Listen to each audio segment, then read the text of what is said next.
Shit. Alright, I think we're gonna call it here, guys. Alright, thanks for hanging out. Thanks for coming out, guys. It was a good day, man.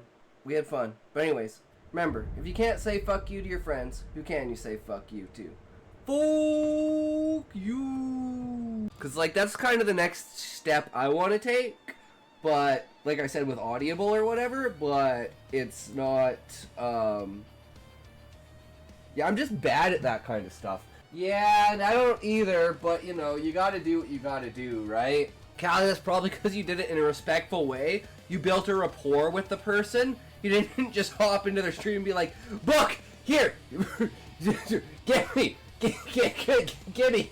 Here, take! Something super simple, like what, Deja was talking about, like the workshop kind of stuff, where you pick, like, you know, 5 words, a topic, you have to use the 5 words, the topic, and it can only be, like, let's say 300 words, because we're trying to fill holes, and by filling holes, we're kind of making more holes.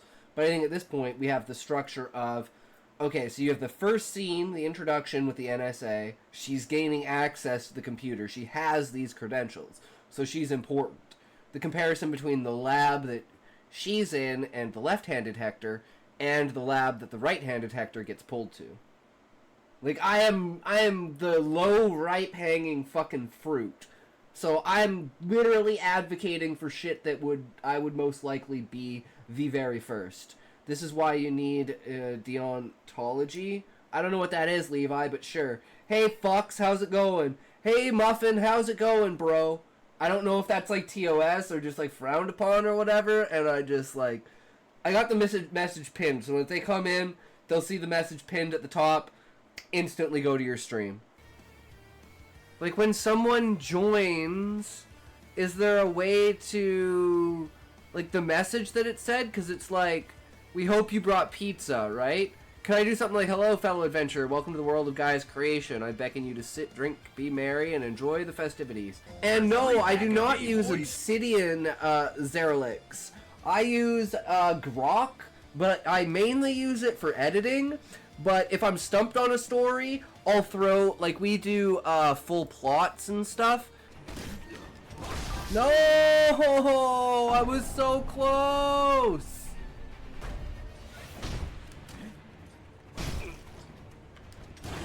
Oh my god, yes!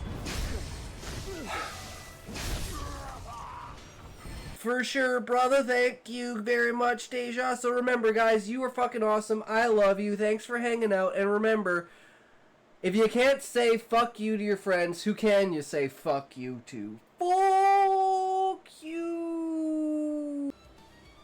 Well, that's where it depends on what you want your overlay to look like, right? So you can have some sort of overlay in the background like I have, or you can have, like most people do, where it's just, like, you know, like the gaming one that I have, where it's just the screen and then my camera.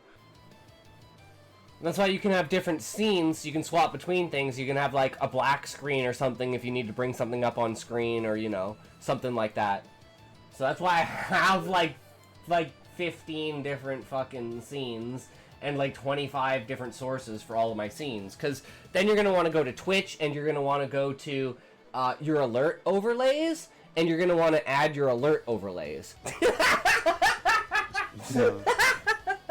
It's Sinister! Sinister X Kings X79. He needs, like, what? You need, like, 3 more? 3 more to hit 50? Last I saw, it's either 46 or 47? I hit 50 like 3 days ago. Shit, I'll take more. I actually changed my goal to 100, so...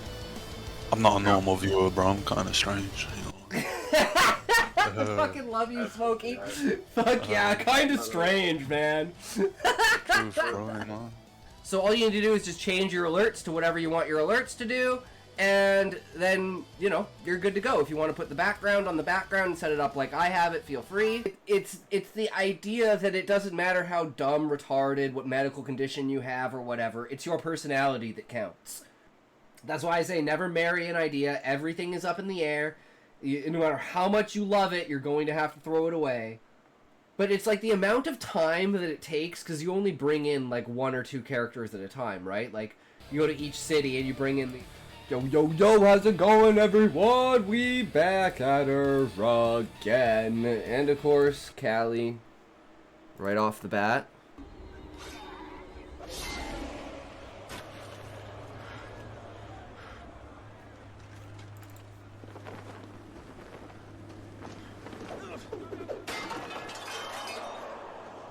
Are you not entertained? Are you not entertained? Is this not why you are here?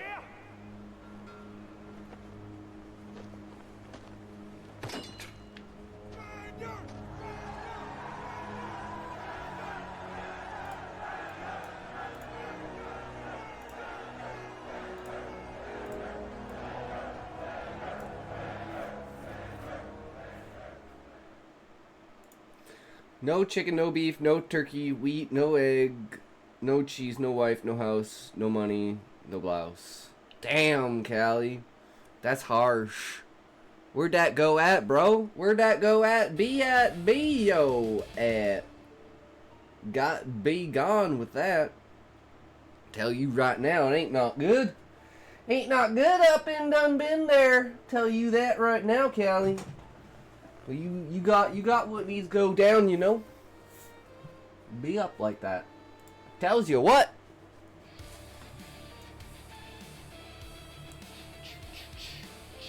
So we made the Faraday story today. I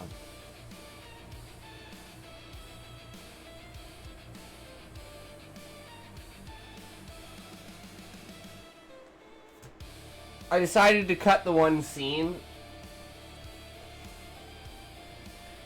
So I don't know. It's a little bit shorter than I was expecting it to be, you know. But I think it's like concise enough to be good. Yo, what's up, Smokey13? Yo, what's good, 13? How's it going? How you been? Been a while there, brother. What you up to?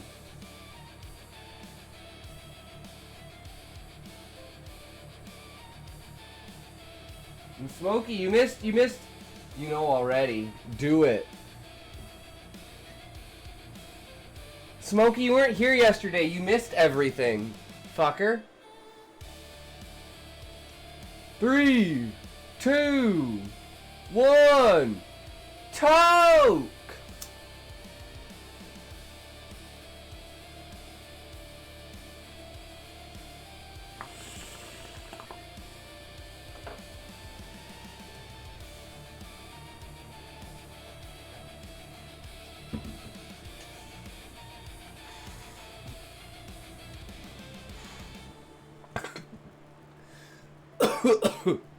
Doing great. Started working again after a long break. Nice, 13.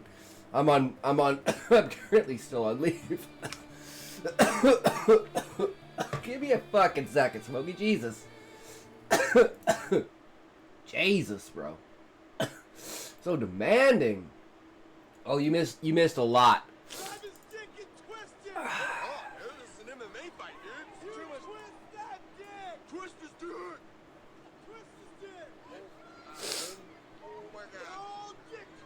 Are you like 100,000 of these 458k views? Oh my god, this is an MMA fight, dude. Twist this dude. Twist this dude. Maybe. I could see it, Smokey. I could definitely see it. That's for sure. 100%, bro. But yeah, that's good to hear, 13. So are you enjoying being back at work, or is it the torture of course, I have a question, what did I miss? Oh, you missed, Raymond's essay yesterday sparked a 4.5-hour conversation about, taxes. And Connection Line was arguing that we don't need to pay taxes, and we were trying to explain to him that without taxes, like public, I don't pay my taxes anyway. Well, it came down to the point of the fact that the taxes that we pay generally don't go where we want them to. And I was like, well, that's not an excuse to not... I don't mind paying taxes. I want my taxes to go where I want. Right? Like, I want to be the one who says this is where my tax money goes. I've been dodging the tax man since 95. Damn, Smokey, don't leave that on paper, bro. The IRS is always watching, bro. But yeah, so we finished the Faraday story today. You know, we came up with, bro, I wasn't born until 98. Well, you were still in your dad's balls, so, you know, it is what it is.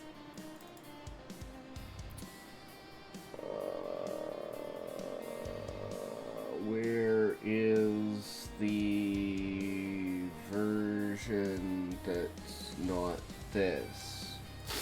The hell? Where is the original version? I'm so confused. Did I delete it?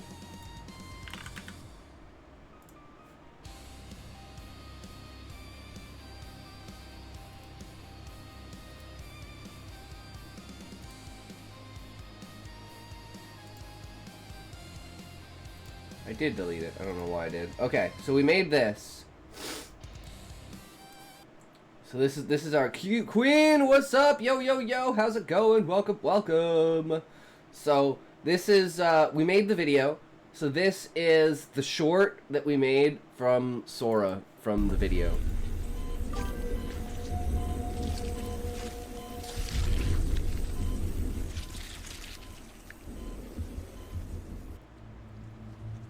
I'm so sorry.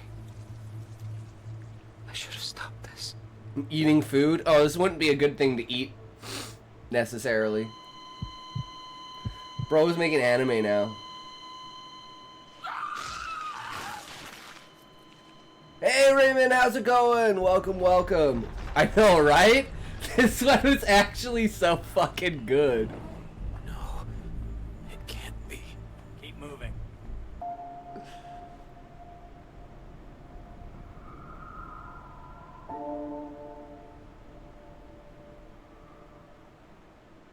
You still recognize me, sis?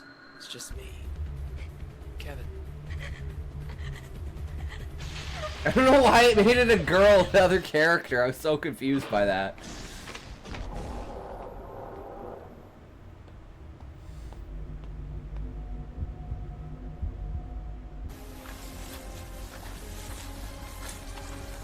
It's me, Kev.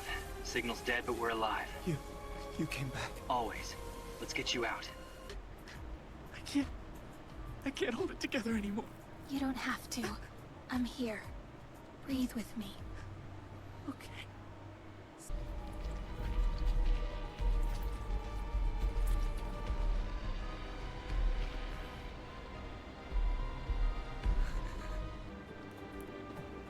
We're almost there. Feels like a dream. It's real, and we're walking out together.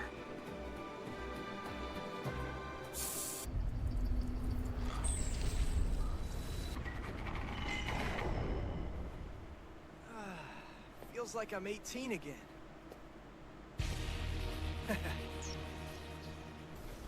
told you, everything's going to be fine. I just need you to trust me. Kevin? It's already too late.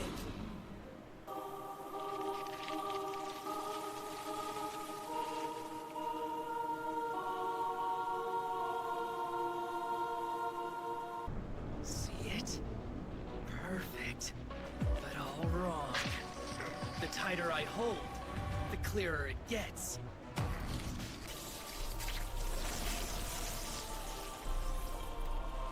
Welcome home. We remember for you now. I remember us.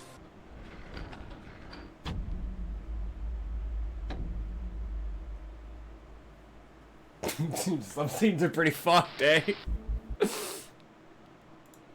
But yeah, that was you know, it's okay, right? It's okay. Someone been busy. I'm always busy, dude. I work so fucking hard, and I enjoy every fucking second of it. It is thoroughly enjoying to make these creations. But should we just say fuck it and should we just get into it? Raymond, you got another essay for us? This time maybe it won't spark a 4.5 hour conversation?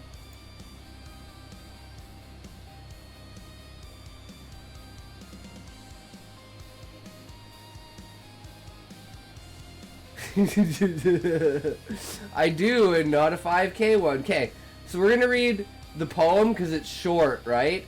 And then we'll do the thing. So we'll do both of them. Hi, Queen. I'll trap us here again.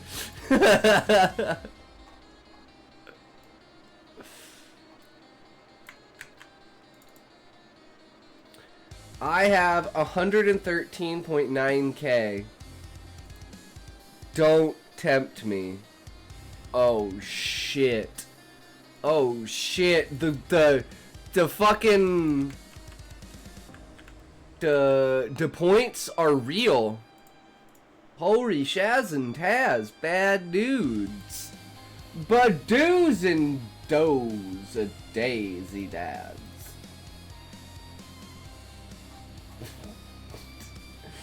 Okay, this one is completely stuffed with images. What is this, Raymond? What the fuck?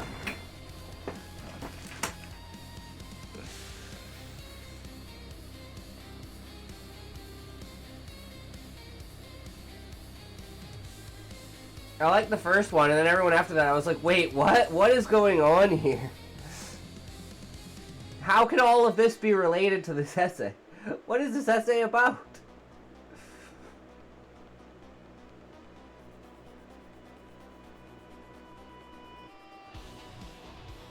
STFU and touch your toes. I can't touch my toes! I can try, but I can't. Ah! Fuck! Why are you guys so mean to me? Try better luck next time, ass. Get back in that chair, you lazy ass shit streamer.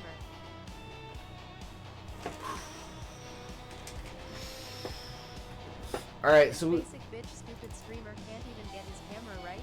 Fuck freeze frames.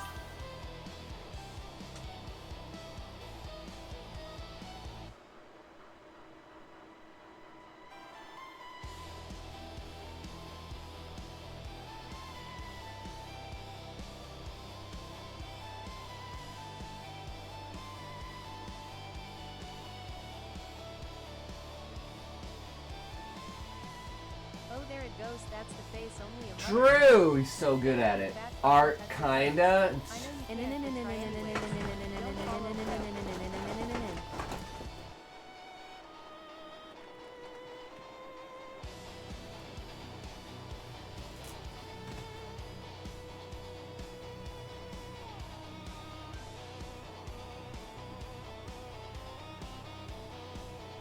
Finn.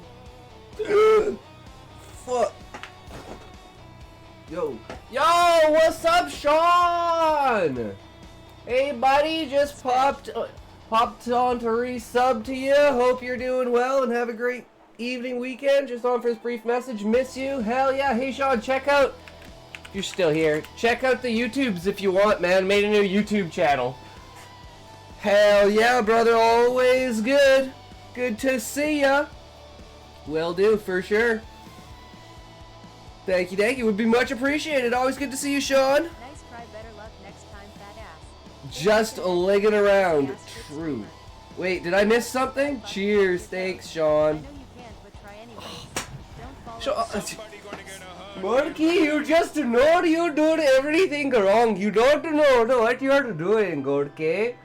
Maybe next time you will bring it back, but I don't want to know and I don't want to hear, okay? You know what you do, you will bring it back now, okay? I know you took it. I don't want any trouble. I just want my hat back, okay, Smokey? STFU and touch your toes. I am not a nod. You are not being able to do this, Smokey, okay? If you do this, I am no longer your friend, okay? What do you think is better? Staring at my ass or being my friend? Oh no, I have asked the wrong question. I know. Said I am vegan. I love my vegetables. I know what he will say. Smokey tempted me. No, it is not true. I do not believe it. Smokey is a very, very good person. He would not do that. Get back in that I don't shit believe you. shit screamer. Go back to normal. Ah! Smokey tempted me. Oh God, I'm a good boy! Sure, Smokey, sure. A woman with cerebral palsy said that she was a freak. So I chimed in and said, I'm vegan, I love my vegetables. No, I am the good boy. I mean, it is in your name, Callie. I mean, you can't say more than that, right? I mean, it is what it is. But, yeah, good to see everyone in here.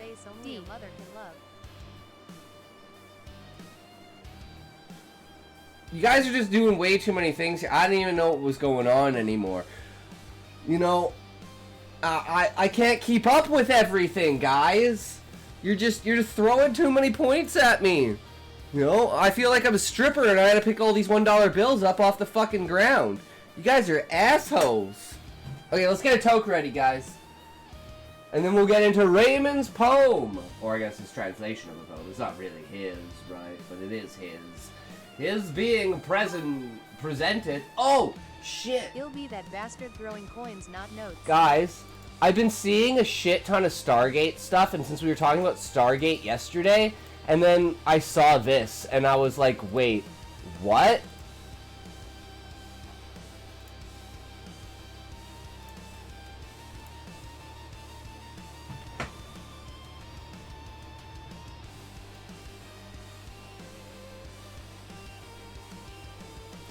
Three, two, one, toke! Do not drink water. Do not leave your seat. Do not move your feet. Do not stretch. Do not go to the bathroom. Have another toke.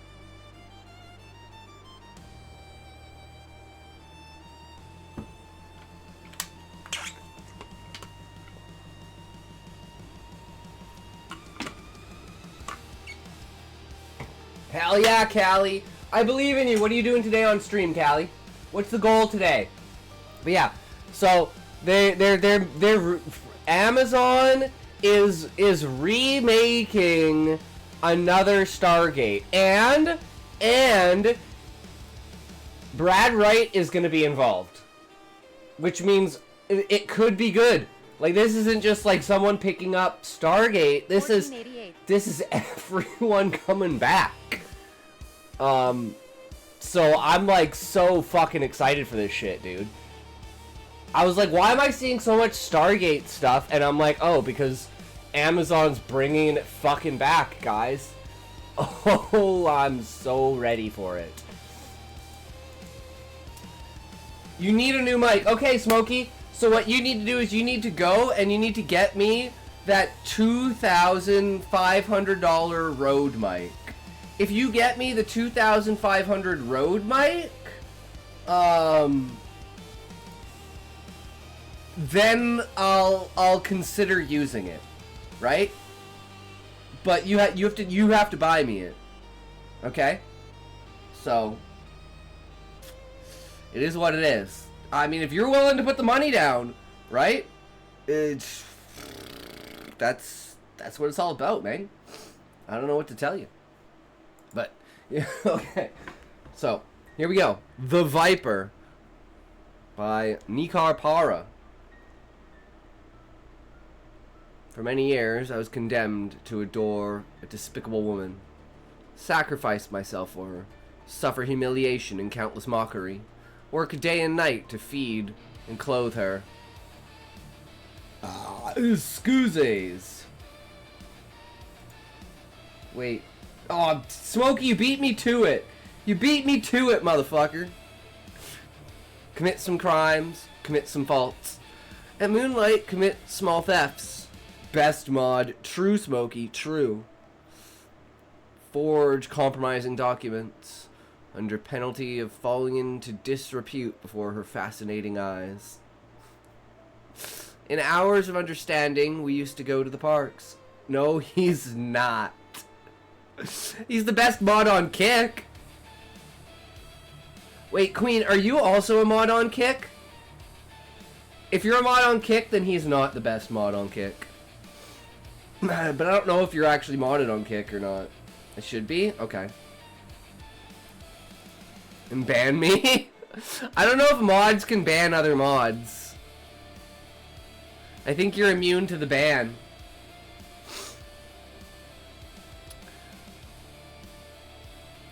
Oh, nope, you're not. Do you want to be? I can upgrade you if you want, Queen.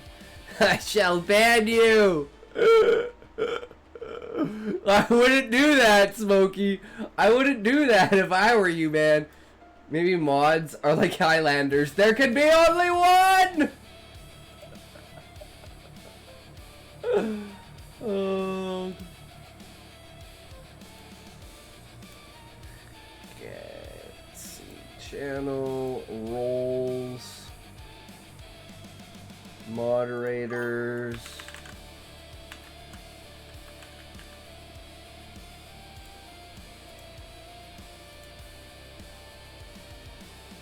Alright, you are now a moderator, Queen. I think my student body sonata story getting better as I read it. Hell yeah. That's what it's all about. I believe, Callie, I believe. Mwah, you have the hammer, the axe, or whatever it is. It's okay. Gavel, gavel. Get it down. Get to order. Mine is bigger, though. No, it's not bigger, Smokey. You're just fatter. And she's tiny, so it looks like really big, but it's not. No. It's an illusion, dude. You gotta get out of your head on this one, Smokey. You're gonna embarrass yourself. Okay?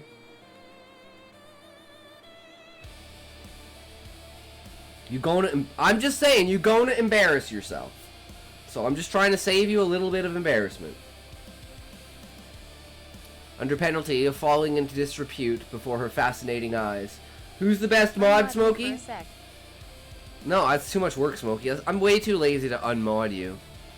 In hours of understanding, we used to go to the parks. See, Smokey knows what he's doing. Smokey knows what he's doing. No, he knows what he's talking about. Take pictures together, driving a motorboat. Unmod me retardation level 57. You're not level 57 yet. You're only level 42, Smokey. You gotta keep going. Or we would go to a dancing cafe, where we would give ourselves over to a wild dance that lasted until the early hours of the morning. For many years I lived a prisoner of the charm of that woman, who used to appear at my office completely naked, performing the most difficult contortions to imagine, with the purpose of incorporating my poor soul into her orbit, and, above all, to extort every last cent from me. She strictly forbade me to have any relations with my family. My friends were separated from me by means of infamous libels, which the Viper had published in a newspaper of her property. Passionate to the point of delirium, she gave me no respite, peremptorily demanding that I kiss her mouth, and that I answer her foolish questions without delay, several of them referring to eternity and the future life, subjects that produced in me a lamentable state of mind. Ringing in the ears, intermittent nausea, permanent fainting, which she knew how to take advantage of, that practical spirit that characterized her, to dress quickly without losing time, and leave my apartment, leaving me with a span of noses. The situation lasted for more than 5 years. At times, we lived together in a round room, which we paid for half in a luxury neighborhood near the cemetery. Some nights, we had to interrupt our honeymoon to deal with the rats that crept in through the window. Viper kept a meticulous account book.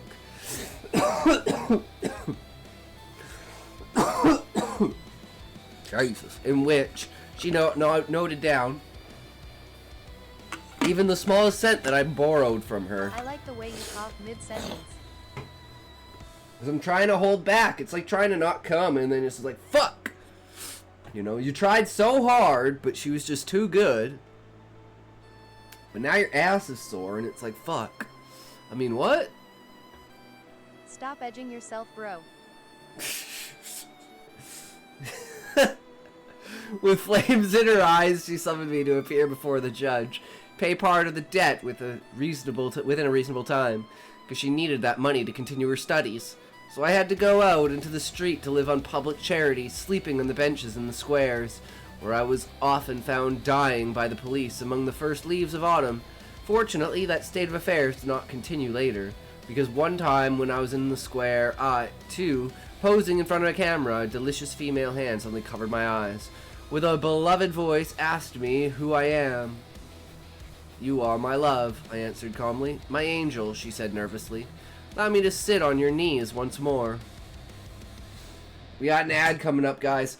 We're almost done, but we're not going to quite make it through the story. Fuck! If only we could get halfway. Oh, wait, we did. Yeah! Expectations! I mean, what? I need a drink, but, we'll be right back. Excuse me. Back for another stream again! Welcome back, Fish. I will be right back. We're about to hop into an ad here.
Again, another reference missed.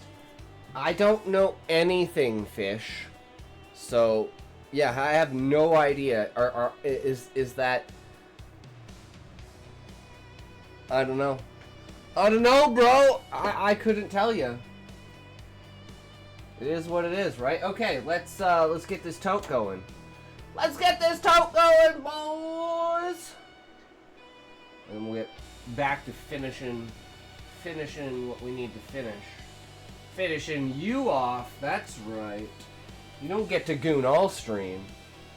Oh, who the fuck? Wait. Who snoozed the ad? Why did you snooze the fucking ad? God damn it. I don't like that snooze button, guys. It fucks with the rotation of the ads. Ad snoozing based. Cause now it's gonna be like on the 35 mark. Heroes wear not capes. No, it's just then it's like I'm always mentally prepared at a certain time. That's why the ads fuck me. Is if you guys hit that snooze button, my entire rotation of ads is out of whack. It's telling me because someone pressed the snooze button. So ads are gonna pop up in 2 minutes instead of having played while I was going to the washroom. So you just fucked everything up. Why? You know what? We might as well just say fuck it, right? Fuck it. There's no point. We fucking fuck it. 3, 2, 1, tote.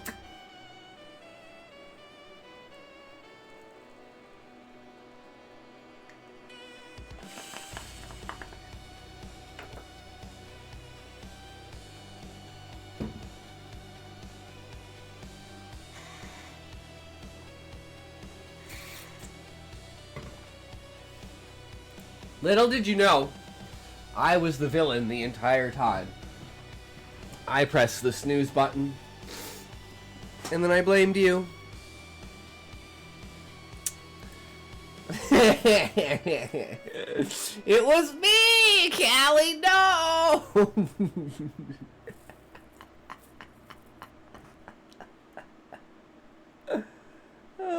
God. Okay. Allow me to sit on your knees once more. Then I noticed that she was now wearing a small loincloth. It was a memorable meeting, although full of discordant notes. But it was I, Dio! Oh no! How dare you, Callie?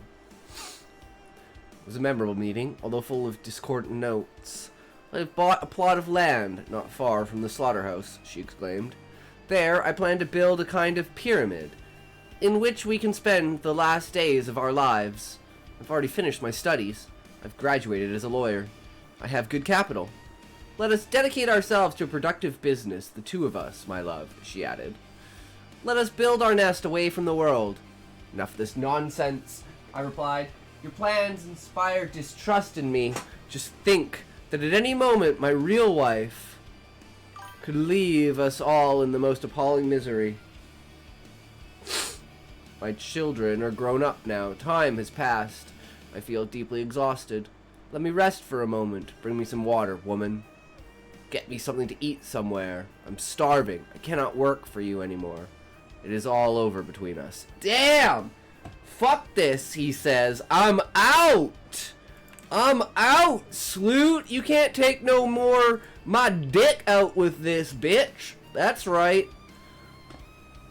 But yeah, okay, so we got some very interesting pictures here, right? I'm like...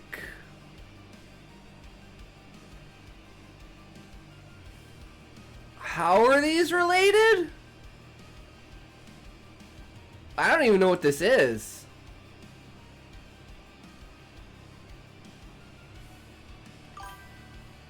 I like adding pics related to the text. That's why I'm like...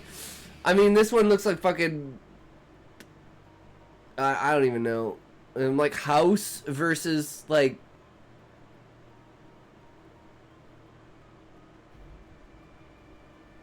I don't even... that looks like Lelouch, but I actually have no idea who the fuck that is.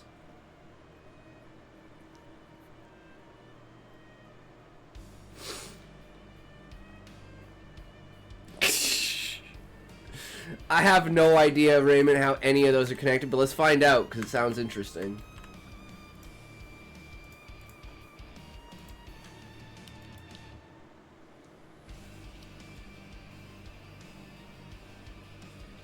I'm just trying to put in my mind, like, how could all of those different pics be related? You've got Futurama, you've got anime, you've got house.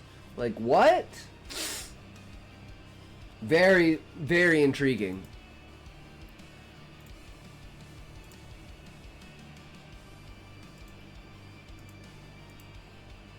All right. So here we go. Raymond's essay. Once more, cultural autonomy and my defense for the masses. That ice cream melts for me. Damn, Kelly. That's potent. That's potent, bro. All makes sense, I swear. I'm sure it does, Raymond. I just hate the fact that I can't guess. I don't even have an inkling of an idea of what this could be about with those pictures. Usually, like, I'm pretty good at that. But this is like, I have no... Because half the pictures, I don't know what they are. House threw me off, though. I was like, house? What? You enjoy what you enjoy. Okay, is this about entertainment, then? That might be a reason... Okay, if it's about entertainment, then maybe I could see how all of this connects. Okay.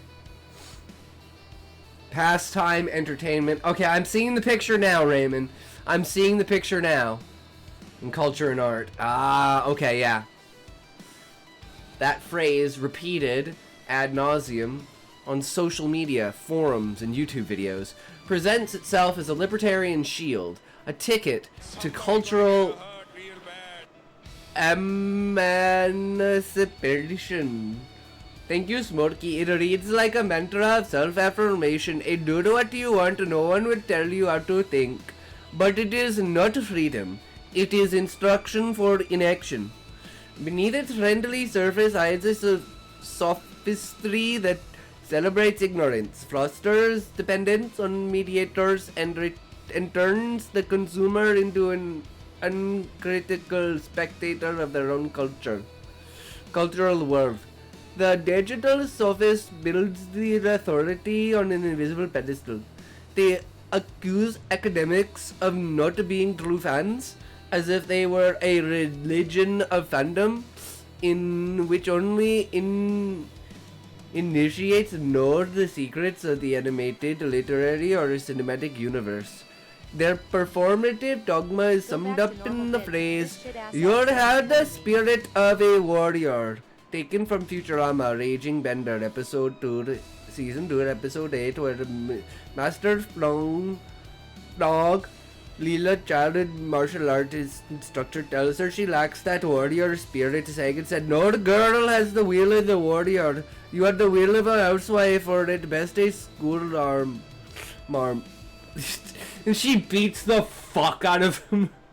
I did the dishes before dinner, and my mom has the gall to tell me to do even more dishes. Like, hey, connection line, if you give in 1 inch, they will take 1 mile.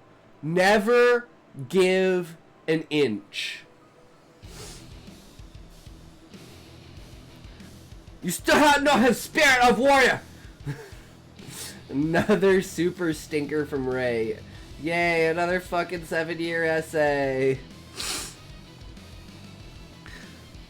True connection line, I'm sorry. It is what it is. I missed spurging, it seems. You missed everything, Fish, but that's okay. That's what VODs are for. That's what the YouTube videos are for, you know? If you miss any of the content, all of the content, Zawarudo! True.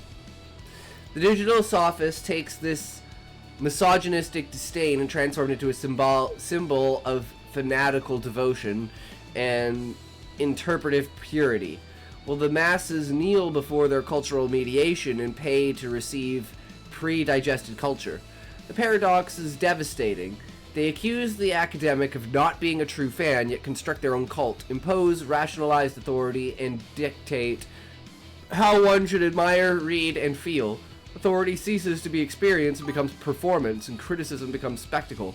It is not passion for the work, validation, but a validation ceremony in which the audience does not experience, but merely follows instructions. Essays are so, like, just write a story to prove your point. I like essays. I like essay format. It's different, right? It has something else to it.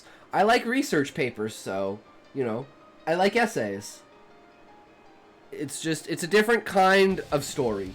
You have to build the story yourself from the information that you're being given, right? It's like a story of pure exposition. When are you going live, Callie? Callie should be going live in 45 minutes, right, Callie? 45 minutes? Sophist builds their narrative around an imaginary enemy, the academic. It does not matter whether the academic is passionate, rigorous, or human.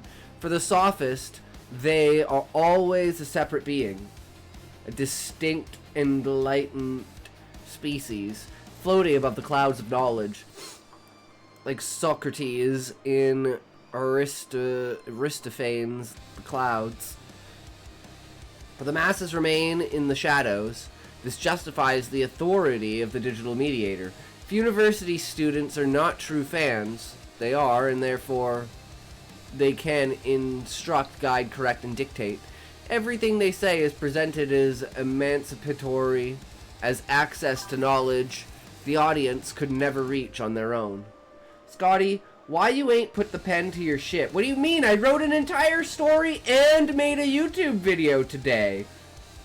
Shut the fuck up, Fish. I'm putting in fucking work, bro. Motherfucker. What the fuck is this shit? Yeah, bitch. Shut the fuck up. He didn't use AI. I ain't seen that shit, you lame ass Ed. Shut your unwashed ass up. I ain't seen shit in On God. That's because I haven't debuted it yet. Meanwhile, the masses are reduced to uncritical consumers. They are not encouraged to read, think, or connect ideas. They are taught to depend on summaries, playlists, and viral videos. Ray, if you want to waste our time, read an essay about the effects and impact of Yuri and Yaoi on Western culture, society. First based thing line is said.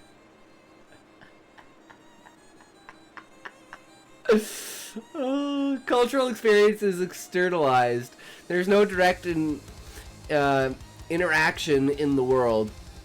No independent thought. Only mediators filtering what is worth understanding or feeling. Intellectual submission is fostered, while ignorance is celebrated as a virtue. The mantra, enjoy what you enjoy, is in reality a crutch to avoid thinking, a certificate of good cultural conduct, allowing the audience to feel safe and protected while their minds remain inactive. I only said something you said was real. Don't start sucking me offline, you aren't my end. They say my head is top notch, don't knock it till you try it. I mean, that's my saying, connection line. Can't knock it till you try it. We got an ad coming up. I tried ads, guys. I decided I didn't like ads. But, you know, I tried them, right? We had them from the beginning, and we snatched those ads and said, all right, give us all your worth. And you know what? We were like, you know what? This ain't for me, you know? I'm not a fan of this. I can't press this onto other people, too. I have to be on, like, a principled stance with this, right? Even though I know the reason that I'm not growing is because I don't promote, because I think it's fucking cringe. But you have to do it! Fuck! I don't believe it. I don't believe it. I don't want to believe it. No, don't you dare tell me that that is what is. Those ads are left behinds, okay? They're for the people that don't know any better. Do you not know what kind of world we live in? If you don't, I feel sorry for you. Because you're never going to live up to your true potential while you're being bogged down by those that will tell you that your potential is zero. But on the contrary, I will tell you your potential is infinite because it is. The scope and range of your own contextual outline is far within the grasp of your own knowledge. You simply have to let go of what you believe and embrace what is. Soon, what is will become what you believe. And when what is matches what you believe, you are in tune with what you are. If you say diape, you go gob gob gob.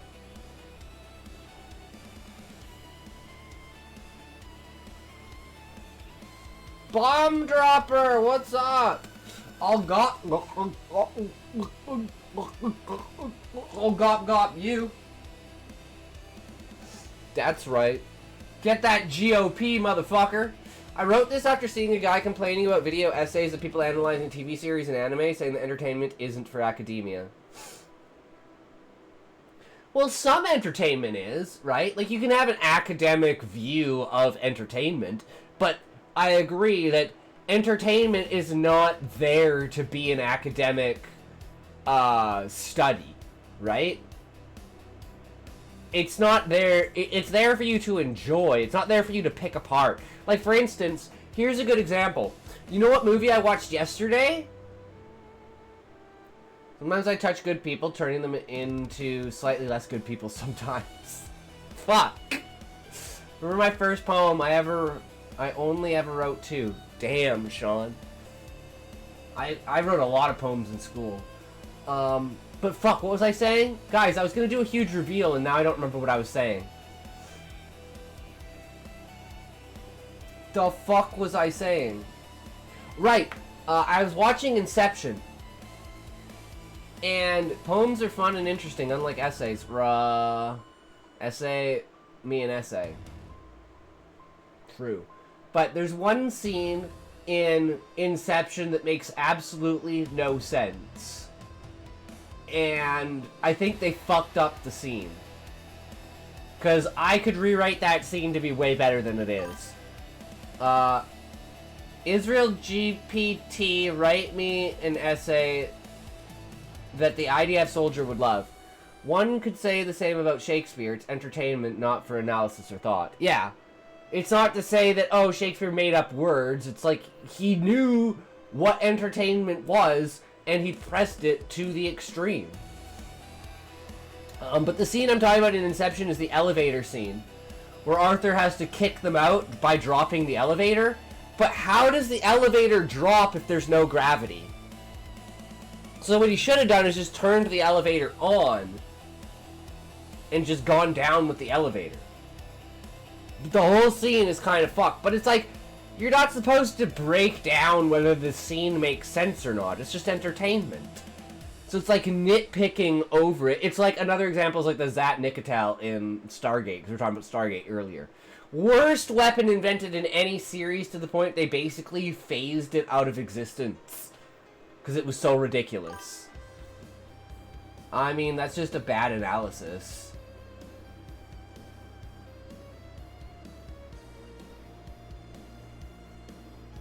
Wait, what do you mean, Raymond? A bad analysis of what? You can do analysis that isn't, cynicism. Like, guys, kiss me to wake me up and let me know when I can show some more of my stuff. I genuinely cannot convince myself that reading an essay will ever be worth my time. Get this propaganda off my screen. I'm so hungry. Either turn it into a story or a manifesto. The guy said that, not you. Oh.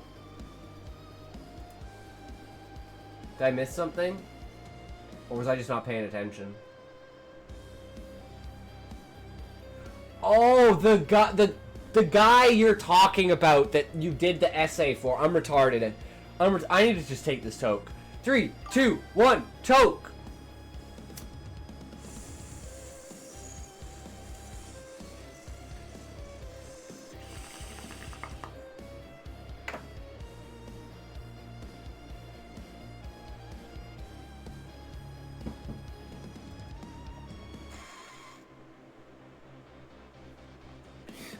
Yesterday's story was Nico's story. Fish. Typical. I thought it wasn't enough to convince me, but she had to speak such utterances as to condemn me to life of fear of being caught by the words of powerfully armed men that were sent after me. I must hide. There's a cave. I slump back against a rock. What is that sound? A rattle is a rattlesnake. There is such a snake. It is not long. Alone. Spring from the cave and right into the arms of one of the men. There you are, he said.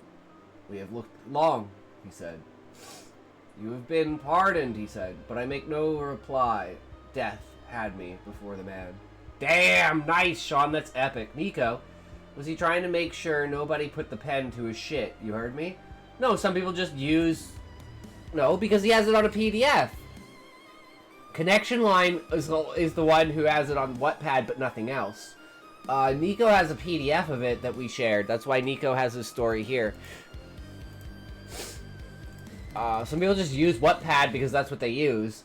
It's not like you can't say someone's using Wattpad simply because they don't want their shit to be copied, and that's fair enough if they don't want their shit to be copied. I mean, there are people out there, and we've proven it, that will drop ship and steal your shit. Right? I call that poetry, since it was like Edgar Allan Poe was channeled through me. It sounds like his works. It's a good thing, you inbred retard. Don't jock someone else's work. I do it all the time, Fish. You know? I'm literally doing it right now. Why the heck is everyone saying, why am I tired? Yo, bro, chapter 3 and 4 dropped. Hope you read it. Hell yeah, Bomb Dropper. We can get on that. We got Raymond, then we got Connection Line, and then we got you, Bomb Dropper. Here we go. On it again. Mantra, enjoy what you enjoy, is in reality a crutch to avoid thinking. A certificate of good cultural conduct allowing the audience to feel safe and protected while their minds remain inactive. Raymond wrote,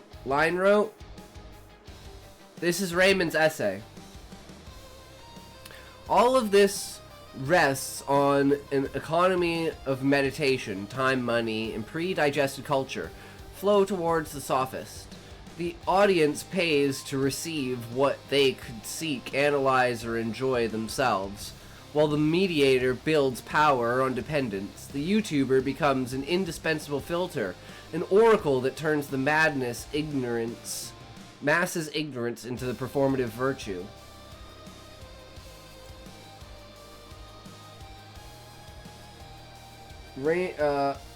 I ain't even know Line had a pen.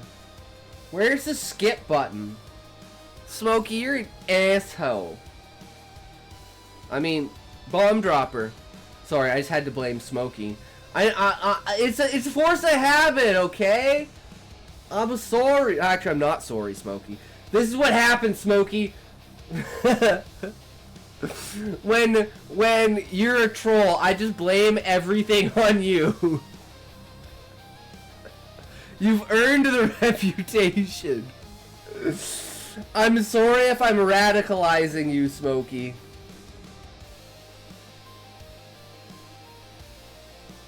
Fuck, where are we?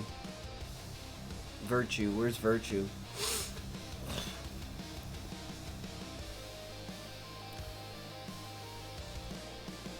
You aren't radicalizing a damn thing. Read.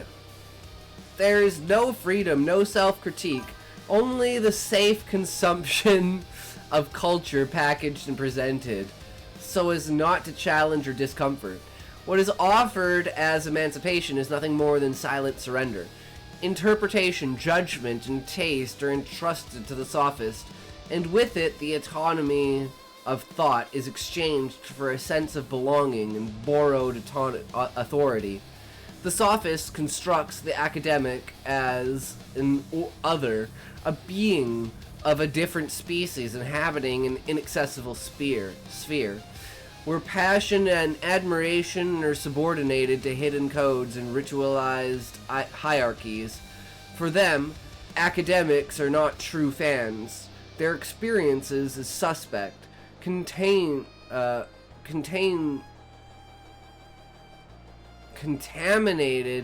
by theories and readings that, according to the sophist, disconnect them from the heart of fandom.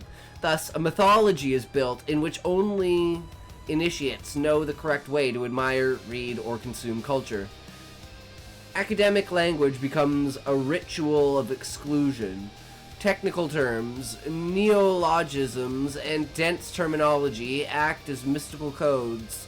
Only those who have been initiated can understand them, while the masses are left out.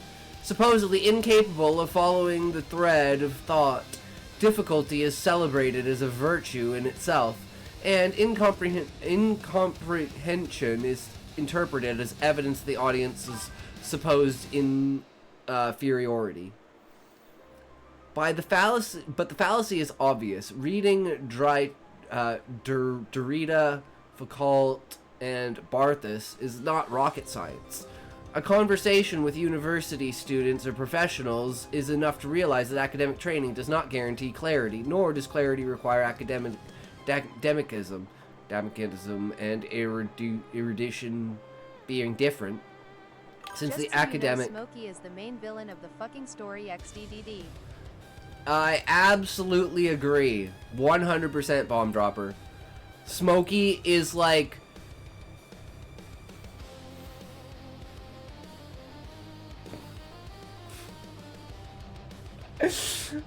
Smokey's fucking Palpatine.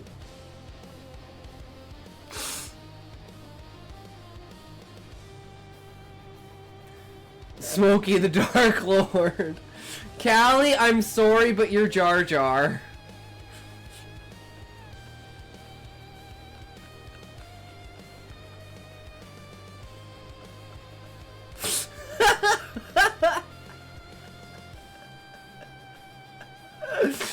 Shit can crashing, man.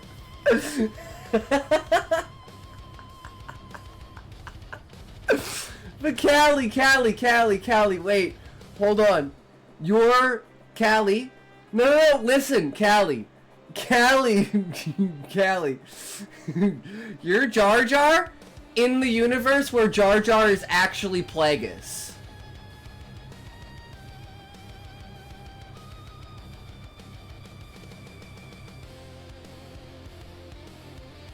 That's the caveat. Wait. What's Plagueis? Plagueis is Palpatine's master. He's the one who taught Palpatine Darth Plagueis. Callie, there is a huge conspiracy theory that Jar Jar Binks is actually the real villain, and he's actually Plagueis. And because Plagueis learned to basically transcend his consciousness beyond his body. Jar Jar is the real Dark Lord, as we all know. Uncultured Plagueis, uncultured swine. Hey, it is what it is.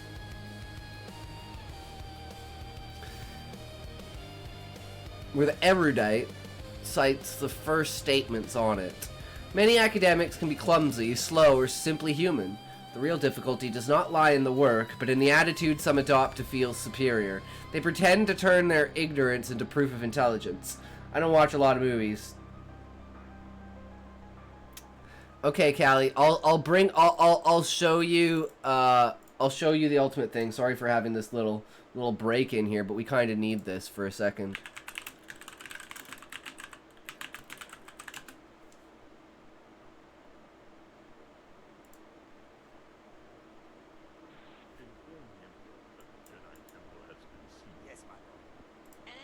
Jesus Christ. Why is this so laggy? I don't know if this is loud enough. Inform the Emperor that the Jedi Temple has been sealed. Yes, my lord. Annie? What the? Annie! Little Jar Annie! Jar, I am no longer Anakin Skywalker. These are some nice adults, you poopa. Look, Jar Jar, it is very important that you never speak to me again. What's happened? This is perfect, yeah. Jar Jar, Annie Popelli, what's happened to you? Jar Jar, homie, my main man, quickly, before the Separatists attack, get into the escape pod. Hey, if this is escape, then we're the pod. Jesus!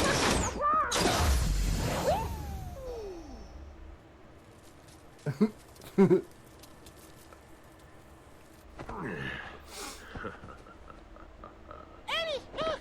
You're not gonna believe it. Me's are all sparkly glowy. Now we're gonna have all the time to spend together. I love you, Annie. Yeah! Ah! Annie, yeah!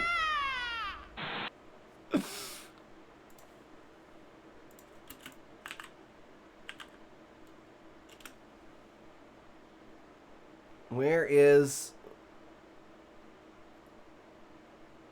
Oh, is it? No, that's the actual shit. Where's the one of fucking Jar? I can't. Why you it's gotta like be so rude? the.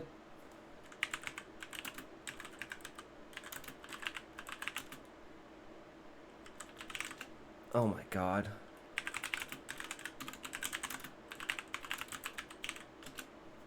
Why? Oh my god, this... What is going on? Why is it, like, off-clicking this shit?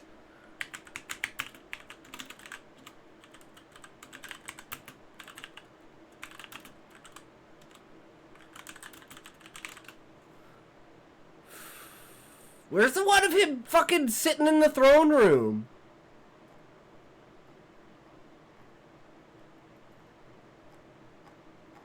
I don't know why I can't fucking find it, but yeah. Him sitting there in the Palpatine seat with the fucking laugh and everything like that. Good shit. Yo, you look like when you're typing, noob.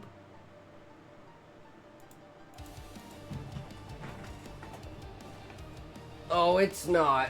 Shit, crashing again. Alright. I gotta take this shit off. It's way too hot. Yes, Callie, it's because I don't have to look at the keyboard, but with my nails, it's fucking annoying because I have to reposition my fingers because my nails are so long, so my hands aren't actually on the actual spot they're supposed to be. Does that make sense? It's super fucking annoying. But if you had long nails, you would understand, but I'm not like used to typing with long nails, right? So it's kind of a force of habit. Otherwise, like, I hit, like, all of the double keys. Because if I go to, like, put my hands like that, like, I'm literally, with these 3 fingers, I'm hitting the top row of keys. Like W, E, and I, and U, instead of J and K, right? I write like a boomer. Did you know that having a bowl of rock salt sitting in your room will improve your health? I could believe that, Sean. Enough yapping. Take off your pants and shirt as well. I agree. Alright, guys. We're getting banned today. Let's take a vacation. I need a vacation, guys. Let's take a permanent vacation. How about that? Sounds totally true.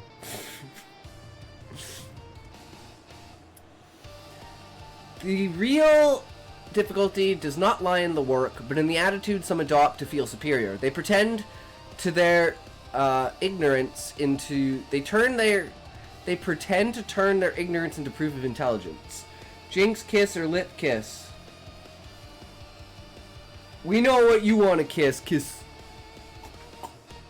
Digital sophist falls into the same contradiction they denounce. They accuse the academic of not being a fan, yet impose their own ritualized elite. Their authority is built on separation and exclusion, not on passion or authentic experience. Criticism becomes spectacle, and admiration a ritual of submission. In the end, the academic is not the problematic other. The problem is the sophist who transforms culture into a game of elites and subordinates, only celebrating the masses for their uncritical ignorance, as if that ignorance were a prize in itself. The fuck is gawking? Stop gawking on stream.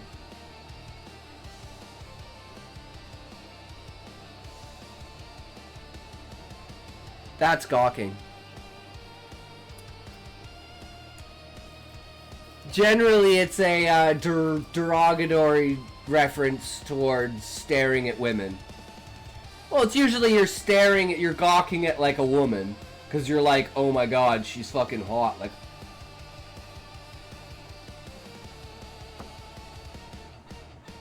oops. Culture in the hands of the digital sophist is presented as a catalog of isolated works, disconnected frameworks, islands of originality existing inside history and dialogue with the past. This invisible amputation creates the false perception that each work emerges from nothing, like a creative miracle only understandable by the initiates of ritualized fandom. Concrete examples show how mistaken this view is. Osamu Tezuka with Dororo. Hey, we talked about that yesterday! And Blackjack. Drew from Western comics, especially Karl Barks and the imagery of Popeye, transmitting narrative and visual elements that would influence entire generations. Yet, the digital sophist and their uncritical audience consume Dororo, Mappa 2019, without perceiving these roots, believing in an absolute originality of Tezuka, and thus failing to understand his genius in navigating tradition. Here and lurking, Cyberpixel, what's up? Feels good to see you around. Hell yeah, thank you, thank you. Always appreciate the love and support. Which is viewed as radical innovation without recognizing the influence of Mobius and European science fiction. Berserk is applauded as a unique work without linking it to the comic The Savage Sword of Conan. The original, like, the Conan the Barbarian kind of idea. Like, the origins of such a built character like Guts. I've never thought about it before, but I could definitely see that. I didn't know that. Today is Opt Maths and Computer and Science test. Damn, bomb dropper. It's a test day, bro. You got this. I believe in you, bomb dropper. Got you tabbed up while gaming. Hope you have an amazing stream. Hell yeah, Cubano. Thank you so much. Always appreciate it, good sir. Enjoy your gaming, brother. Nor to the Inkle or Devilman. Ignoring the prior genealogy of darkness, violence, and heroism in Japanese and Western narrative.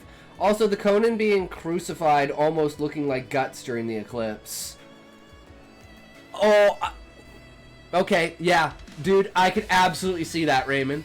I can't believe I've never thought about that before. So good. I didn't sleep. Well, take the test, sleep during the test, get a 0, and move on with your life. I mean, what? No, sorry, that's what I did. Don't do what I did. The meme. Dude, I'm so nervous for this test. Well, did you study? No.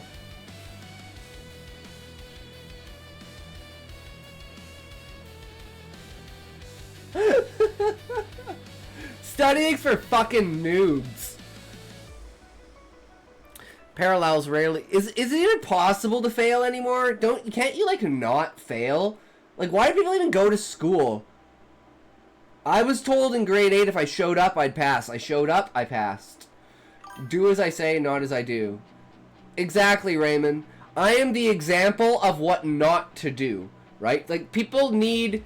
They can't just be told what to do. They have to witness what not to do in order for them to understand and get it in their brains, right? It needs to be like an actual event memory. Parallels rarely perceived by uncritical audience include the relationship between Blackjack and Dr. House.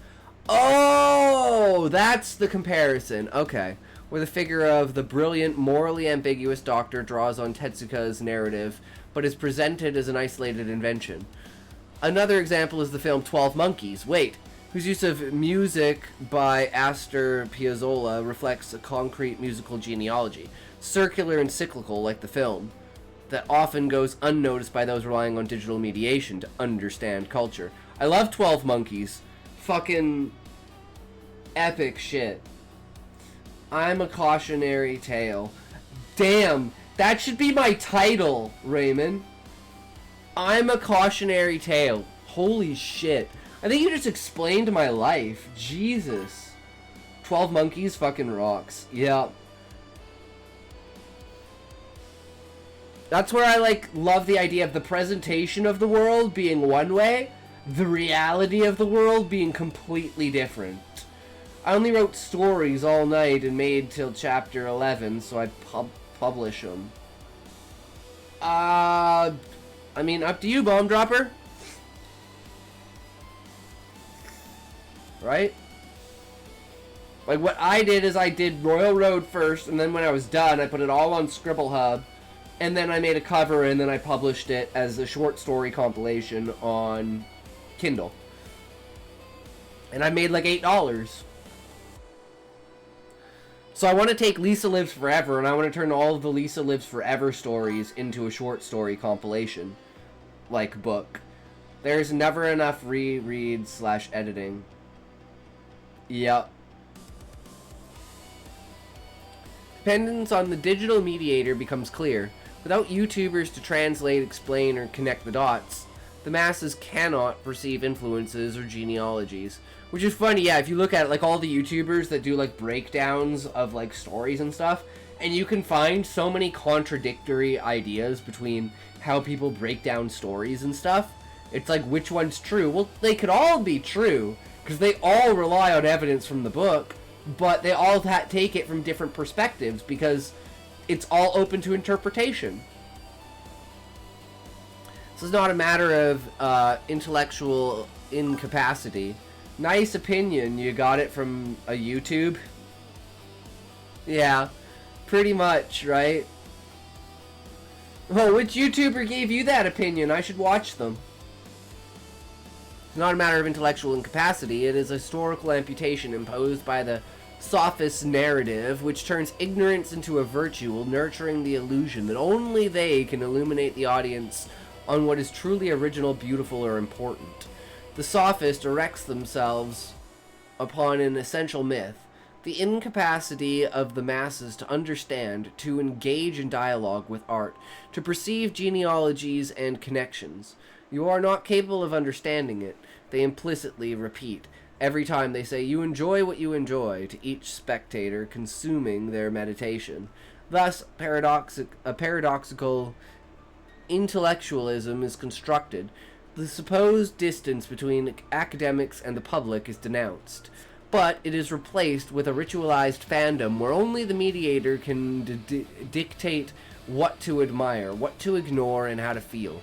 The figure of the true fan becomes a religion, a dogma that excludes academics, while simultaneously alienating the audience, subjecting them to invented codes of authority.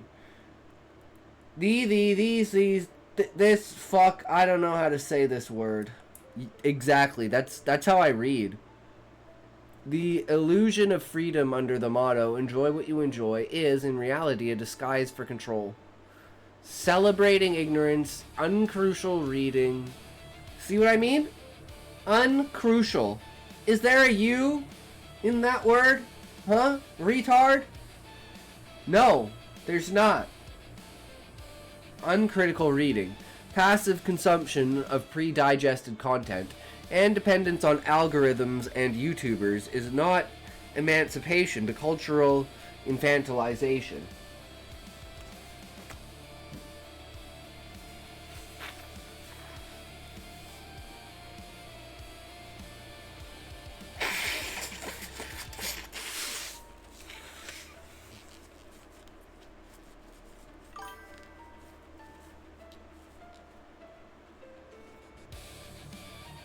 Fucking knows. Fucking ads.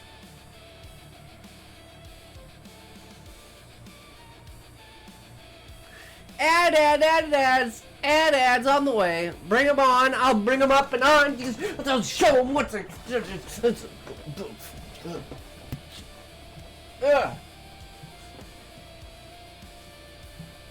That's right. Take that, ads. This one is going way faster. Oh yeah, and we're still 40 minutes in. We don't need 4 hours, I think, for this. But then again, you know, it is what it is.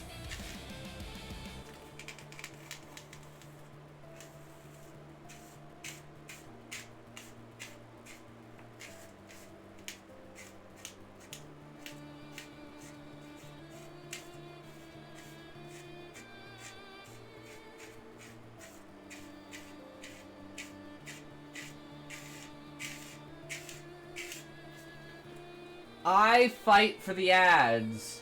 The ads will consume all.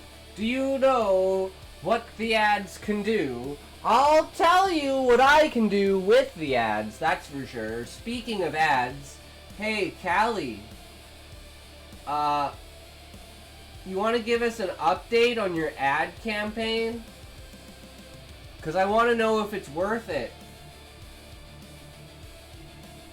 to do the YouTube ad thing.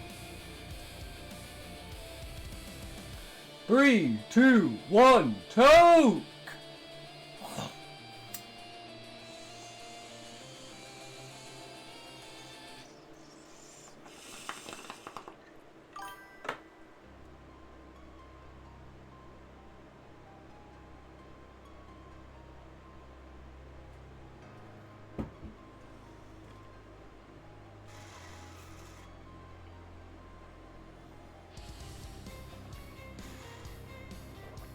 You know why cancer is the longest name in the world? The hypo shit? Because it has stages. Is that supposed to be like a double entendre?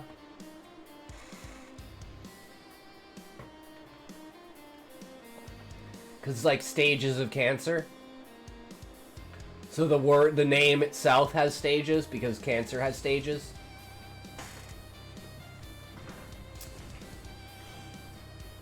True. I eat cancer, i.e. crabs. No, I don't have crabs. I eat crabs. Shut the fuck up, Smokey. Why would you say that? You're such a dick. God. Sometimes I wonder about this kid.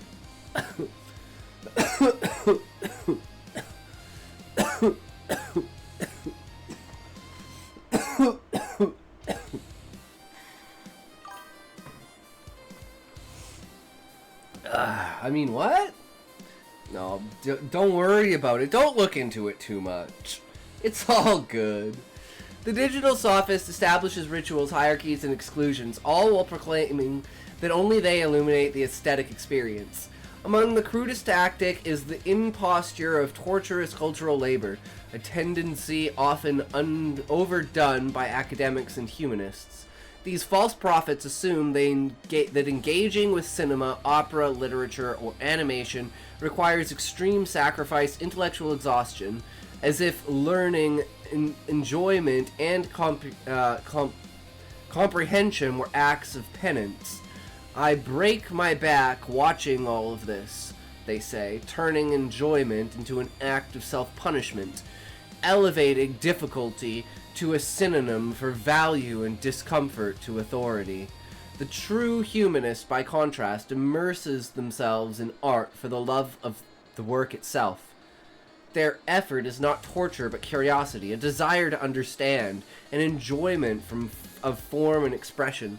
Their motivation is not the construction of symbolic power over others, but the expansion of their own perception and understanding. Exactly, and the second you step back from that, you need to reevaluate why you are creating, right? Because the second you're not creating for yourself, that's when whatever you're creating starts to lose its authenticity. Roland Barthes in Mythologies denounced this precisely. I watch movies to look smart. Yeah. So, and like, I watch movies so I can make references so that I know what other people are talking about in cultural situations, right? When someone says, "I'll be back." Whereas if you have someone like Fish, where Fish makes such obscure cultural references that are not within inside of any sort of niche, that there's no expectation to what he's saying, so there's no way to like round out and like math out like the structure of like what he's trying to say, because it's so like, at least I haven't found a pattern to it. So it's like I can't be like, okay, well this establishment means, you know, his established way that he confirms and what's the word? Why am I blanking on the word? Like compares things is within this spectrum. So I can think, okay, within that spectrum, and then say, oh, that's where that falls within it. But I have no idea, because the amount of references he makes are so widespread that they could be literally from different cultures. Other than just Japanese, because that's the only other culture I really know. Well, Korean and Japanese are like, aside from Western culture, the only two cultures that I have any kind of even inkling of idea of. Mute and blind criticism. Here in South America, 95% of references are The Simpsons.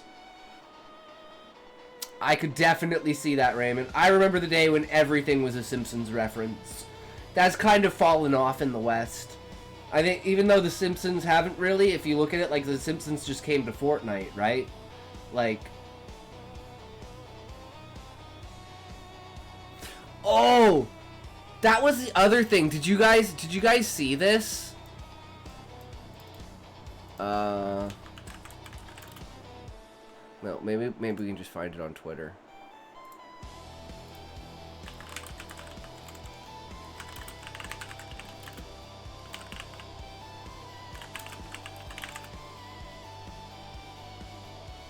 According to The Simpsons, tomorrow, November 17th, there will be a worldwide blackout of power, internet, and communications, and tomorrow the long-awaited storm will arrive. Do you know what happened? It wasn't actually the 17th. Well, it was 17th somewhere in the world. But what's up, yo Panther? How's it going? At 4:30 in the morning, Pacific Standard Time, November 18th, Cloudfire went down for 9.5 hours. The Pirate Bay was down, Twitter was down, social media was down for like 9 hours. That shit is fucked up.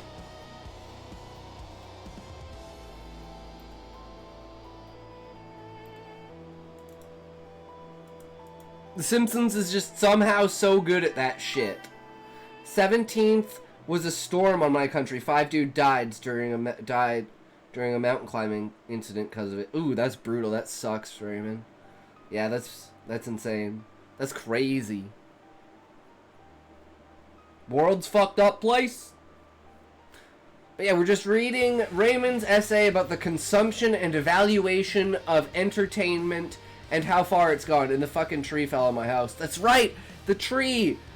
Is insurance? Oh yeah, is the city's paying for that, right? They're not gonna try and fuck you over, Raymond. But at least you don't have to worry about that tree anymore, right? Did they at least come and like clean it up? Because I know sometimes, like, it takes weeks for like the city to get like a crew out to like remove the tree from your house. It's fucking annoying. In this way, criticism does not... they cleaned it out. Nice. Nice. In this way, criticism does not seek to illuminate the reader, but to reaffirm the illusion of the critic's intelligence and distinction. This is another one. Critic reviews on video games versus player reviews on video games. When the critic review is 9.6... and the user review is 1.6? What the fuck is going on? Same occurs today with digital sophistry. The supposed guidance of the audience becomes a ritual of legitimization, where incomprehension is presented as prestige and mediation as power. The masses are not an inferior being, nor a distinct species designed or destined for passivity. They have the right to difficulty, and to intellectual effort, and to the autonomy to think and analyze without depending on ritualized mediators who tell them what to admire or what to ignore. The aesthetic experience should not be reduced to pre-digested entertainment or uncritical consumption. Any attempt to impose such a scheme is a form of epistemic segregation. The absurd idea that there exist two species of humans, the enlightened academics and the ignorant consumers. Appropriating culture is a conscious and personal act. Reading Dante, listening to Bach, watching Fellini is an exercise of curiosity and openness that anyone can undertake without dogmatic intermediaries. I don't get it. Is a way critics used to go. My job is to be smart, and I don't get it. So this makes you just as smart as me if you don't get it. That throws the blame on the author and not the critic. Not edible to understand the work. 30 minutes left till I have to go. No, bomb dropper! No! I'm sorry, bro. We may not get to your story. I'm sorry, man. It's the unfortunateness of it, right? But if you want Bomb Dropper, I can read it and I can upload the video if you want to watch it, or you can go back and watch it in the VOD. Do you want me to do that?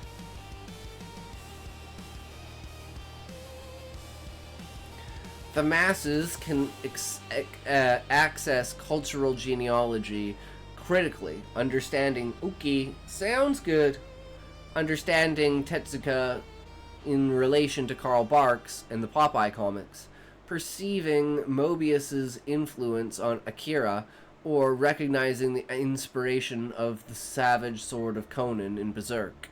They can listen to Astor Piazzolla while watching 12 Monkeys, or discover the echoes of classic cinema in Tarantino. Fuck yeah, Tarantino mentioned. Now I go watch some. Sounds good, Bomb Dropper. Appreciating the connections without needing a digital sophist imprimatur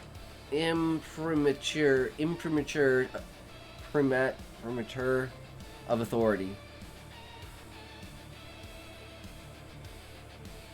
Yep, words. We love words here. The right to think, analyze, and enjoy culture does not depend on diplomas or intuition rituals. The history of culture is not barred to those without academic credentials. Influences, references, and genealogies are accessible to everyone. Words are scary. I don't like words. Run away from words. The masses are not. Are. I can't even. The masses are. I can't even get a 2-letter word fucking right.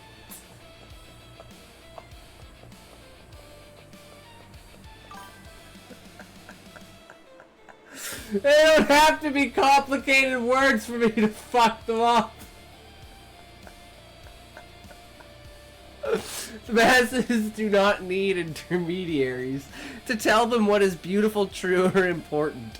They can recognize it themselves because culture belongs to everyone. It is for everyone. I'm just remembering yesterday just saying fucking Donald Duck in the middle of a fucking sentence. Oh, sometimes even I outdo myself.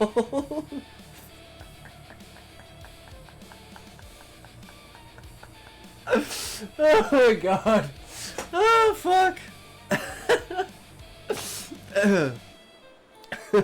Plurality is the most effective antidote against digital sophistry. One reads not to validate oneself before a ritualized mediator, but to escape uncritical mediation, to multiply horizons, and to recognize invisible connections among works, eras, and cultures. Books save us from the book itself, because the more one reads, the more one learns to see beyond the sophists, beyond the YouTubers who seek to dictate one's gaze. The best way to know more is simply to know more. Conscious accumulation versus passive consumption. Exploration versus indoctrination. Curiosity versus feigned solemnity. Learning is an act of freedom, a joyful labor, and an affirmation of the autonomy of thought.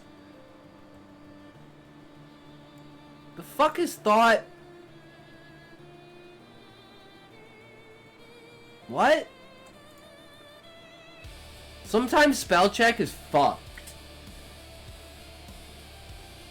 The masses can read Homer and Sappho, Sophocles and Aristotle, Plato and Cicero, Lucian of Samosata.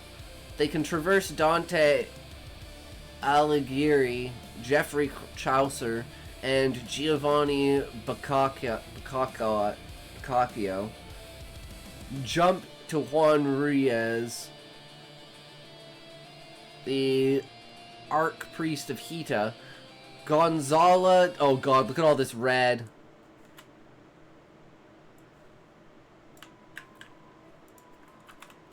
I'm not even gonna try.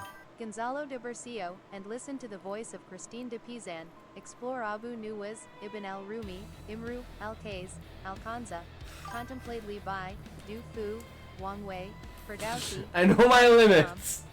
It's about 12. Shinkiji, Li Qingqiao, Zhou Bengen, Nezawal Koyatl. I never would. That would have taken me like 20 minutes to get through. Embrace the lyric and prose of Francesco Petrarca, Miguel de Cervantes. Oh my god, I'm not even. William Shakespeare. Fuck you, Raymond. What the hell is this? William Shakespeare, Francois Rabelais, Erasmus of Rotterdam, Juan Luis Vives, Fray Luis de Leon, Saint John of the Cross, Michel de Montaigne, Lope de Vega, Francisco de Quevedo, Luis de Góngora, Calderón de la Barca, Tirso de Molina, Juana Inés de la Cruz, understand the reason and passion of Poe. Immerse themselves in Daniel Defoe, Jonathan Swift, Goethe, Christopher Marlowe, Alexander Pope, Samuel Richardson. Revisit the Latin classics, Virgil, Horace, Ovid, Quintilian, Marcus Terentius Varro, and beyond, endlessly. Whew! All of this is accessible, man. You're just dropping all of your knowledge here, Raymond. You're just like flexing on your ability to show the extent of your research.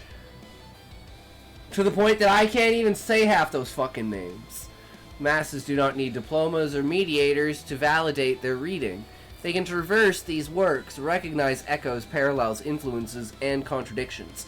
Each book opens doors to other books, each author to another author, each culture to another.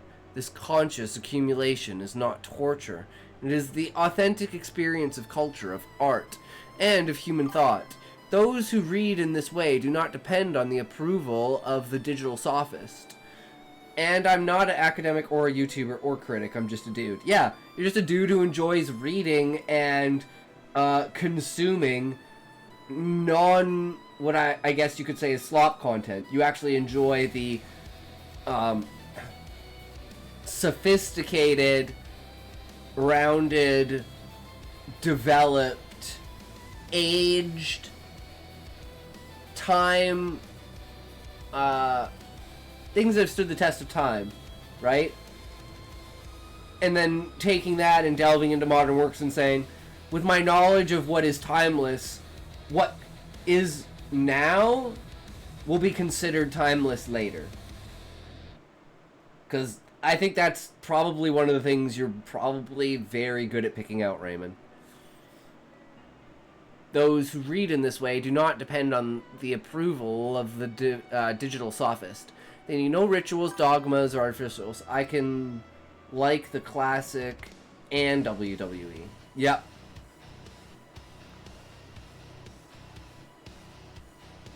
Or artificial hierarchies. Each text is an invitation to think, analyze, and enjoy actively, to construct one's own map of knowledge to be fully human. The motto, "You enjoy what you enjoy," is not emancipatory, it is a trap.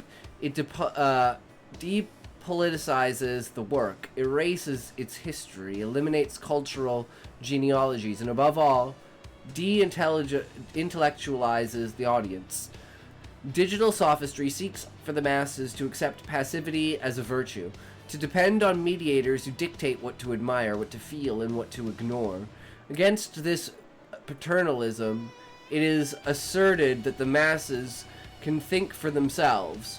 There are no distinct species of humans, nor enlightened elites possessing inaccessible knowledge. Every person has the capacity to analyze, to recognize influences, to perceive connections, and to enjoy art and culture critically and consciously. Reading, listening, watching, and reflecting are not academic privileges, they are universal rights. For this reason, I defend an active and autonomous culture. Passive consumption is not enough. One must read, think, connect, relate works and authors, understand context and genealogies, and enjoy critically. Each aesthetic experience is an opportunity to exercise the mind, to accumulate knowledge without intermediaries who pre-digest it, and to be fully human in curiosity, judgment, and enjoyment. Rebelling against digital sophistry is reclaiming freedom of thought, the right to difficulty, and the intellectual dignity of all. Coming of age does not require diplomas. The masses who listen to Bach, read Dante, and watch Fellini do so on their own, using their understanding, without guidance from mediocre mediators. True, Raymond. True. And that is why things become cult classics. There are so many things that were not noticed in their time, but 15, 20, 30 years later, they are some of the most culturally relevant things in the West.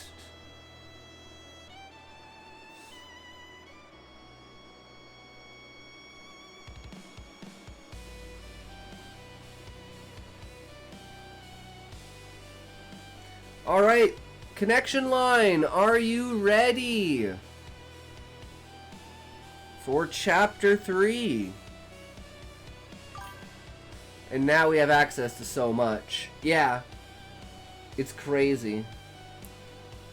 And people still know so little. So sad.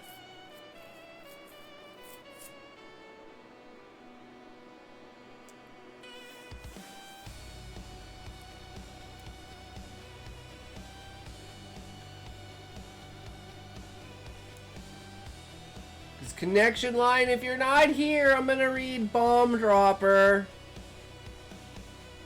I need to remind you guys to opt in to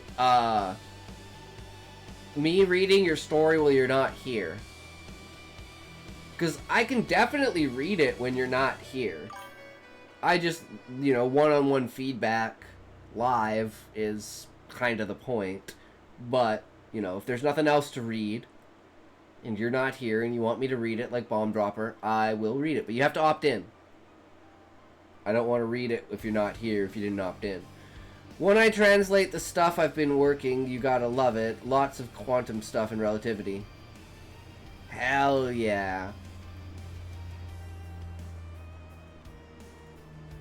I love it when it goes into that.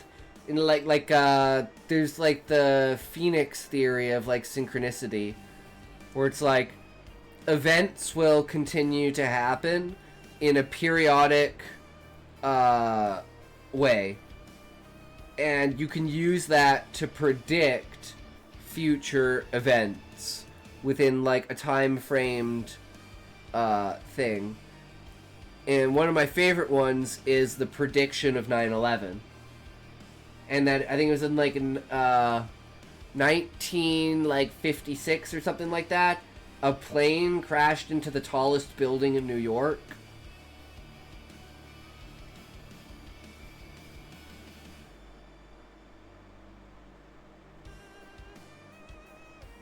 And it's like adding up all of the things that led to that event happening.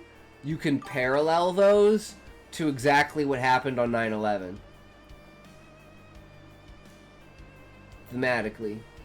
And there's people who relates that to tarot cards. I was reading books of that shit. Yup. And the craziest thing about tarot cards, Raymond, this is what I like about tarot cards, is the ambiguity of it. Right? And that's what makes them kind of so potent, is the fact that it could mean anything. So the chances of you having something in your life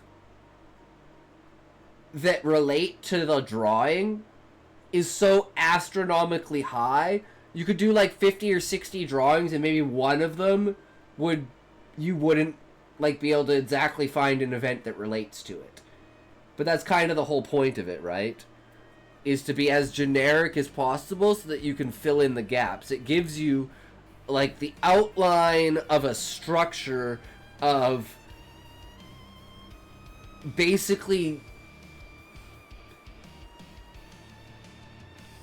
existence in a way, because of the amount of knowledge that's contained within each card and how each card can be displayed with each other card, the connections between them, building their own story. Like, a great one that I love is, actually, if no one's here and you guys want to watch this, and speaking of this, you guys want to watch a Steak and Eggs episode, one of my favorite Steak and Eggs episode that's like really actually kind of just a little bit fucked up. Because if Connection Line and Bomb Dropper aren't here, then I'm not on a time constraint to read their shit, right?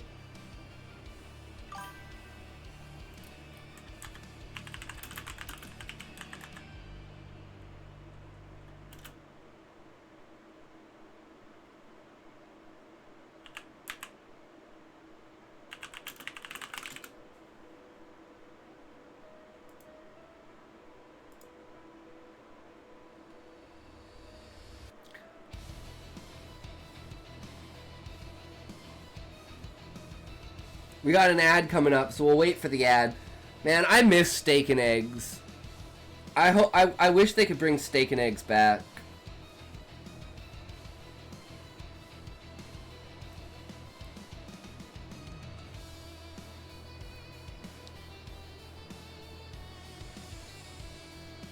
Oh.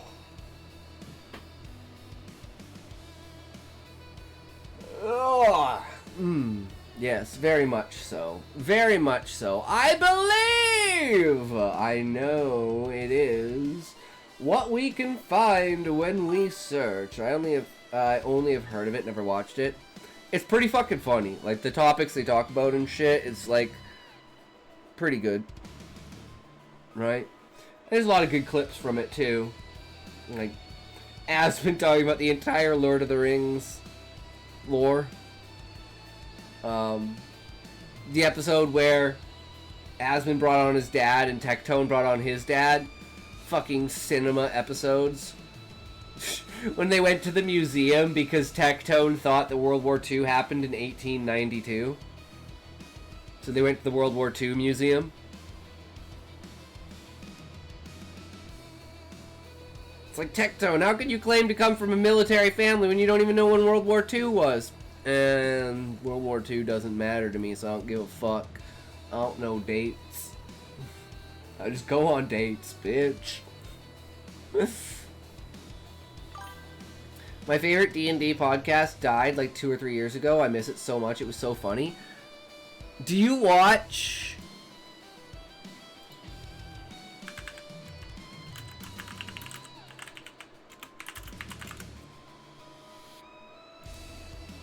Do you watch Viva La Dirt League?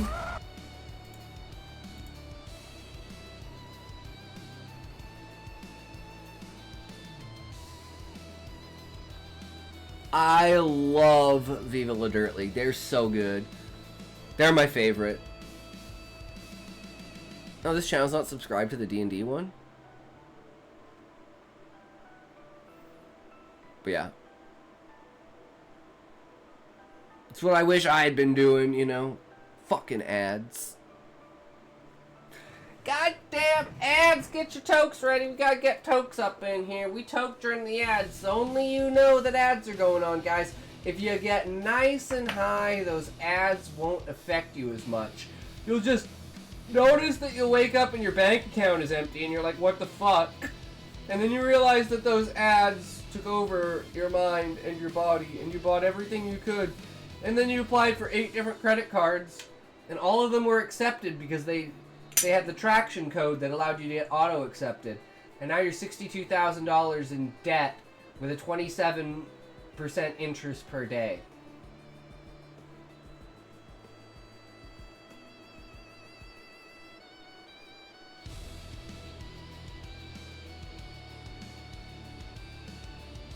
Okay, guys, I just had a funny satire story that we could do.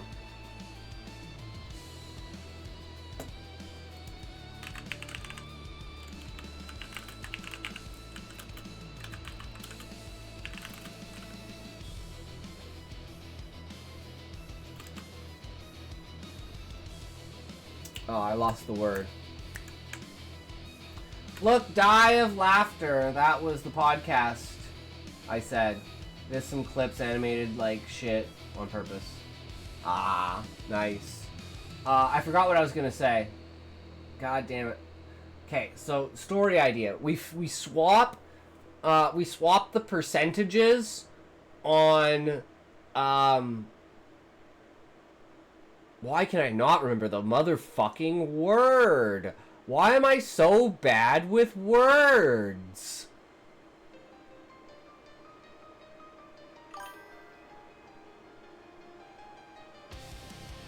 Well, we were just talking about...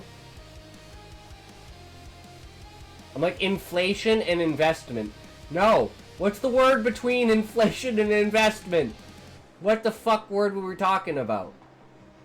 Interest! Holy fucking hell, interest. Okay, so the story is swapping interest percentages. So for your debt builds up at 0.3% interest, but your savings build up at 27% interest.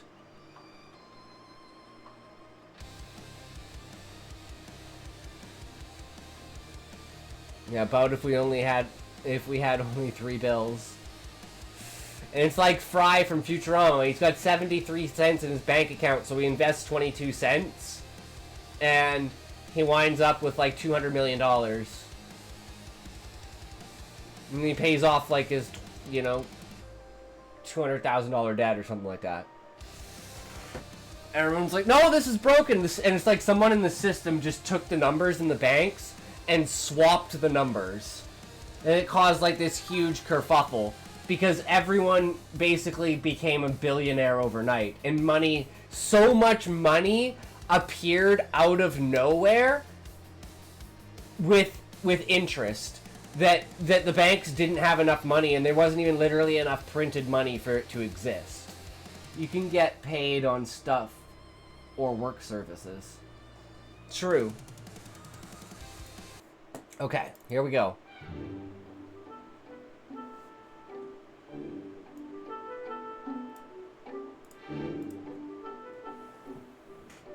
Hello guys, welcome to another special episode of Steak and Eggs. I'm with Techie, Asmin, I'm Emmy. We are again out of the house. I want my hooker, my pay on none hooker. of us have ever really tried to do before.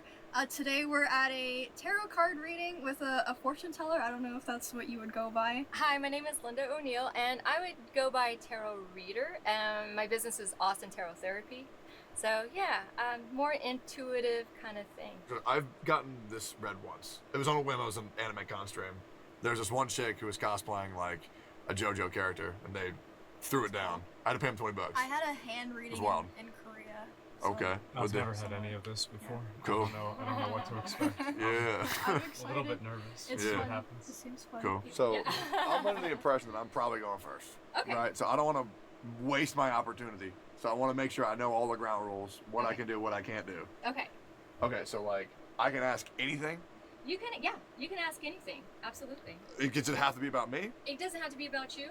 You can ask anything that you want, and honestly, I think that's much better because if I lay down the cards, sometimes the cards will reveal things that you may not want out there. So if you want to ask a question, that is so much better. But if you don't have a question, that's totally fine. I would like to go in blind, and then you let me know if I can ask something. Okay, so you want to go in blind? Absolutely. So every tarot reader. What deck they using? Show us, cameraman. And so what I'm gonna do, I'm just gonna kind of sit with your energy for like 10 seconds. It will be a little awkward. You can. No, it won't. Okay, so I'm just gonna sit with you. Give me your name out loud, just your first. John. All right, John. You're just gonna pick 2 cards, and this is from the. Can you tell from that? Okay, so you pick 2 cards. First of all, these cards are beautiful. Thank you. Those are so nice. All right, let's do that one, and let's do. Oh, let's. Better pick the right one. Yeah. Oh, you sure about that one? Yeah. Okay. And now we're gonna pick an oracle card. Okay. And so, do you know the difference between an oracle and a tarot deck? Oracle is all seeing. You're so knowledgeable already. Yeah. So let's do. I played World of Warcraft. Okay. Okay, the empty room. This is good. Ooh, look, looks like 21. I win. Bro, I just came from the gym. That's insane. Okay, we have the empty room. We have the Youth of Pentacles. Oh, we have these are really good cards. Okay, so.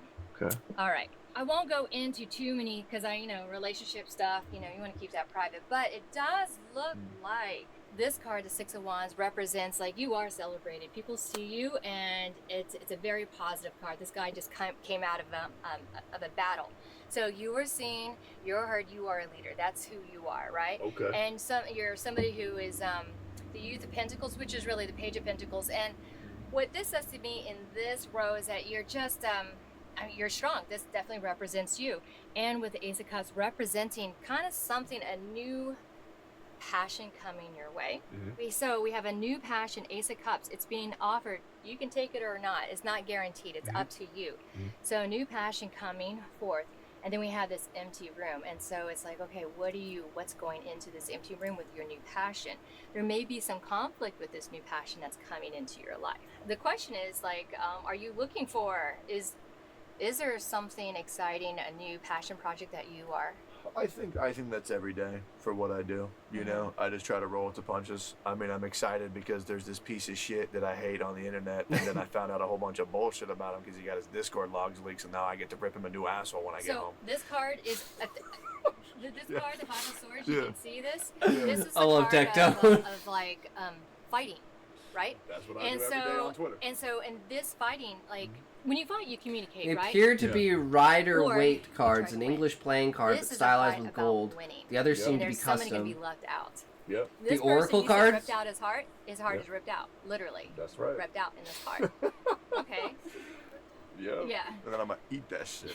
Okay. All right. And so the cards are kind of reflecting like this conflict, because 5 is the number of conflict. Ace is the number of new beginnings. 10 is the number of completion end of a cycle, but 5 is conflict, right?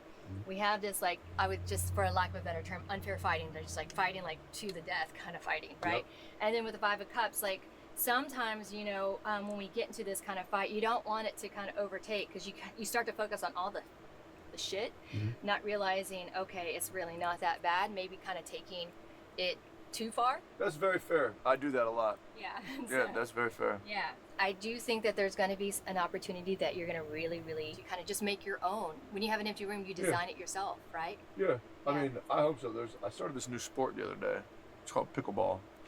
Shit is fire. So I Fucking mean, I liked it a lot. I was pickleball. there. Rich and people these four fucking beautiful, sport. older Spending Asian women $27,000 to get coming into out like pickleball. tall I was. Oh and my then- god. No, it was insane. I fell in love immediately. Oh, you didn't tell you about this? Oh my god! And then yeah, they invited me to play pickleball with them, and I'd never fallen in love so quick before. It was actually insane. So, and then I'm hoping to do. With water equally. Oh, just the one. There was this one, and oh my god, it was wild. She was like 60, but like I don't know, it was like. My 70. mother would love you too. Yeah. Yeah, and she's like 4'11". Country girl, yo, what's up? How's it going, It was country like seeing a girl? unicorn. Yeah. Do you have any other questions for the cards? Are my cats doing good? Is there one in particular that you're concerned about? My problem is that anytime I leave my house, I just can never think that they're safe. Do you want me Bone to give you, like, tired. all four Damn, cats, country their girl. names, and then, like, One of each those out each days. one's doing? I would love that. Okay, let's do that. Yeah. Okay. I'm actually not tired When you today, pull a despite card, spending like you- 6.5 hours making a This'll new be for story Fishy. and a new. This will be for Bongo. Fishy, Bongo. Y'all remember Fishy, Bongo. Yeah. This will be Eggy, Eggy. and then Eggy this Bell! one will be Beppin'. Likely to be so until Sunday morning. Yep. Got it. Okay. So we'll pull 3 cards for each. It is what it is. Cool. Okay. I have a Okay, rider so weight Fishy. deck, but the deck came in Italian, but I second don't one know how to is read them very well Bongo. because they have this stupid system Eggy. Yep. that you have to memorize all 78 it's the damn most cards and there's accuracy. 78 When variations. I leave the house, I have cameras installed when inside it's my the house. other way around. He stays by my door Yeah, he gets, until I get back. yeah, he's the one that's most upset that you leave. Yeah. Okay, and then the last one is Beppin'.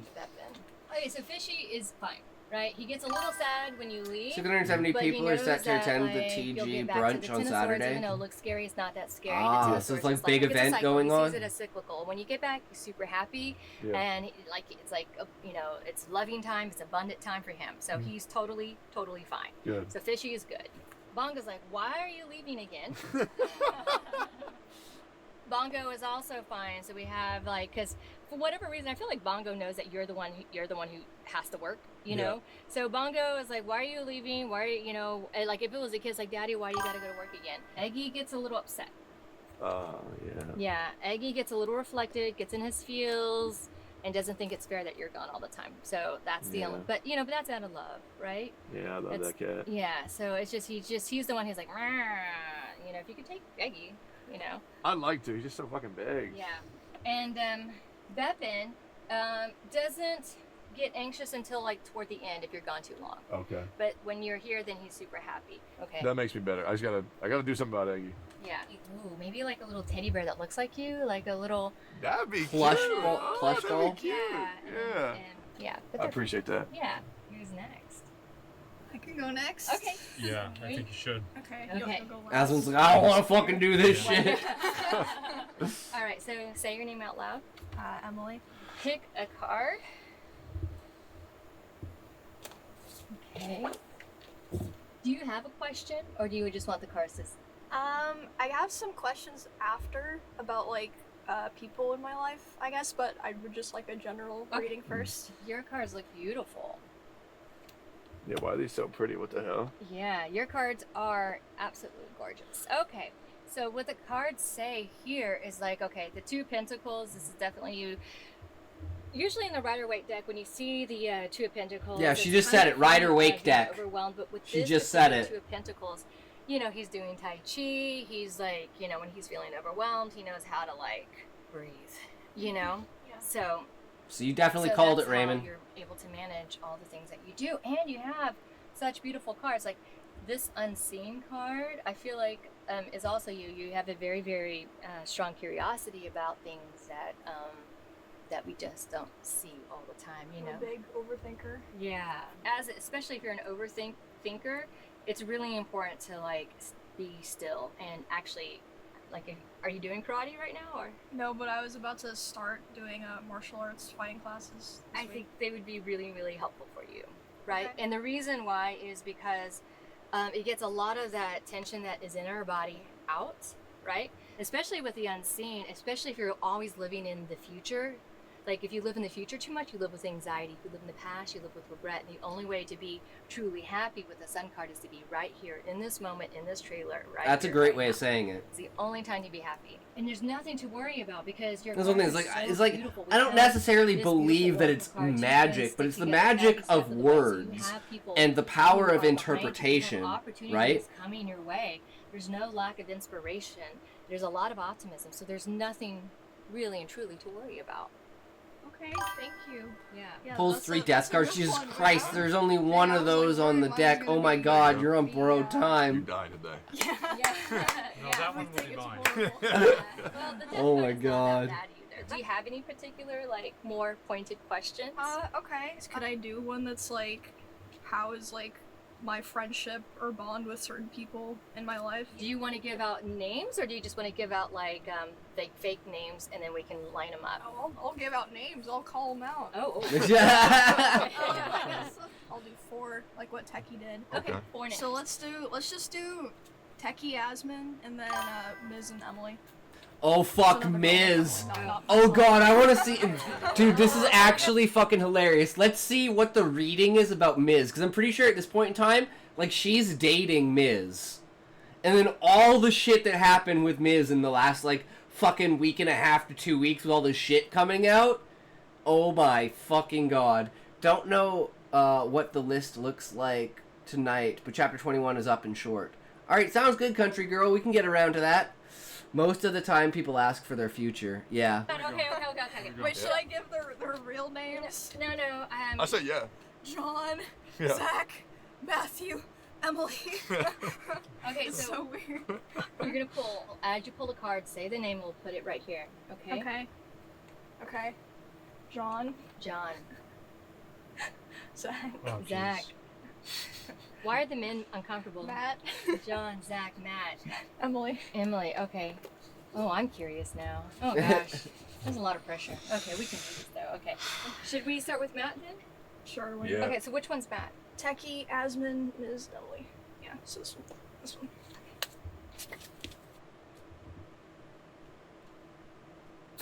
That's the thing you can't use. That's the thing you can't use. He's dreaming. Yeah. Okay, so he's not a bad guy. He's not a bad guy. Oh no, Like actually bad guy. he is a He's bad like guy. who works really hard. That he's trying to be focused. I don't know what he is. You know, What the hell happened to the He sound? wants to be good at something. Like the 3 of Wands is kind of working together. He feels like part of the team. He wants to do a good job. Yeah, sounds alright. Well, yeah, he does, because he gets pissed off when anyone else does better than him. It is wild. Critically accurate. So Yeah.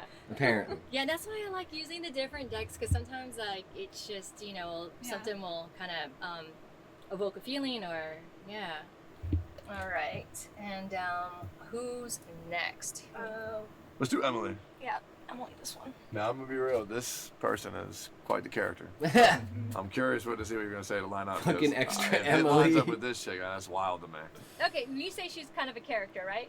So she's the kind of person, like, when she believes something, she's going to go for it. She's, like, forceful in that way, right? Yeah. Like, so, like, a Knight of Pentacles will take an issue that they don't agree with very, very slowly, where she's going to, if she thinks she's right, she's going to fight for it. She likes what she does, and that's important for her to kind of, like, love what she does. I think she likes working with a team. I do think that with the Sage of Cups, usually the Sage of Cups is a pretty positive card, and it is, but sometimes like there might be somebody where like they like each other, but there needs to be a mediator to kind of communicate what each other is saying, you know, because like maybe the communication is kind of off, you know, with her. Yeah.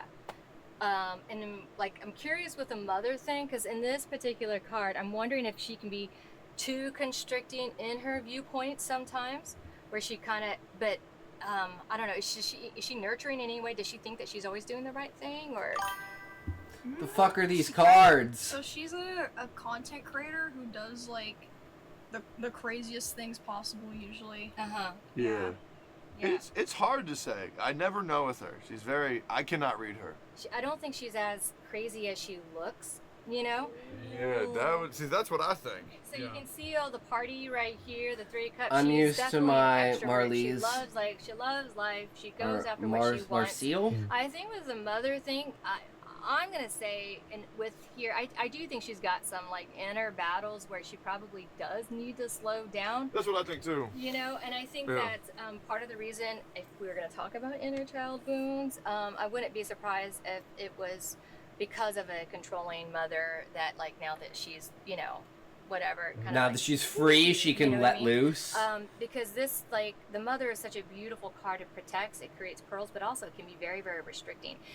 So I wouldn't be surprised that, like, if somebody, like, I don't think she's as crazy as, like, she may seem. I think she's just, I do think she's It's like dealing me. with, like, I'm like more hyperbolic on that end, right? Sometimes and I do it more for an entertainment purpose than the actual reality of, like, and then I think with the what Sage of it Cups, is. like, she just needs a good translator sometimes, you know, with her. I think she comes across wrong, because the Knight of Swords is incredibly passionate, you know, but she's not as crazy as she looks. Okay. All right. Okay, Yeah. so this is John. Yeah, what do we need to work This on? one's Zach. No. Wait. This was That's me. technical. This That's me. one? Yeah, Okay. yeah. Okay. It's The Hermit. It's good. The Hermit's good. Maybe it was supposed to be. I love the Hermit. The Hermit's about reflection, right? The Hermit's about reflecting on a relationship. And I feel like this represents, you know, you, the animal, right? And so the animal, when you think of an animal, the animal is very instinctive. And sometimes, though, what I think he needs to be careful with you is that sometimes you might be a little careless in that regard, right? It might be like, the Seven of Swords is in the typical Rider-Waite deck. It's all about like, somebody lied to me. But in this card, he's stealing packages, smiling, and skateboarding down the street. It really should have been for me. Is what you're kind of saying that Emmy makes bad decisions and I need to correct them? No. Okay. No. Okay, so what are you saying? What I'm saying is that if he comes off across as an asshole, he's not really an asshole. True. See that? There you go. Yeah, so that's basically what that's saying, because he's acting like, he's acting instinctually when he's being careless with other people's emotions or just whatever. The impact was not his intention, right? Yeah, so I have good intentions, but I fuck shit up. Well, I knew that. Okay. Yeah. They call me Dick Tone, if you don't know. All the, like the 3 of Cups is a beautiful card. It's like it's a family card. It's a celebration card. This is a good friendship here. Cool. You know, it's just that sometimes you can be a dick. Yep, yes I can. Yeah. That's basically, you know what I mean? And I guess with the Hermit card is like, for you, like, it's not to not overthink what he's saying. All right. Yeah. I don't. So Okay, it's all yeah. good. And so and the Hermit is not about overthinking, it's about reflecting, right? And so yeah, it's all good. Aw, that's nice. Okay. So the 3 of Cups, you guys also both got the 3 of Cups. The 3 of Cups is like kind of working together. I mean, you both got the 3 of Cups, so that's kind of interesting. It's really kind of showing the teamwork that you guys are, that you have together. And you said earlier that she's the glue of you guys, and so that's the Knight of Wands. The Knight of Wands brings the fire to the group, right? He sees you as the queen, you know, as like, like, you know, something very, very positive, right? I think that sometimes, though, it feels like you do a lot. He does a lot, right? You do a lot of stuff, a lot of different stuff. Something like that. Yeah, and so I think sometimes, like, it kind of leaves you a bit feeling ragged. So sometimes he may be, like, tired, or sometimes he may be just, like, distant or not. He doesn't like leaving the house a lot. Ever. Yeah. We had to do it 3 times this week. It's been good though. Yeah, it's like, so he has kind of like holding back energy, and like he's always kind of like pros and cons on every single thing. But you said he doesn't like to leave the house. It's good that he leaves the house because he can get a little bit insular if he doesn't. So with the Ten of Wands, it's kind of good for him to kind of get out there. So even though he doesn't like doing it, actually taking the choice away from him is There we go. Okay. I knew it. Yeah. There you go. Yeah. It's good. Yeah.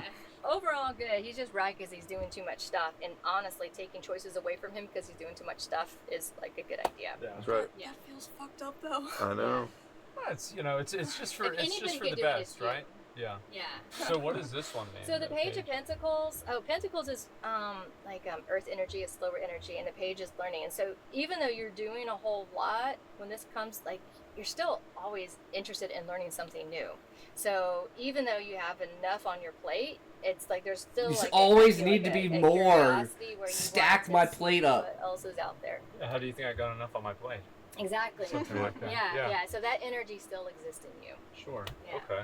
What about this one here, the Four of Pentacles? Four of Pentacles. She looks ragged. She looks tired. You need to conserve some of your energy, and it's just because you're letting so much out, leaving you indecisive about things. Something like that. Yeah, I think that's actually pretty accurate. Yeah. I like that a lot. Wow. And most importantly, we got to get you a dog. Yeah. Oh, no. Okay, well, they had their reading, and I guess it is my turn. The best never done part, this here we before, go. Never done anything like this, and so this is very interesting for me. So you're gonna pick 2 cards. Okay. Are you sure? Yes. I'm just kidding. As sure as I can be. That was quick. Yeah. Can I ask, like, so when the card falls out, you always pick it? Does it mean the card, like, chose to be picked or something? Yeah, that's how. Yeah, this is a critical moment in time for you. You have the World card. That's the completion card. You have Completion, of the Ten course. of Cups, which is like people really love you. You have the Nine of Cups, where like you should be very content in your life right now. But with the Five of Cups and the Six of Cups, lots of cups. Cups are A lot of cups. the cups are On your fucking desk. Imagine that shit, bro. Oh my Oh god. my god, how did the cards know? yeah. I didn't even think of that. But with the cups deal with in relationships, you know what I mean? And so you have everything that you need to be very, very, very happy. Are you very, very happy right now? Because you have everything that you need. I don't like to reveal my Okay. internal Okay. philosophy, but I will. Uh, I don't believe in happiness. Oh, and so with these 2 cards right here, right? This person's just looking at all the shit going downhill, right? Yeah. And so there's yeah. there's a focus that you have where you just kind of look, you focused on all the stuff just going downhill, even though you have this critical moment in time where even if you don't believe in happiness, happiness does exist. So does suffering, though, right? Suffering Sure and happiness does. does exist, and hand in hand. So just because you believe in happiness doesn't mean that you don't believe in suffering. You can still suffer and be happy. You know what I mean? Oh, I But- understand yeah. very well. I do spend a lot of time thinking about how good it used to be, Yeah. and it's not like that anymore. Yeah, so this is like always thinking about the past. Fucking World of this is wild, Warcraft. Do you have any specific questions, like when do I need to clean my house? Or I'm the kind of person, I'm a very big worrier, you know, like I worry and get anxious about things, and so can you Yeah. do a reading for that? Yeah, Okay. yeah. I mean, one way to kind of do that is just, being mindful of when you're thinking of the past or what it used to be, and just reshifting your focus to the present moment. That's one way to do it, It sounds easier than it is, but if you're always seeing, you need to change your perspective, right? Your time perspective. The Hangman's always about changing your perspective, right? Seeing it from a different viewpoint. So if you're too far into the future, like I said, you can't be happy, anxiety. If you're too far in the past, you can't be happy. It's like regret or depression. The only way is like focus in the very, very present moment. Focus One way to on set the yourself in now. the What present can I do moment is to now? Write down one thing you are grateful for that day, one thing you did right that day, and one thing that you're looking forward to tomorrow. And it keeps you in the present moment. Okay, all right. That's a good mindset. I like that. Yeah. Yeah, so the Eight of Swords and Eight of Wands. And That shit looks like you, bro. Okay, so with... Yeah. That is a big anxiety looking card. That's exactly right. And so the Eight of Swords is a big anxiety card, but it represents anxiety that, like you creating narratives in your head that they're actually not true. Yeah, I only do Turmoil. that about once an hour. Okay. And Right. But there is a way, you know, Eight of Wands is about movement. Eight of Wands is about, like, there is a way out of this pain. Ten of Swords, like, you can still, it's just, you gotta do the work. You have to be, you know, you have to want to do the work of being mindful of your negative thoughts, writing it down, seeing a therapist, whatever it is that you need to do, is to help manage your thoughts. But the Ten of Swords is the end of the pain, end of the cycle. If you are, Can you do a reading for me, Raymond, across it Twitch? won't go away. Anxiety never goes away 100%, but it's way manageable, and then you can actually experience other emotions, you know, without guilt. Yeah, sure. I understand. Yeah. Okay. Thank you for letting me read for you guys. That was fun. Yeah. All right. Well, do you guys have any other questions for me? No, I'm just hot. It's hot. It's very yeah. We're gonna look at the shop and Yeah, the all little that, trinkets. and all that? Okay. Yo, what's up, boys? We just got our tarot reading, and now we're about to head into the hyperbolic time chamber, The metaphysical witch store, because we gotta restore the chakras, because my cat has depression. So we gotta fix that. Can you help us? We have catnip, yes. We'll absolutely get your cat feeling better. Okay, great. And this is your store? It is, yeah. Cool. How long you have the store for? This has been open for 5 years. Oh yeah. Show us some cool stuff, please. Absolutely. Hell yeah. Thank you, Jessica. We opened in 2018, actually next door, and it was much smaller space. We were a bit of a collective of a bunch of local artists and herbalists. And then 2 years ago, That's how it starts, guys. That's how it starts. For the whole park. And next thing you know, they're selling crystals with hot goth chicks everywhere. It is nice. Zucchini Kill Cupcakes and Bistro Vanish food truck, and I'm opening a potions trailer. Potions? That's so sick. If I was going into battle and I needed your strongest potions, what would I get? We'll probably make something like that, like the strongest battle potion. It actually is really funny because I have this story whenever I first started in herbalism, because that's kind of what I got started doing. Oh wait, herbalism into alchemy. That's awesome. That's like just like World of Warcraft. That's insane. So that's from World of Warcraft. Yeah. Thing is, when I was like 18, 19, 20, I played World of Warcraft. Oh, and awesome. What'd you play? I was Fucking I was ads. a gnome mage with an herbalism profession. Cool. And I really wanted it to be real. Yeah. And so now Now it is. I am a mage with an herbalism. That's so cool. Real life is an RPG, I promise. That's what I feel when I go to the gym. I'm like +2 strength. So I'm aware like these stores are very like metaphysical. So when you look at me, what do you think I need from here? I think you're like a Viking warrior. Okay. What would you steer me towards for something I should get? One of these, a troll cross to ward off the trolls. Okay, I got a lot of those on the internet. Okay. That's such a that's perfect. There it Okay. is. So these are literally troll crosses. Oh wow, we have a lot of them. That's sick. I love that. So these are forged by a local blacksmith called What? That's insane. Dark Moon Forge. We also have Thor's hammer. Okay, so but this fends off trolls. Trolls meaning like bad spirits and Okay. energies, but like in. This actually makes me very happy. 3, 2, 1, That's tell. insane. This is exactly what I would have looked for. Yeah, do. Oh, that's nice.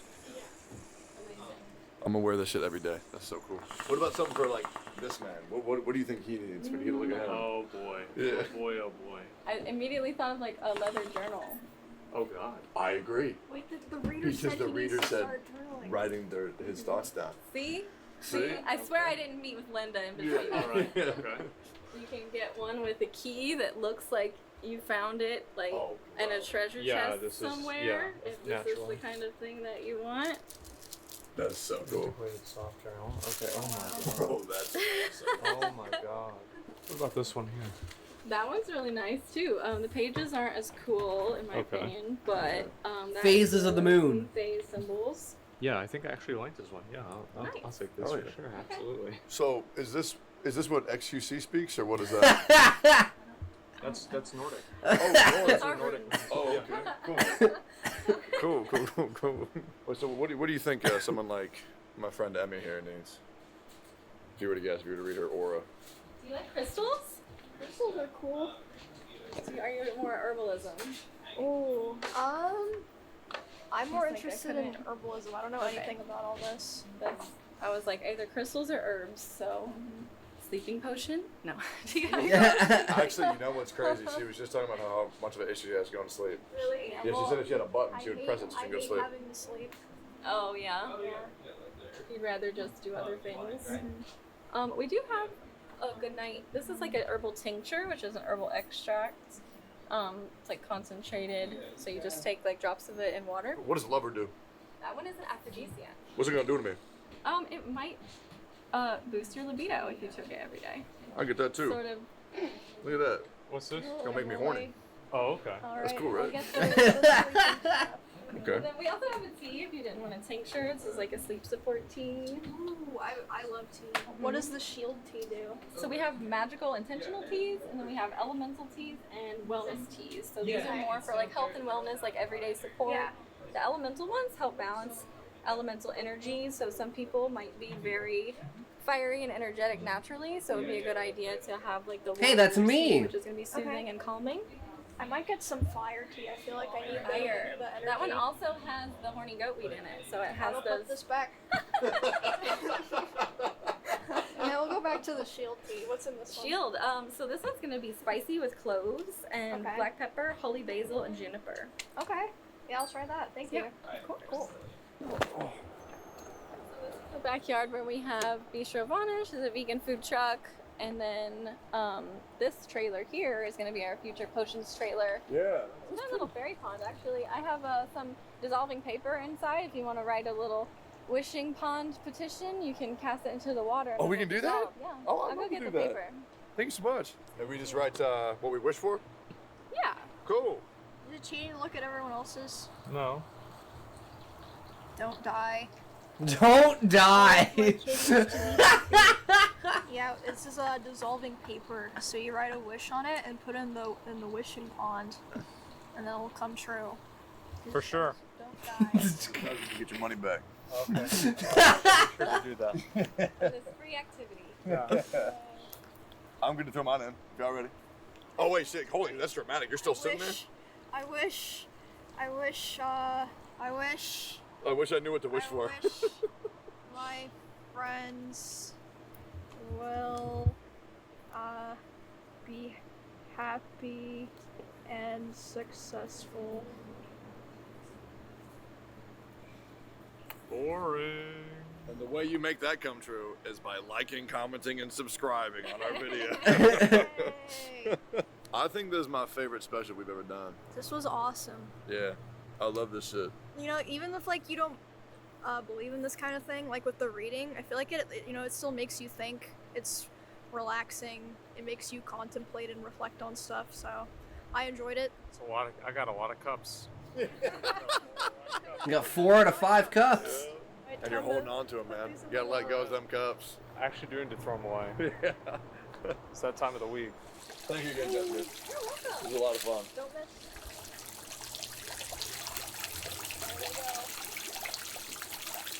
Alright Yeah. guys, I guess that's the episode. Thank you so much for watching. Please Hell don't forget yeah, it's to- a good time as always. Alright, well. That was a fun little deviation. Kind of my favorite episode of Steak and Eggs. So, Country Girl, are you ready then for chapter 21?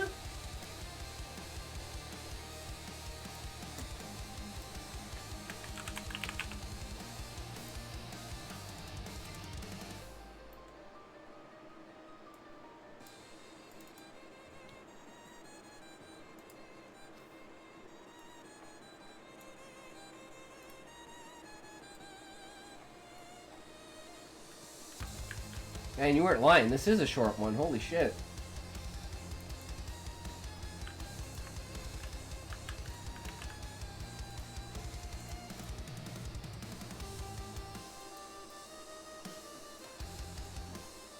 Alright, and then we gotta get bomb droppers.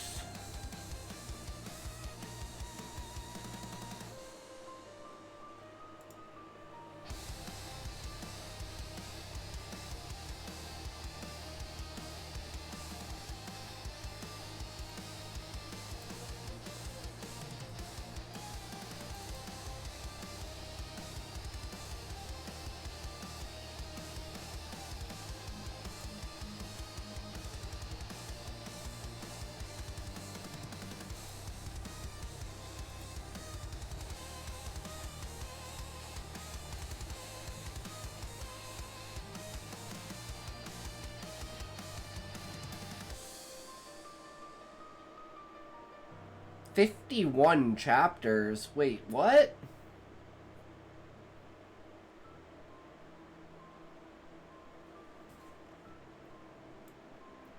Oh, he wrote 11 more chapters.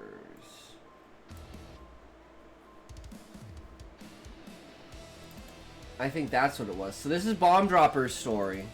We're on chapter 2. I think this is the one I can't copy off of.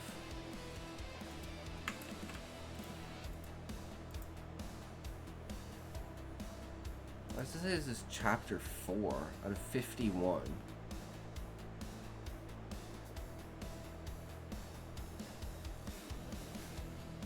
I don't know how this site works, but...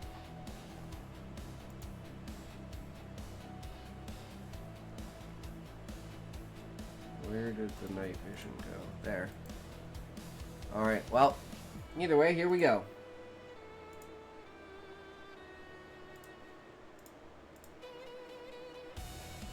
Alright, so this is Bomb Dropper's story. This is chapter 2. The Celestial Hunt begins. Senon, god of beasts. Intoxication, god of reality. The moons drifted overhead as you, in intoxication, reached a cliff's edge. Below, you stretched something impossible. An ocean made of floating islands, each drifting like petals in the wind, glowing from within like shards of broken stars. Okay, Intoxication whispered. This place is so beautiful, it's straight up rude. Your star wolf pup howled proudly, like it was showing off its world. He grinned mildly. If this is the first continent, imagine the rest. First, he asked. You think there's more? He pointed toward the horizon. A massive silhouette approached. Not an aircraft, not a dragon. A sky ship. It glided gracefully between floating boulders, its crystalline sails shimmering with cosmic energy. Runes pulsed along its hull. Instead of smoke, stardust trailed behind it. Bro, that's a spaceship galleon. It's coming towards us, you said. Book, Intoxication ordered, scribbling furiously. The ship approaches, non-hostile. No weapons fire, no kidnapping, no probe behavior. Flash of light confirmed the magic worked. The skyship slowed, anchoring itself with chains of blue mana. A boarding bridge extended towards the cliff. 3 figures walked out. First was a tall woman with silver hair braided down her back. Her armor glowed faintly with starlight. A crystal blade hung at her hip. Her confident stride suggested she had fought entire wars and won. I am Lyra Skysong, captain of the Astravel, she said. Oh. Speaking of ships, did you guys see this shit for Where Winds Meets?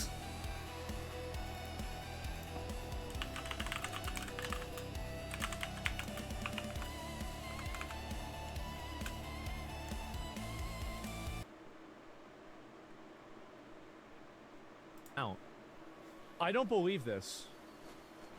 It's there? Okay, so if I go to Appearance tab, and I go to Mounts...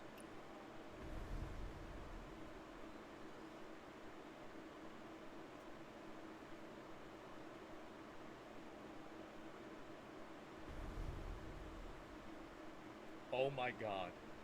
Oh my fucking god. So, this is the boat right here. Guess how much it Holy is. Shit. The painted goat cannot be freely operated and can only cruise around in a premeditated route. Painted boat. Wait, they even have a video for it? Oh my god.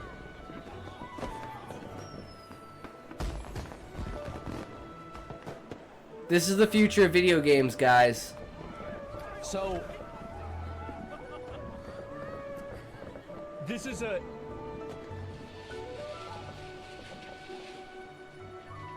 Oh, and this is the person. Okay, this is if you have all the stuff. Oh my god. Look at that. And it's only $40,000, guys. It's only a $40,000 mount. That's it. And then this is the armor here, too. Oh, look at it. Oh, wow. Wind show exchange.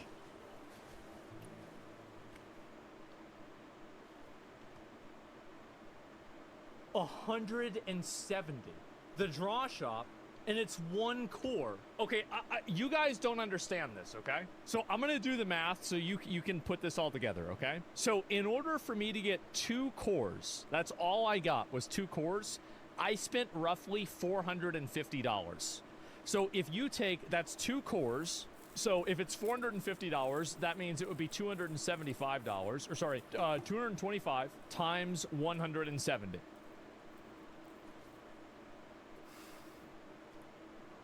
And that's if I get lucky.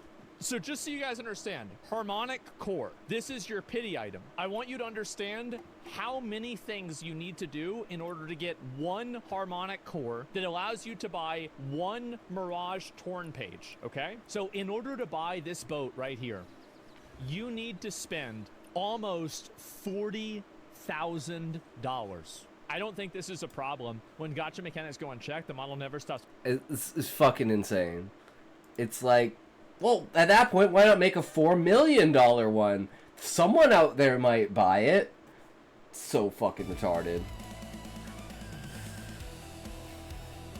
Just forces and shitification. All the time they spent on that, they could have spent on something that actually mattered in the game instead of a fucking boat. But yeah, that just reminded me of that because it's a fucking boat. And just that image of the boat just looked fucking badass as fuck. So I was like, okay, yeah. It is what it is, right? She said, I sensed a rift opening. I expected monsters. Not 2 boys with a baby constellation wolf. I'm Senon, you said. And I'm Intoxication, your friend added proudly. The floating book beside him made Lyra tense instantly. A reality scribe, she whispered. I've only read legends. Behind Lyra stepped the second figure, a mischievous man with glowing insect-like wings. His hair flickered like green flame, and he hovered effortlessly above the ground. Name's Zeph, he said. Professional troublemaker, part-time hero, full-time gorgeous. He winked. Intoxication muttered. Bro, he's flirting with the universe. The third figure stomped forward, a giant humanoid with stone skin, carrying a hammer the size of a motorcycle engine. Bowed respectfully. I'm Talo, Titankin. I fix the things you break. Intoxication frowned. We didn't break anything. Talo pointed at the shimmering rift near tear behind you. That is a break. Oh, Lyra explained. The rift examined the rift carefully. This one is fresh. You came through it? Yeah, you said. By accident. Zeph whistled. Dangerous place to pop out of. The unwritten hunt. New arrivals. We met one, Intoxication said. Lyra's eyes sharpened. And you survived. Intoxication pointed at your Star Wolf pup. Teamwork and cosmic puppies. Lyra exhaled and sheathed her blade. Then we need you. Both of you. We? You echoed. Yes, she said. There is a war across the universes, and you just landed in the center of it. Our Astravel soared through the sky past islands the size of mountains, past rivers flowing upward into space, past creatures shaped like living constellations. Again, Bomb Dropper, I love your description and like space references, because space is like my favorite shit. It goes so fucking hard. Your Star Wolf puff stuck its head off the deck like a dog in a car window. Zeph hovered beside you. So, Senon, beast god in disguise, huh? You blinked. I didn't choose the name. Names choose their owners, he said casually. Especially divine ones. You felt a chill. Divine? Zeph smirked. Oh, you haven't told them yet, Captain, Lyra sighed. Zeph? What? Zeph said. He deserves context. Intoxication crossed his arms. Spill. Lyra faced you both. There are 4 cosmic forces that shape all realities. Creation, beasts, reality, and void. Tallow grunted. 3 of those are stabilizers. The last one, not so much. Void, you asked. Lyra nodded. It is the absence of story. The hunger that erases worlds. Raw, I was pulled into a side quest. My bad. No worries, connection line. It's all good. We're just reading Bomb Dropper's story right now. But welcome back. So your story will be up next then, connection line. Here, part 2.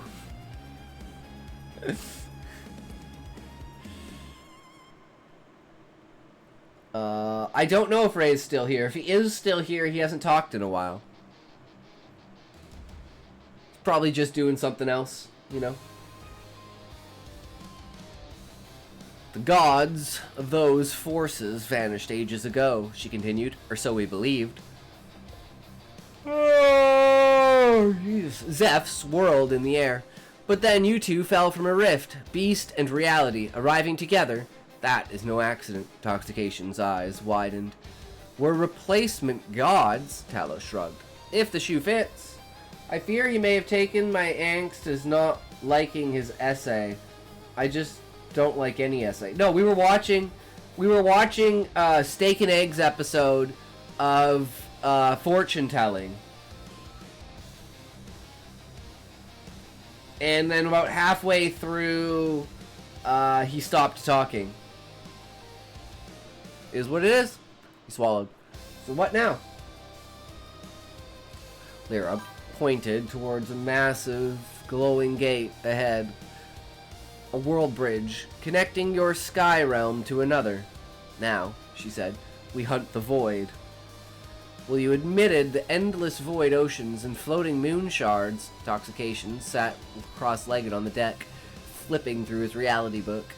It kept writing things on its own. Power growing, ink density rising, narrative influence expanding. Guys, Toxication said, is the book evolving? It talks story canon? Wow, peak. Yeah, I know, right? Connection line? It's an isekai. Lyra came over frowning. Yes, but too quickly, Tallow grunted. Books shouldn't do that.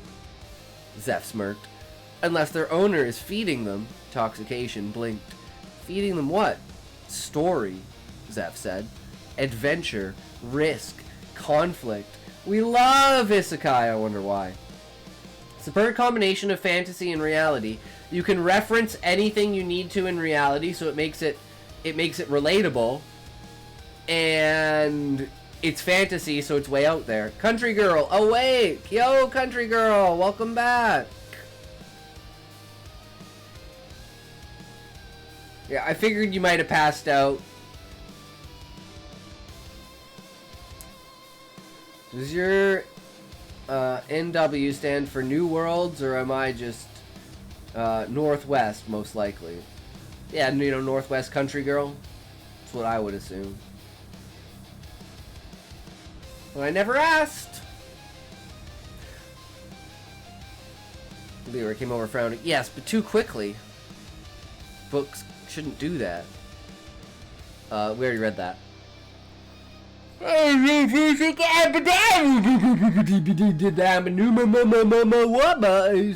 Adventure is conflict. More intense the journey, as in the PNW. Pacific Northwest. It's the Pacific Northwest. Yeah. The more intense your journey, the more the book grows. So, it grows when I cause chaos, Toxication asked. Oh gods, Lyra muttered. We're doomed. Born and raised in Washington. Nice. Yeah, I'm originally from Vancouver in BC, so I'm not too far away from their Country Girl. Toxication's book flashed again. New ability, Ink Construct. Write objects into temporary physical form. Temporary, Toxication asked. The book wrote. Duration increases with skill. What can I make? He asked. Ink spread, forming a single word. Anything that does not break cosmic rules. Toxication immediately scribbled. A miniature comet. Oh god. Born in Vancouver and raised in Ottawa. Never been to the east side of Canada. I'm in Alberta now, but that's the furthest I've gone. I've never even been to Manitoba or Saskatchewan. Ugh. Ooh. A miniature comet. Tiny glowing comet appeared in his hand, spinning like a stress ball dipped in starlight. This is so cool! Threw it into the air, spiraled away like a firefly shooting into space. Zeph clapped. Congratulations, reality baby, you just made your first celestial toy. Toxication's ego grew 3 sizes. Feel free to never bother coming. Kinda fucking sucks over here. Got some Montrealan friends? Nice. Yeah, man. Yeah, Canada's a shit show no matter where you are. Everywhere seems to be, though. It is what it is. I want to go so bad.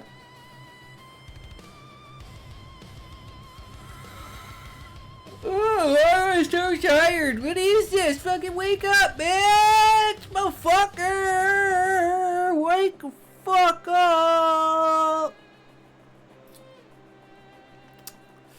While the toxication experimented, you sat with your Star Wolf pup petting its warm nebula fur. Lyra approached quietly. Senin, she asked slowly, may I ask something? Sure. How much of your power have you tested? You shrugged. I tamed one wolf. One, she repeated. You realize Star Wolves travel in packs of dozens, right? Your wolf barked happily. Try calling, Lyra said. Just call. I'm not a whistle. Call from your soul, your true nature.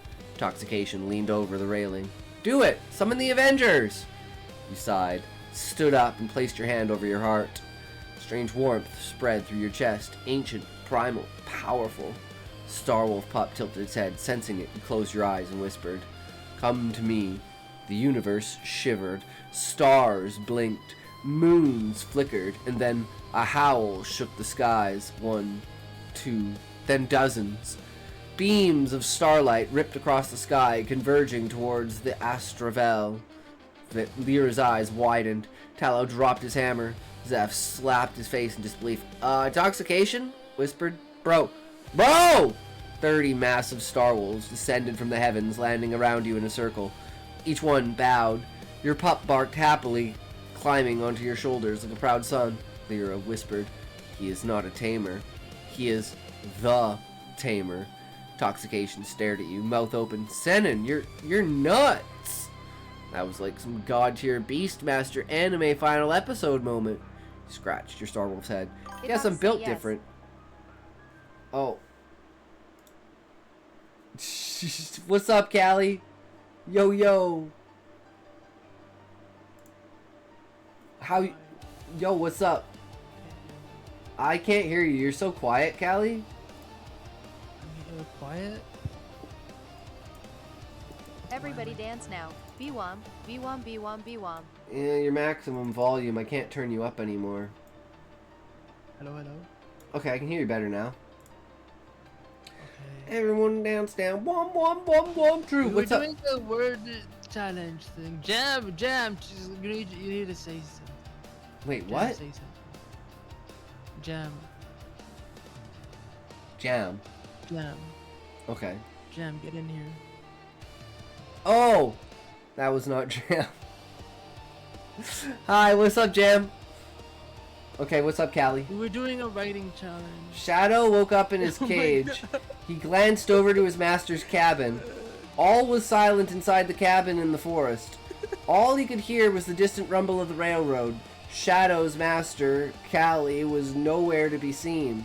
He must be gooning at streamers again, thought Shadow. True. True, Callie. Absolutely fucking true. Is that all you came here to do? Where did this prompt come from, bro? Yo, we're doing a challenge and this guy Jam shows up. And he just drops this? I love it, Jam. That shit is fucking fire, bro. Man,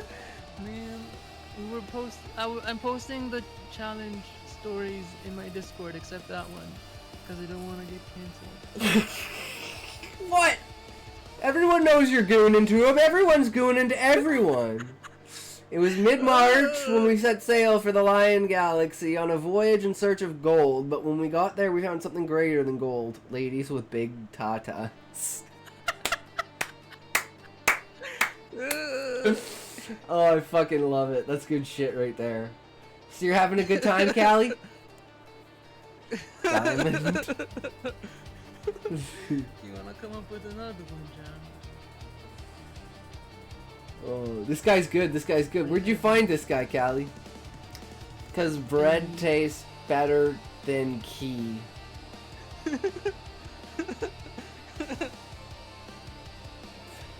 I think I got all the words. Okay, what do you think of my story, Jam? This is my story.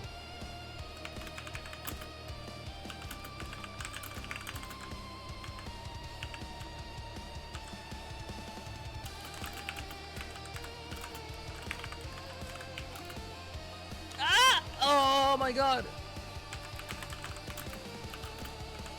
I was scratching my head with an adapter, and I induced the pain. Did you look at this guy? It's a bot. I can ban him.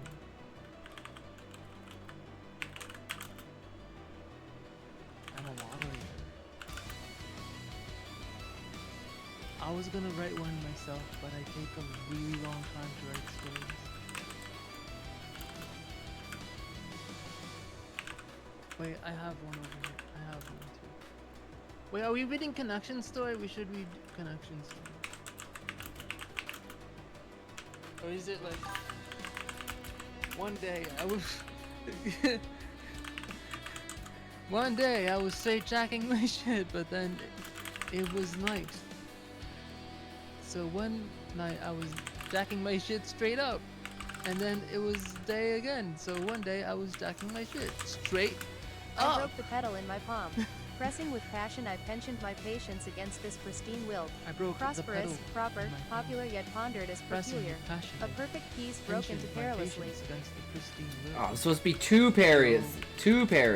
perilously. Fucking ads, guys. I love when the ads play during the most critical times on a live stream. I agree, Connection Line. Fucking goddamn ads. But yeah, what do you think about that, Callie? I think there's a lot of... Somehow Israel's to blame. I agree. Israel is absolutely to blame. Connection Line. 100%. Jam! Jam, what do you have to say about this? What did you think? Yeah, Jam, what did you think of my story? Was my story good? Do you want me to post your thing? Likes. I like everyone. Callie likes Israel. I don't hate anyone. I don't really know what is happening. Ask him why. My OC, Callie, Marantine would never like Israel. Is not real. Is not. Ask me why. I don't think hate should be a thing. Hate should not be a thing. No, it shouldn't. But it is, Callie, and we have to deal with reality. Well, I'll make my own reality. I know, we're creators. We do make our own reality. Callie, be honest. What? Y'all like my little story, by the way. I love your story, Connection Line. Stream cut out before I could tell. Should I, like, be posting all of these in my Discord? It's up to you, Callie. Right? I feel like the Discord should be, like, 18... I mean, should be, like, family friendly. 3, 2, 1, tote! Just a little bit, you know? No... I don't know, man.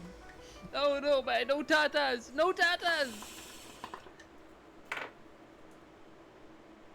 No stories about tatas or jacking it. Top 10 times I go into boobies. Boobies! I love boobies too.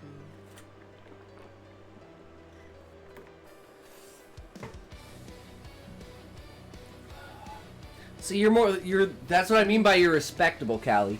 I'm not respectable. I'm degenerate as fuck. Like, And I lean into that as much as I can.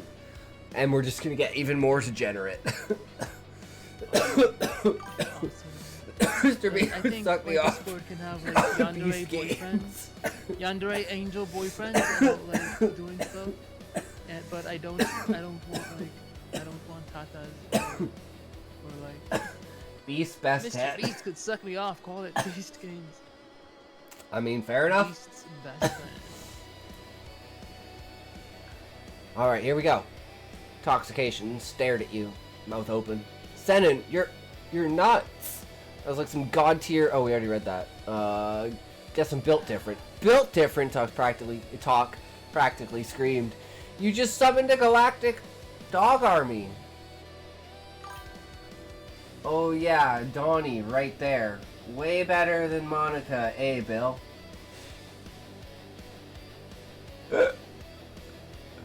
Yeah, just go ask Bubba. Hey man, if you can't satisfy your wife, who thinks, how do you think you're gonna satisfy, or you can't satisfy your husband, how are you gonna satisfy the entire country? Your wolf army stood ready. Intoxication's book glowed like a newborn star. Lyra pointed toward the enormous shimmering portal ahead, swirling with every color imaginable. The void's influence grows stronger beyond this bridge, she said quietly. If we don't stop it now, billions of worlds will collapse. Zeph grinned. Good thing we have a beast god and a reality god on board. Tallow cracked his knuckles. And a very big hammer. Intoxication, step beside you. You ready for this, Senin? You placed a hand on your Starwolf pup. I was born ready, Talk grinned. And let's go rewrite some worlds. To fuck a woman, you must practice. I wonder if he smoked a cigar while Donnie was on him. To fuck a woman, you must practice with other men first. Call that beta testing. It's like, you say you have to start with gay porn in order to get into real porn. It's like everyone started in gay porn. No. I think gay porn is real. Okay, Callie. Gay porn is not real porn. No. Elon bites because he is not on that cat. Gay porn is performance art. Everyone knows gay people aren't real. It's a psyop. Gay porn is a psyop.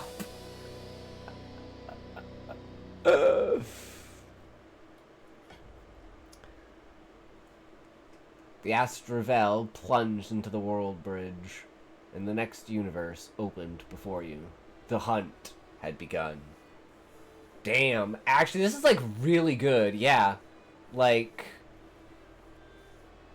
this is fucking absolute fire.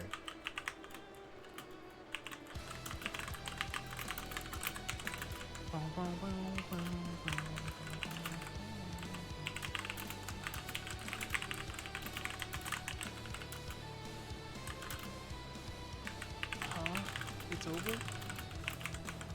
And what's funny is the best part about this is the fact that the story is about intoxication, and I just commented under the name intoxication. What a fourth wall break. It talks.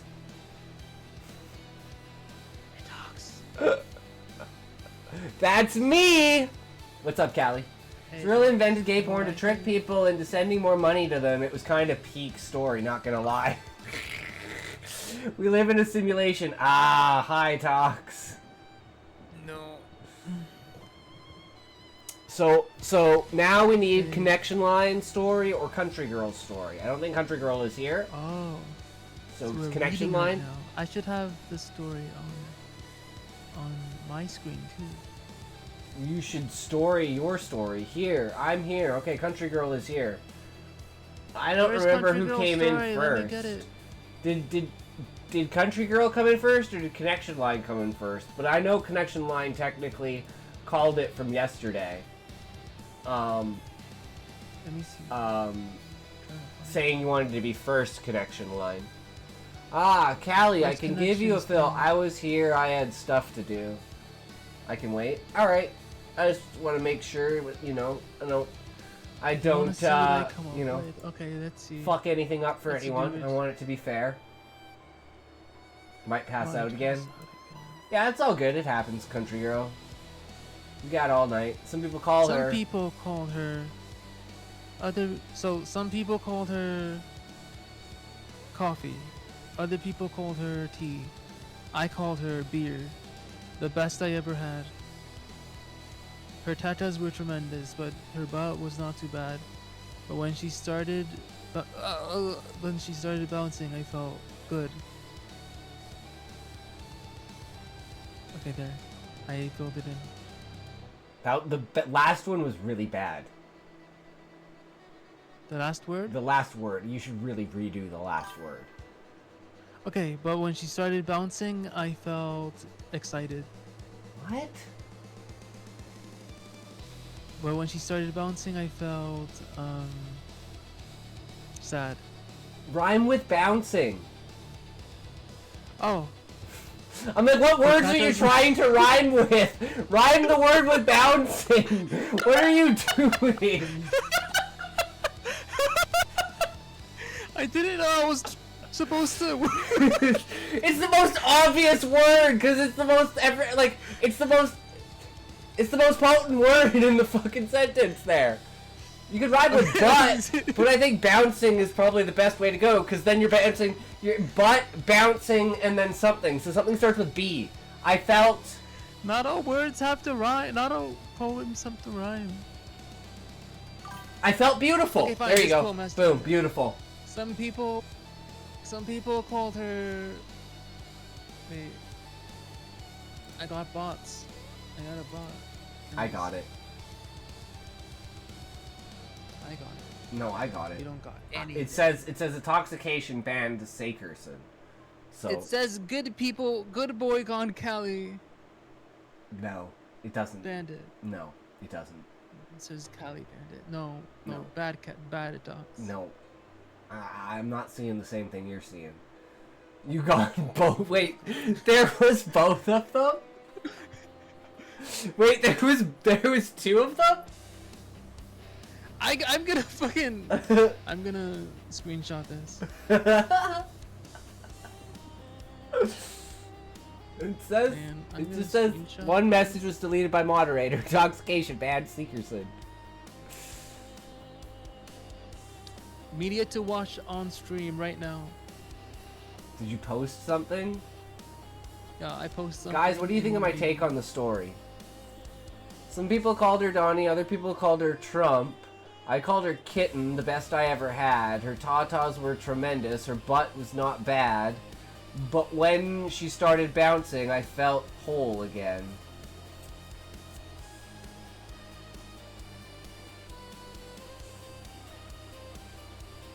Yep. Some people call her Donnie, other people called her Trump. I called her Dump. Wait, I called her. I want to rhyme. I'm trying to rhyme. You're failing, Callie. The best. No, hey.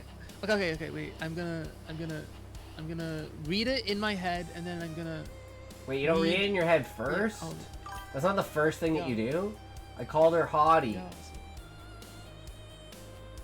Cause I'm Some Scotty. people called her Donnie.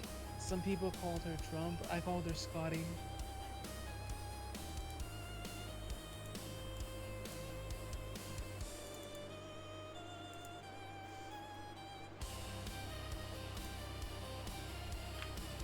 My mom's here. Your mod? Some people You have call a her mod? Donnie. I have a mom. Oh. Everyone has a mom, but not everyone lives with their mom. You live with your mom. Yeah, I live with my mom. Some people called her Donnie, other people called her Trump. I called her Scotty, the best I ever had. Her tatas were tremendous, her butt was not too bad. But when she started bouncing, I felt I felt sad. What? Why would you feel sad from tit bouncing?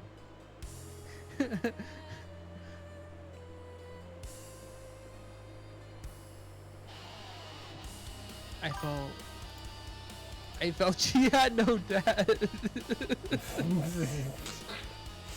Yeah, that makes sense.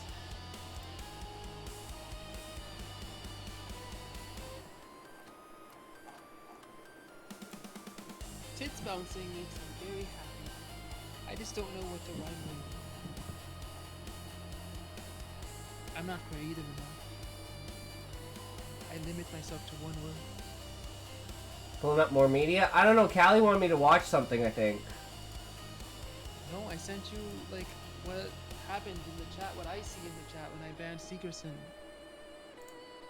Oh, one message to leave out. You could Callie ban. Oh, because maybe he was in both of our chats. Oh, okay, so we both banned them from each of our chat. Okay. And what's this, Callie?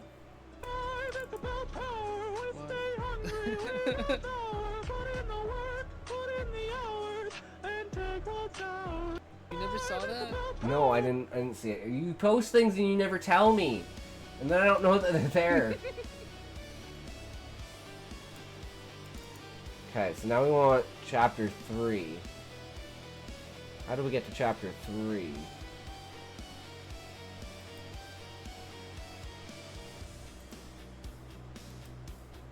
Yo, wait. No, go back. This one, Sky chapter 3, derailed.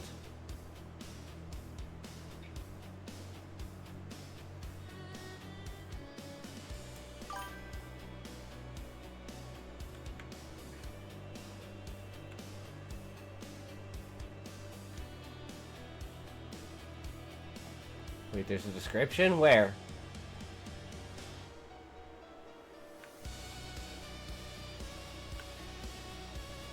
I don't see a description. Put in the work, put in the Oh, here? Been plagued by a recurring dream of tragedy, one involving trains, malls, and her own sister. It seems fate is derailing Araya towards her own death, and Callie must devise a plan to stop fate itself and save her sister from an untimely death. Damn. Callie's new theme song. Oh shit, this is gonna be good. This is gonna be good. Man, why are you doing this to me? Ah.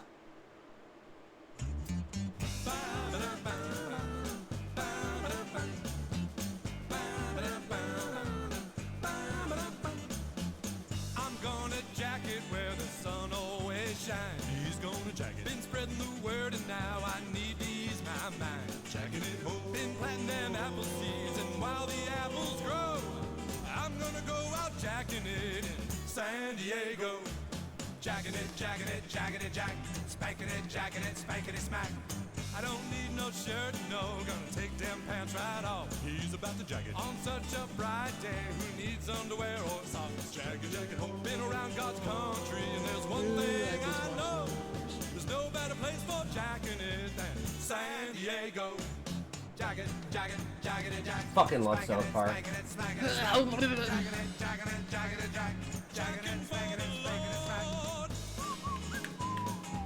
Come to San Diego, there's so much to see. From the sparkling waters of Mission Bay to the warm tortillas of Old Town. Callie theme song. I love this. Why not try spanking it, one of our charming city streets? San Diego, come, take a load off. This is my theme song with Nathan's theme song. Spanking it, smackity smack. Whacking it, whackity whack. Spanking it, jerking it, smackity smack. The cars are passing me by, they honk and say hello. Hey, that guy's jacking it. From his window, there's a guy shooting video of him jacking. And if the good Lord Jesus comes knocking on my door, just tell him that I'm jacking it in San Diego. Jacking it, jack. Spanking it, smackity smack. He's about to jack it. This is my theme song. Finger and her thumb in the shape of an L on her forehead. Well,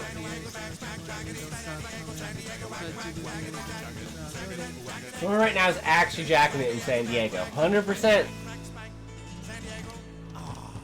Think about that, liberals. Okay, what is this? You never know, but the bong bong. You're an all-star. Chicken attack?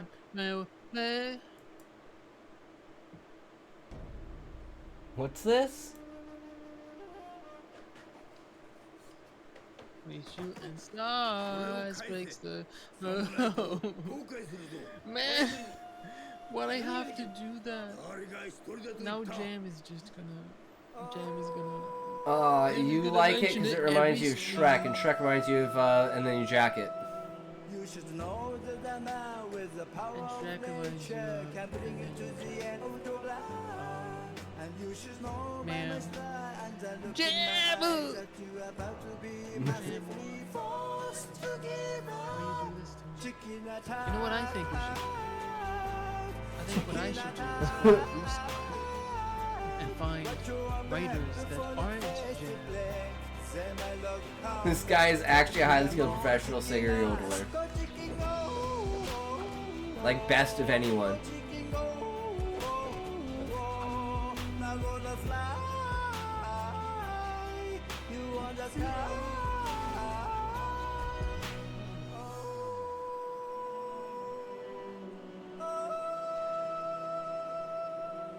With the power of nature, you're never alone, and you can't live alone. Every piece, every tree, follow me to the I have no end, idea and how long you're that about is. to be massively chicken attack. Go on X and find mentally ill people to write stories. No, I'm gonna go on Blue Sky and find And you'll wind up with this.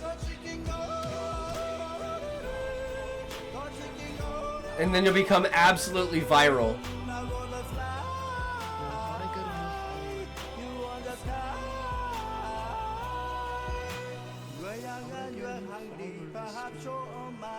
I give you this chicken. Streamlabs thing doesn't even tell me that I got a new For phone. your dinner, it's legs for next winter. You won't have to steal again. なんて慈悲深い方だ。あなたすべての動物を操らないんですか。すべての動物が操れるけど、鶏が一番なんだ。助けて、助けて。僕の兄が不死身で銀行強盗に巻き込まれたんです。大丈夫だ。心配するな。Go chicken go, go chicken go, now gonna fly. You on the sky. Hey guys, how you guys? It's been fun. Callie, keep at it. Creative writing stuff, I mean, not jacking it. True Jam. Peace out, brother.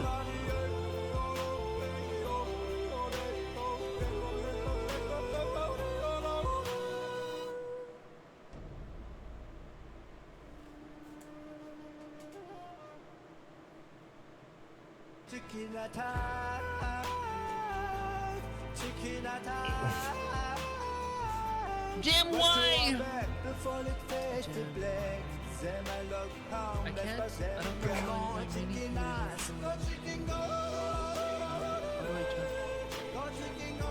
Alright, Callie, I'm gonna break the streaming together so we're not reading over top of each other, right? But thanks for stopping by. Okay, bye. Love you. Love you too. Peace. Schmo yo ho. To see more chickens in Japan.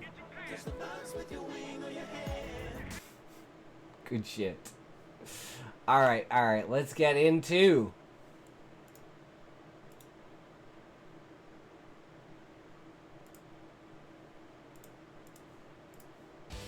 Connection Line Story, Chapter 3. But first, we gotta take a toke. Always gotta start with a toke. And I realize, guys, I'm almost out of weed, so I gotta go shopping tomorrow. So it might be an earlier stream. As in, you know, only a 6-hour stream, guys. It's probably only gonna be a 6-hour stream. Because I'm gonna have to get up early, because I gotta do the other video tomorrow as well. And I'm also gonna have to fucking go shopping, which means I gotta trek out in this fucking snow. So hopefully, cross our fingers, it's not fucking goddamn blizzarding tomorrow. This first boom part is courtesy of my friend. I wanted an interesting way to grab the reader's attention, so I asked my friend what to start with. Interesting. Good boy, oh, Callie! What? Welcome, Raiders. Welcome, everyone. How's it going? Are you done streaming, Callie? Banger raid. Absolutely. Wait, are you done streaming, Callie, or are you just trolling? 3, 2, 1, toe!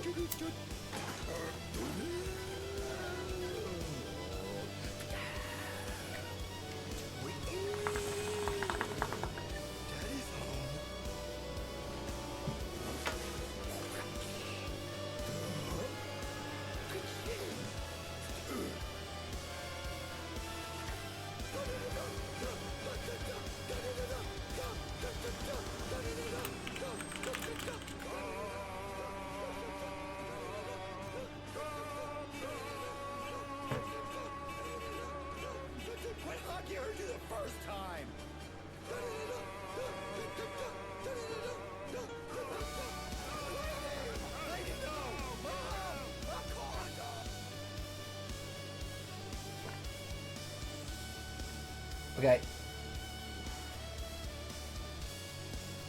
I know what to do, guys. Hold on, wait, calm down. I know what to do. Okay. We're gonna start a GoFundMe. Okay. And we're gonna call it Protect Femboys.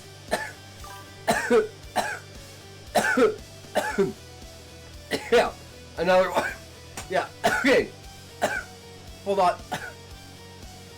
We're gonna call it Protect Femboys. And the purpose of it, it's going to be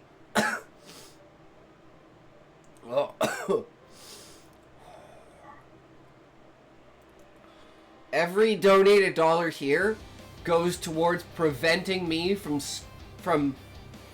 stopping being a femboy, because I can't afford to be a femboy anymore. I'm too broke to be a femboy. So you have to go support the GoFundMe. And wait.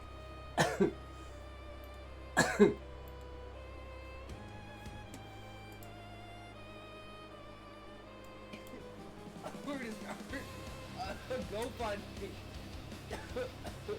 Okay. And we're gonna call it Femboys.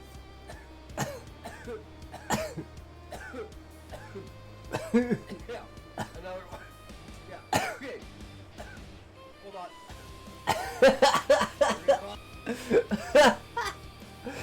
Yeah, basically, yep. That's my stream right there.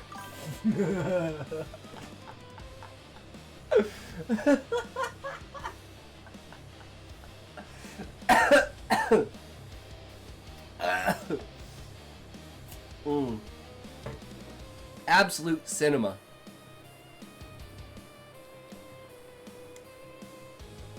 Alright, here we go. Chapter 3, Derailed. Boom! I woke up abruptly. Usually it was due to the dream that had been plaguing me. The one with the train crashing through the mall. But this time, the dream was accompanied by a loud explosion. For being put out by flames. The hell was going on?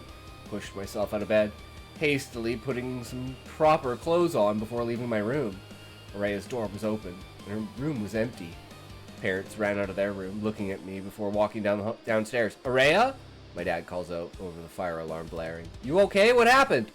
Follow them, putting my arms over my face to shield myself from the smoke. Araya was alive, thank God, and she was trying to put out the fire that was engulfing mine. Was that my phone? Fuck, I think, of course. The second I forgot my phone, it gets destroyed. Araya puts out the fire and starts swearing apologies towards me and our parents. I just shrug and say I'll buy a new phone. Don't want her feeling worse than she already is. Clean up the mess and ask Araya what the hell happened. Turns out she was buying explosives for a science project. I don't know what kind of explosive sets a phone on fire and nothing else, but I guess it was the kind that Araya brought. Anyways. Chapter 3. Dream again. It has been a decent bit since you last read up on my experience in the New Worlds, as I won't be detailing and cataloging everything I do, since that would be weird for all sides of the party. It would also get pretty boring. However, my usual schedule at this point was about to shift, and so I welcome you back, Wanderer. I love the fourth wall breaks, though. That's like... And it's like, because it's not positioned at the beginning either, it like draws you in and then pulls you out and then draws you back in. It's like, oh! It feels good. I wake up from that dream again. No worries. The one about the mall. The one, because dreams are so, like, you have to do dreams right. Especially, like, prophetic dreams. And it's like, it has to relate to something, right? So it's like, why is Callie having these dreams? So connect the, like, I'm expecting it would connect to something, right? Probably go back to her parasite, traveling between worlds, having some power of, you know, like looking between dimensions. Like all you gotta do to see the future is ads. Guys, I was literally gonna tell you the secret to the world, and then ads popped up. Is it coincidence?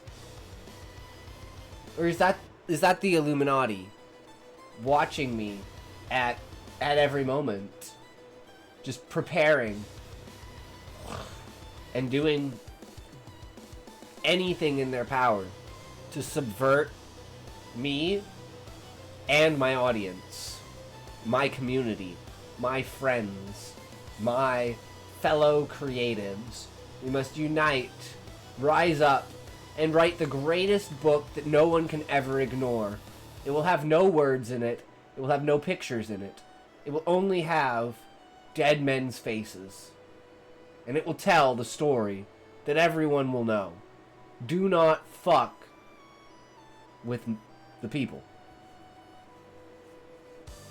Especially with ads. So yeah, I was going to tell you the secrets of life, but now I don't remember what they are. I'm sorry. It's ads' fault. You could go back in the VOD and watch, but yeah, we lost the meaning of life and the explanation of everything. I'm really sorry. I was about to spill the beans on everything, and then the Illuminati were like, nope, ads. Don't you dare say that. And I was like, not again. Like clockwork. Like fucking Illuminati goddamn clockwork. Such bullshit. Yeah, so now no one gets the meaning of life, not even me. I mean, I guess that's just the thing we have to deal with, right? It's the way of the world. Israel and Illuminati. Oh god, we're all fucked. We're all fucked.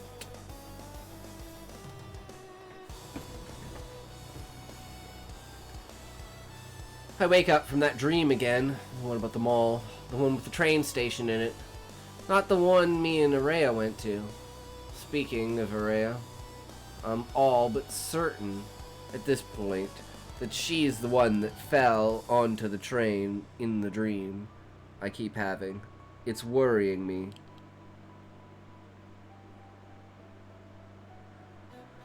Getting ready for the day, I once again ask Araya what she's planning for the day, and if she's going to any malls. She says she's planning on heading out on Friday with her friends to the Glassplex, big mall in the middle of the Glass City, right beside the Sky, a massive tower that serves as headquarters for Skytech, the main company that seemingly controls the Glass City and parts of other planets and moons and new worlds. By now, my friends and I have encountered them plenty of times since we're the main corporation we're rebelling against. They're the main corporation we're rebelling against. I nod and ask if there's a train station in the Glassplex, to which she nods and confirms that there is. I nod back and say I'm going to go hang with my friends, sort of kind of freaking out in my head. Walking outside, I call up Milo with my new phone. He almost immediately picks up, greeting me with a sup. Hey Milo, I reply, already walking in the direction of the hub. You available? I ask. Yep. Where are we meeting up? He replies, asking back as well. The hub? Bring the others, I reply, walking off towards the train station near me. Oh, he paused for a second. Alright, yeah, see you soon. I smile as little as I enter the station. See you soon, Milo, before hanging up. Quick train ride, some walking, and a couple of minutes of climbing later at the hub. The others aren't there yet, so I just sit down on the couch and pull out my phone as I wait. 3.1 Spoken Rule. After everyone arrived, I tell them about my dreams and what Araya said, and oddly enough, Mira starts to pray. Looked a bit different to usual prayers back on Earth, the hands clasping together, only the tip of the fingers touching. Hey, like this? That's what I do! She points her hand across to her stomach, citing something in a language I don't understand, but I've heard a lot by now. Yup. Excellent.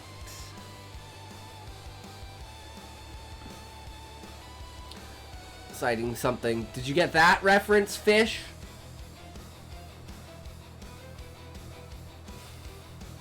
Citing something in a language I don't understand, but I've heard a lot by now. She was fully stood up, with her head tilted slightly down and her eyes closed. The only English word I could make out was fate. After she's done, she sits back down and looks at me. I don't think we can help you. I'm sorry. What? I reply, a taste of poison in my tone. What it sounds like is fate showing you the future. And I don't know if the case is the same on Earth, but here, there is no defiance when it comes to fate, Jack explained. The one rule you never break is fate. Fate this, fate that, ugh, what kind of religious bullshit, I would go to reply. It's true, Callie. As much as we'd all like to help, this isn't something we can stop. Milo frowns at me. I'm sorry, but you all sound stupid right now. Why can't we just keep her from going there on Friday? Maybe investigate at least. I reply, my frustration building up. Lucy smiles, bouncing around, not literally as usual. Mala Chepney, yo, what's up? How's it going? In connection line. Everyone knows when you see a premonition of the future, you trying to stop that premonition is what causes it to happen. Every single time. Yeah, Mala, what are you up to? Thank you for the follow. Really appreciate it. Thank you so much. Are you a writer? Are you a real? Don't worry, I cover that here. Hell yeah. Exactly, Mala. Exactly. Dead fucking content. Agreed. So you have been lying. Now makes sense to build ashtrays. True. I believe you have the power to simply be the voice you need to be. So remember, carry on. I'm sorry, but you all sound stupid right now. Why can't we just keep her from going there on Friday? Maybe investigate at least, I reply, my frustration building up. Lucy smiles, bouncing around, not literally, as usual. I think that's fine. We can delay her death, if that's what you want, she nods. I want to prevent her death, I reply, gritting my teeth. Well, what if she doesn't die anyway, Lucas puts out. What if you're just paranoid? Shake my head. I'd rather not take a chance to find out. Mira sighs, putting her hand on her forehead. Whatever. We'll keep an eye out. I nod, somewhat annoyed at the group. Pana World Cup 2026, Panama. Wait, what World Cup? There's a World Cup in Panama? I'm not a sports person, so I wouldn't know. I nod, somewhat annoyed at the group. Yeah, I'm gonna head back home and hang out with her before fate pulls the unstoppable trigger, I scoff, shaking my head more as I head out. He's lying. Canada World Cup. Wait, there's a Canadian World Cup? As I'm walking out, Milo walks to me. Hey, calls out quietly. Turn my head around as I stop, annoyance on my face. What? I ask, my feet tapping from impatience. I want to help, puts his hand up defensively. My sister is a zealot when it comes to fate, but I'm of the belief that everything isn't set in stone, he explains. If we can save your sister, I want to find out how. I think for a second before nodding. Is that why she seemed so fine with her favorite influencer dying in a few days? She's hardwired by some phony religion, I ask, turning around fully. Canada's holding the World Cup next year, but what World Cup? What World Cup? What sport? For what? Golf? World Golf Tournament? World Tennis Tournament? World StarCraft Tournament?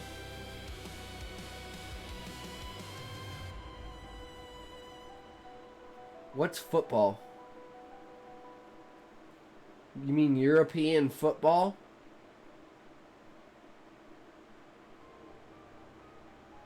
Mundial? Soccer. Who the fuck watches soccer? Isn't that a bunch of people going...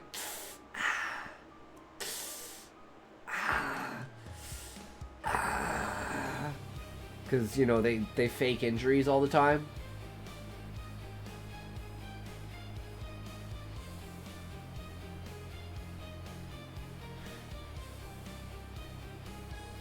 No, I'm just fucking around connection line. I know football is like the most, like, European football is like the pretty fucking fat. Right?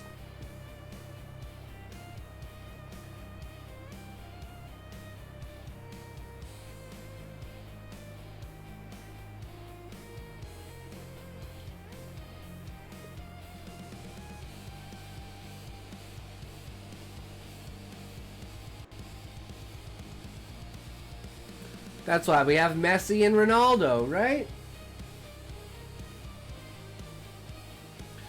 Think for a second before nodding. Is that why she seemed... Oh, wait. It's got some truth to it, Callie, Milo says. It's fate. You can't stop fate. I go to walk off. Milo grabs my hand. It was a gentle grab. But we can change it. Delay it. Alter it. At least, that's what I'd like to think, blurts out. Desperation in his voice. You didn't sound like that just earlier. You didn't sound that way just earlier, I reply. My sister would kill me if she found out what I really believe, Milo scoffs. I had to. After closing my eyes to think, I open them and nod. Whatever. You coming with me? I ask. Let's go with me. If you want. I nod, turning around and gesturing for him to follow me. I walk to my place, my brain going over everything that could signal a death for Arya. Araya. And now to stop it, and how to stop it. I know I was playing into the old try to stop fate, but you end up causing it instead. At the moment, I wasn't thinking, but at the moment, I wasn't thinking about that. Getting home, I walk up the stairs and see Araya making some lunch in the kitchen.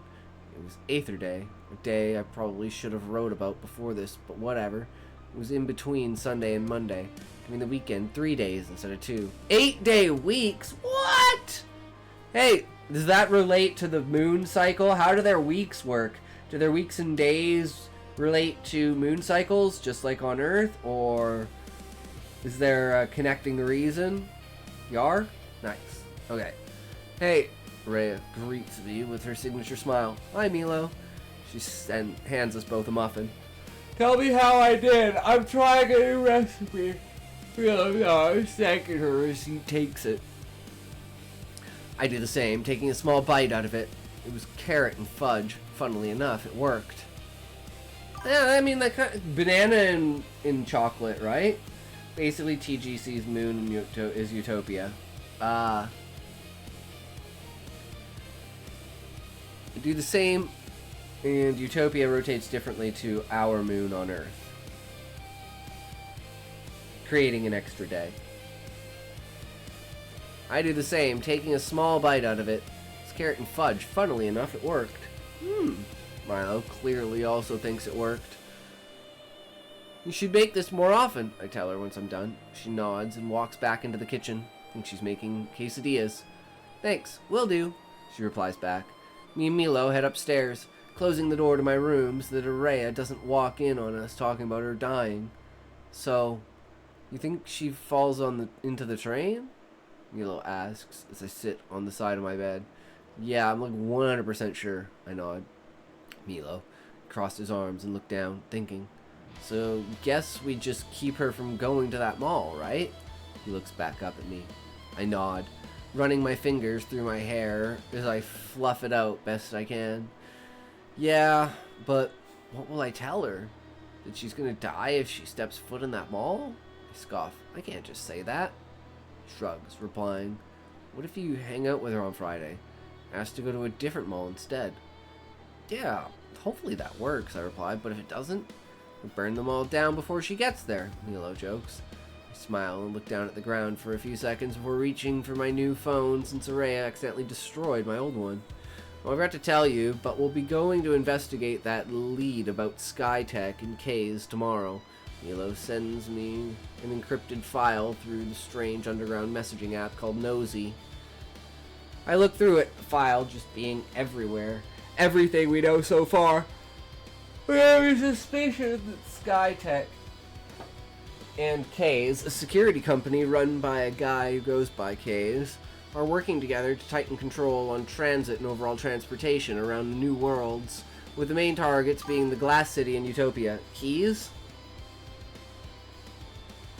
Just spelled differently? Okay. You think this is related to Araya? We try investigating, and in doing so, we inadvertently cause her death, I ask. I hope not, Milo sighs. Do you have that map of the area?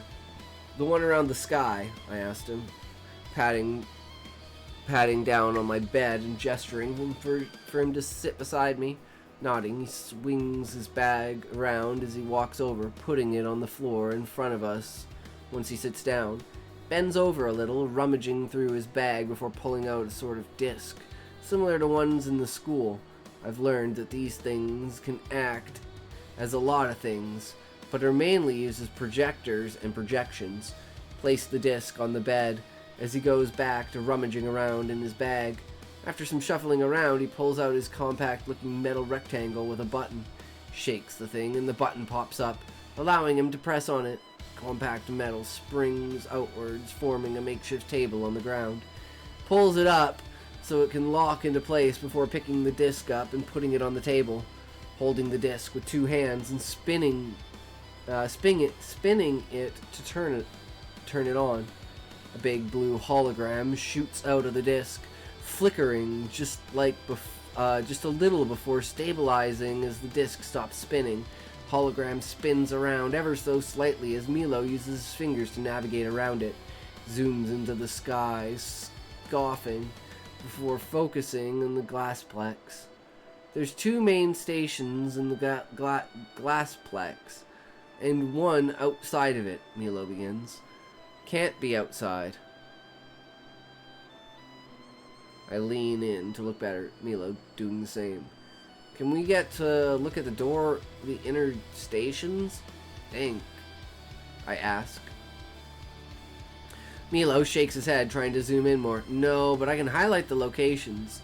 Taps on the Glassplex. Two red dots appear. One was at the bottom of the mall, and one to the left of the mall. It was slightly above ground level, maybe 2 or 3 above. That one's deep below. can't be that one, I pointed out.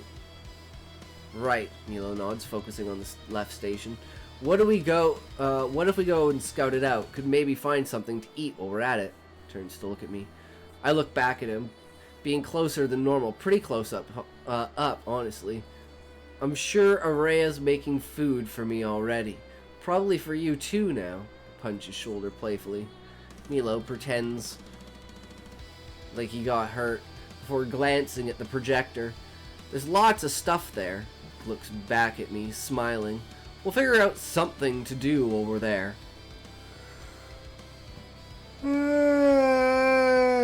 I was already smiling a bit, but I end up smiling more as I nod slightly. Yeah. Felt like the world stopped. Even just for a moment. It was like Milo and I's eyes were connected by some sort of invisible rope, beckoning us closer as the ropes grew stronger. If a rope was what brought us together, a rope will pull us apart. Will a rope pull us apart? Before anything can actually happen or escalate, a few gentle knocks on the door breaks the rope. As we both turn to look at the door, the world resumes. Callie? Hear a muffled Araya on the other side. Can I come in?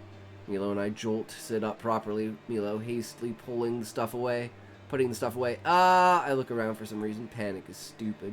Especially when it's for the stupid reason. Just a sec, I reply, waiting for Milo to put everything away.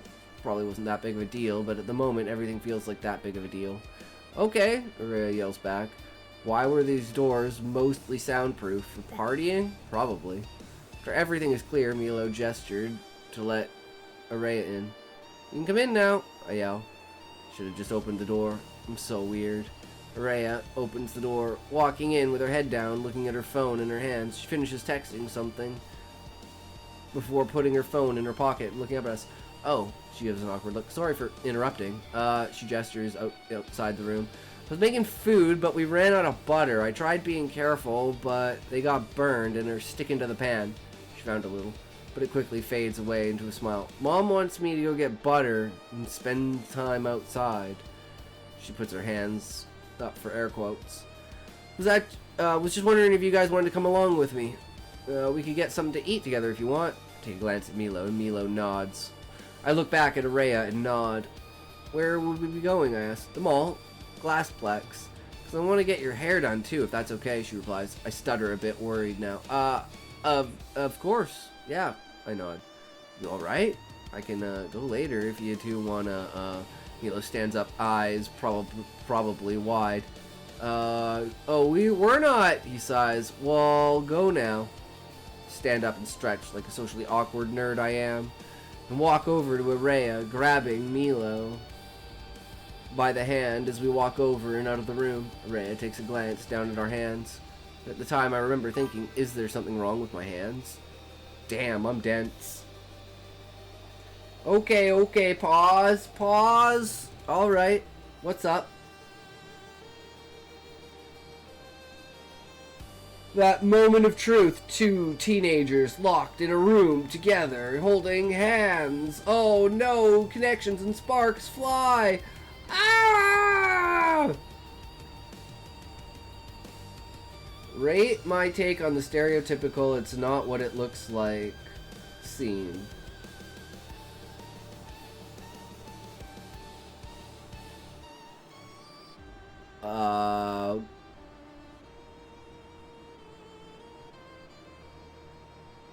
But it kinda almost was what it looked like.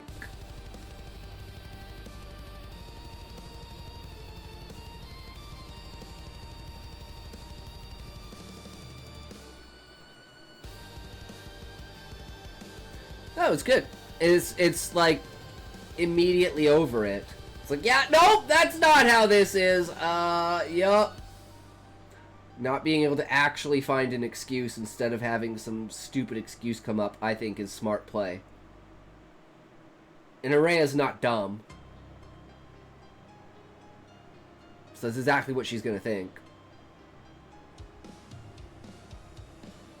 Well, Araya's definitely gonna think that they were, like, doing something and it had nothing to do with them being in a terrorist cell.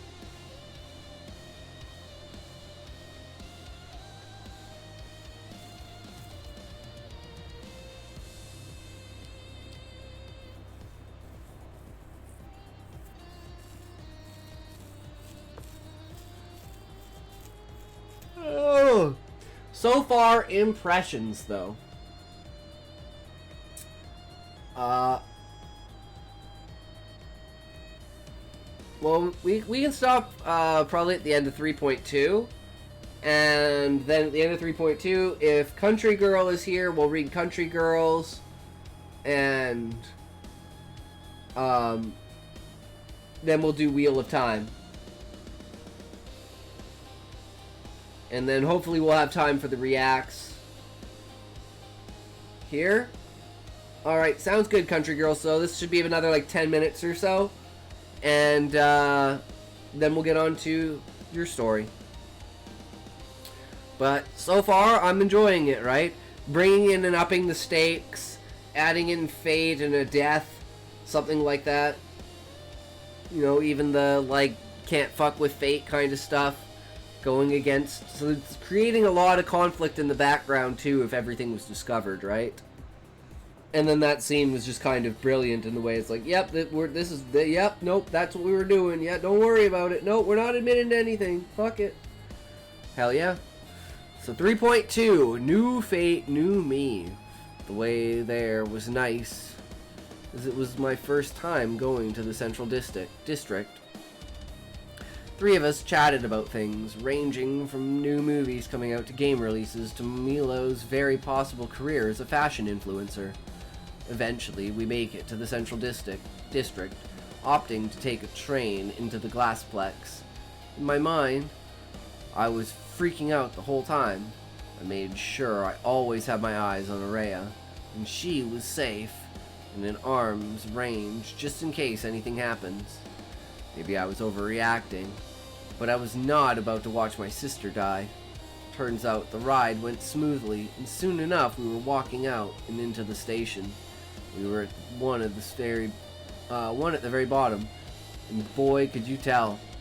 There were these huge air conditioning units along the walls and ceilings, sending fresh air in and taking stale air out. There were beams holding up seemingly nothing as they just kept going up and up and up.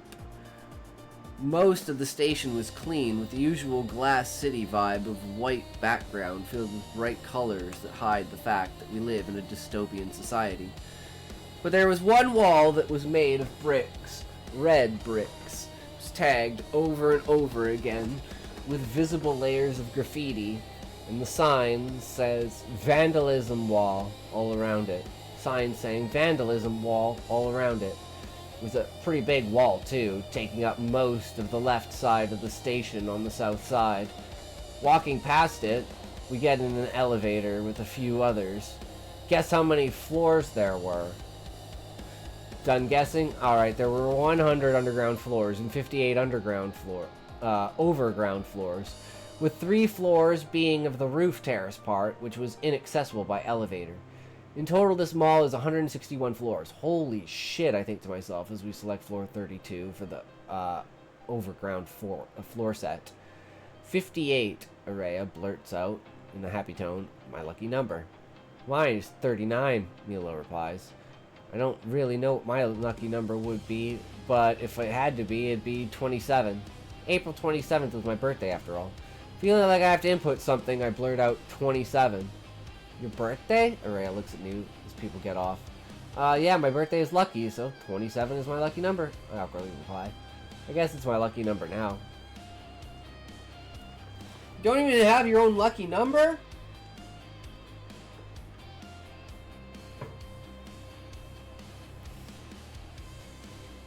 My lucky number, if you guys can't guess, is 5077, because it's my name in Leet.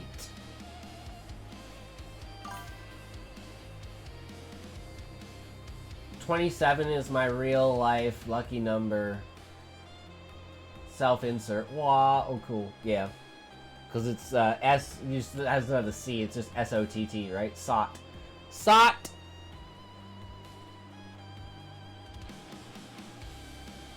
For some time, we get off floor 32, OVR. Floor was mostly grocery stores with a few little toy stores and one gumball shop. They just sold gumballs. Anyways, the 3 of us scout around for the door, and Araya looks in particular particular before finding it.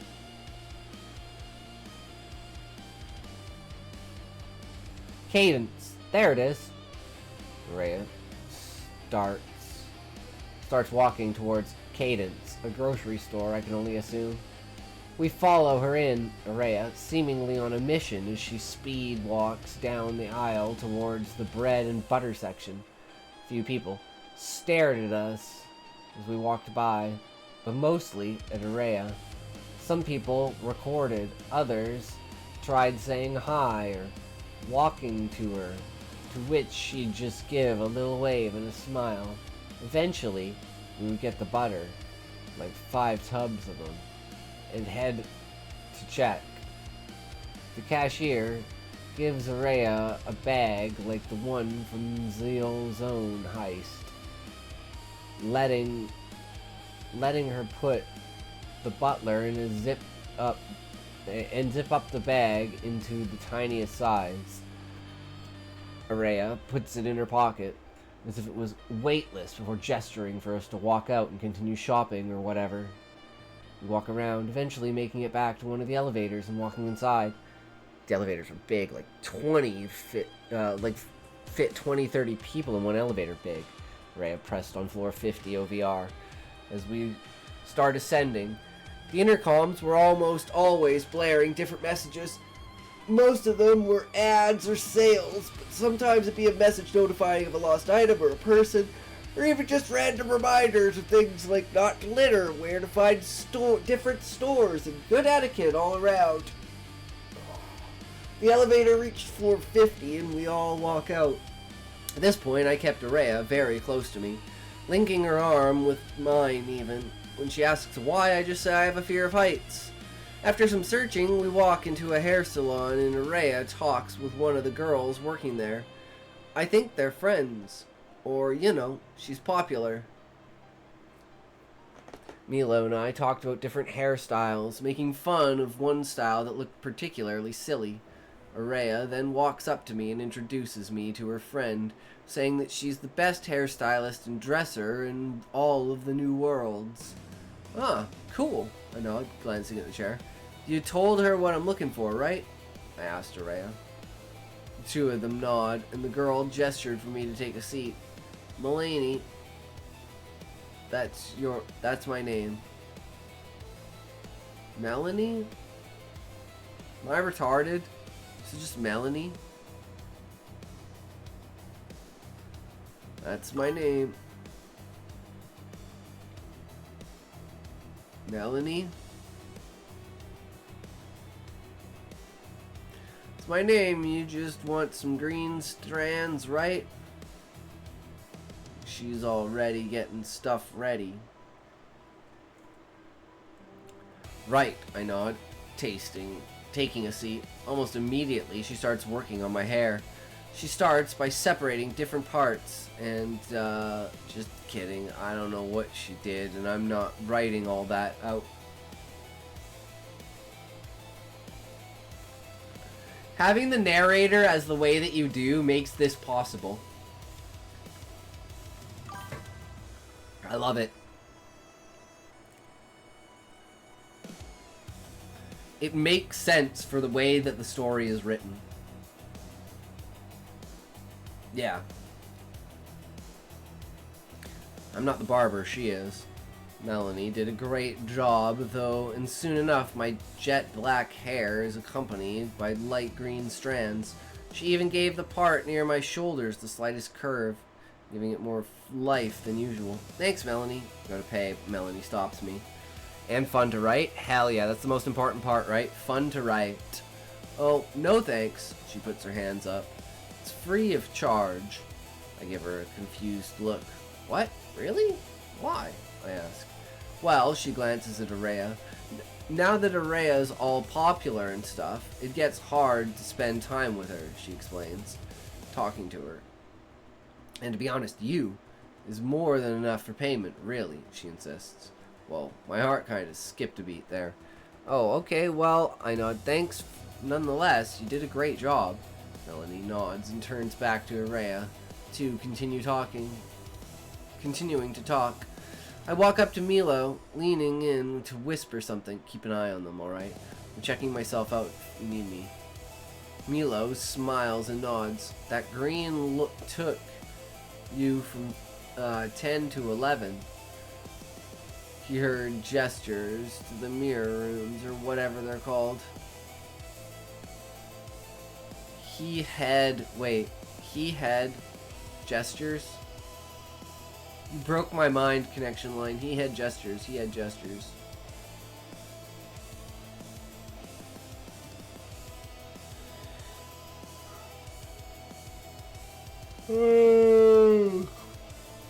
can tell you're high, tired.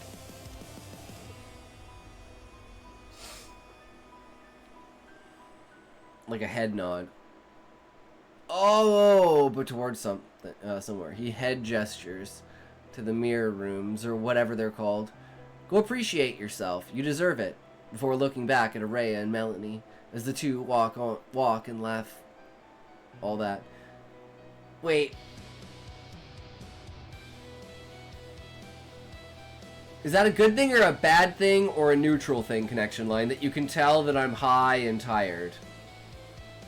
And that I'm not outputting my 150% energy today. Like I didn't pace myself and I used up all my energy. It's neutral. Okay. Because I'm like, if it's bad, I will force myself to amp that shit up. It's just funny. I'm like, Donald Duck.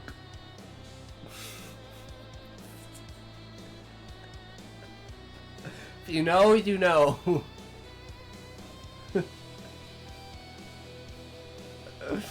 Oh god. Okay, here's the ads. Alright, I'm gonna take a nap.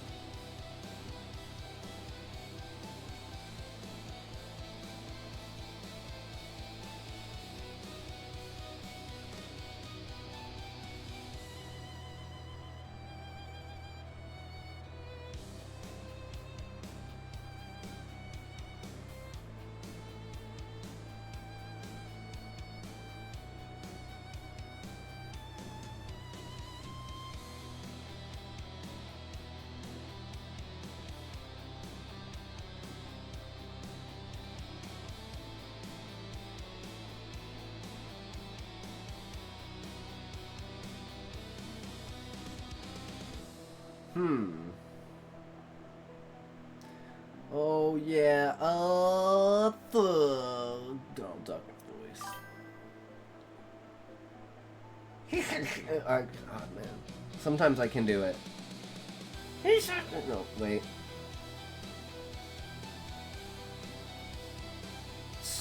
No.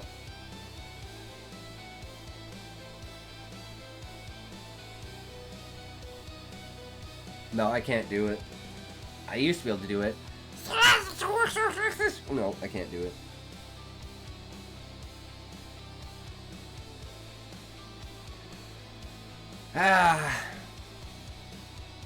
I used to be able to. Welcome back. Here we go. Oh, okay. Well, I know. Thanks nonetheless. You did a great job. Backity Backerson. Hell yeah. Back, but not with a truck. If you know, you know. Walk up to Milo, leaning in to whisper something. Keep an eye on them, alright? I'll be checking myself out if you need me. Milo smiles and nods. That green took you from 10 to 11. He had gestures to the mirror rooms, or whatever they're called. Go appreciate yourself. You deserve it. Before looking back at Araya and Melanie as the two talk and laugh and all that. I nod, a slight smile on my face as I walk into the back area to see the full view of what I look like. By now, I had gotten more used to wearing different types of clothes from my usual baggy clothes to the complete opposite with t-shirts that showed my shoulders and pants that...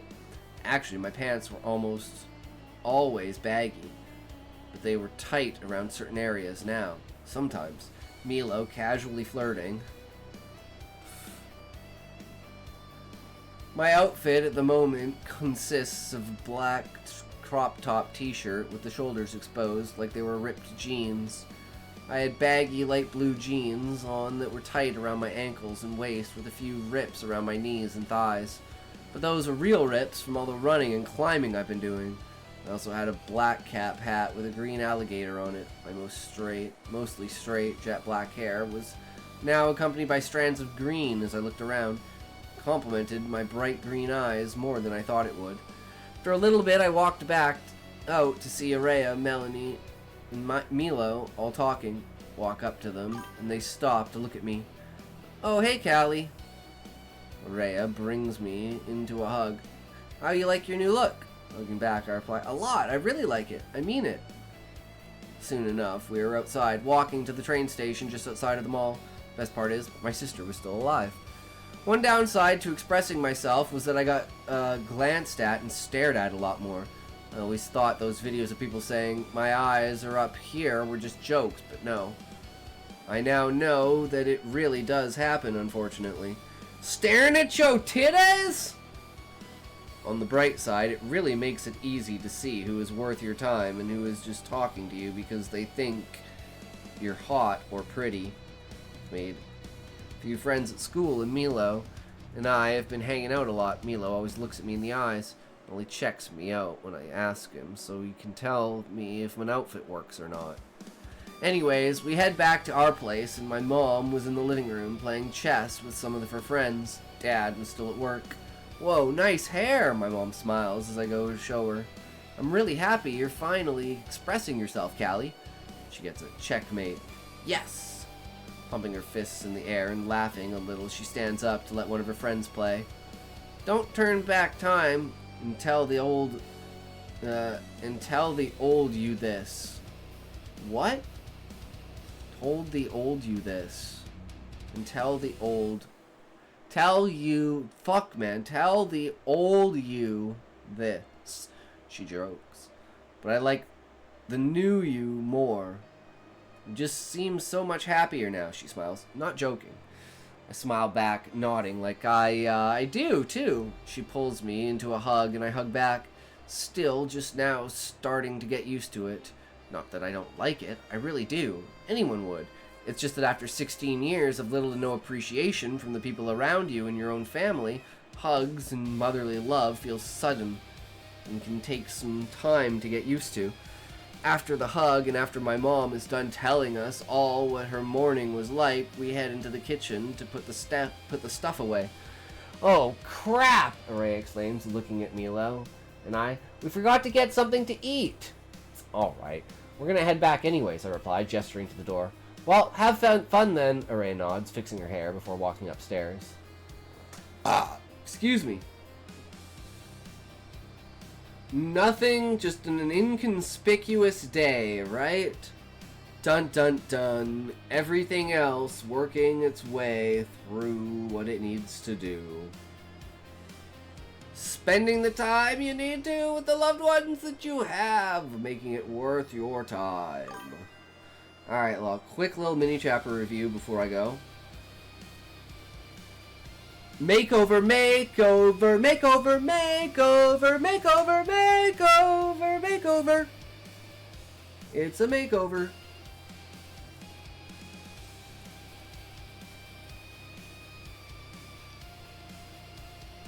Cause this is like Callie's new, this is gonna be like a catalyst for Callie's new perspective of herself, right?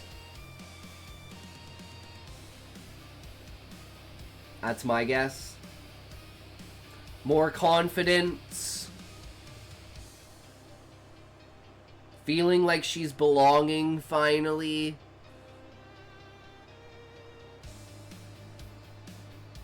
I definitely see it.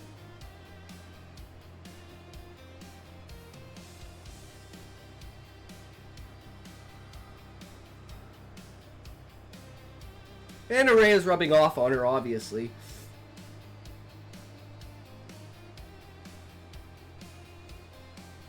Okay.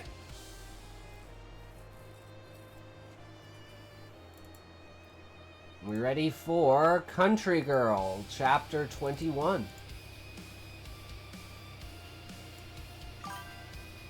Alright, mental note, we'll start off on chapter 3.3 next time. Indeed. Sounds good, connection line.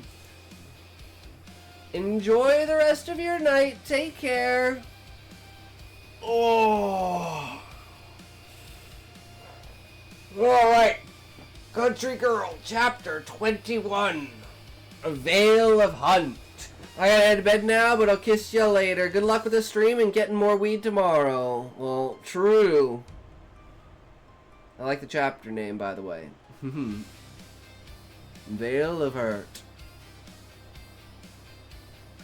It is definitely potent and powerful. Alright. Toke, and then we shall begin. This chapter is short, just over 1K words. Yeah. And then after this, we're going to do the debut of the new story that we made today. So you guys can tell me if I need to make any modifications before we make the final finalizations for tomorrow for the release. It's short. It's only 1,700 words. 3, 2, 1, go!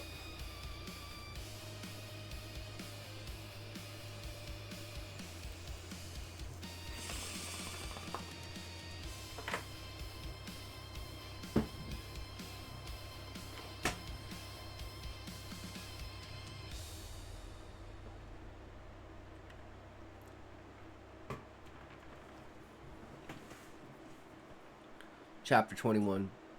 A Veil of Hurt. Ellie, go! Jeremy's voice rang in her ears as she darted through the forest. Get out of here! I'll find you! Run!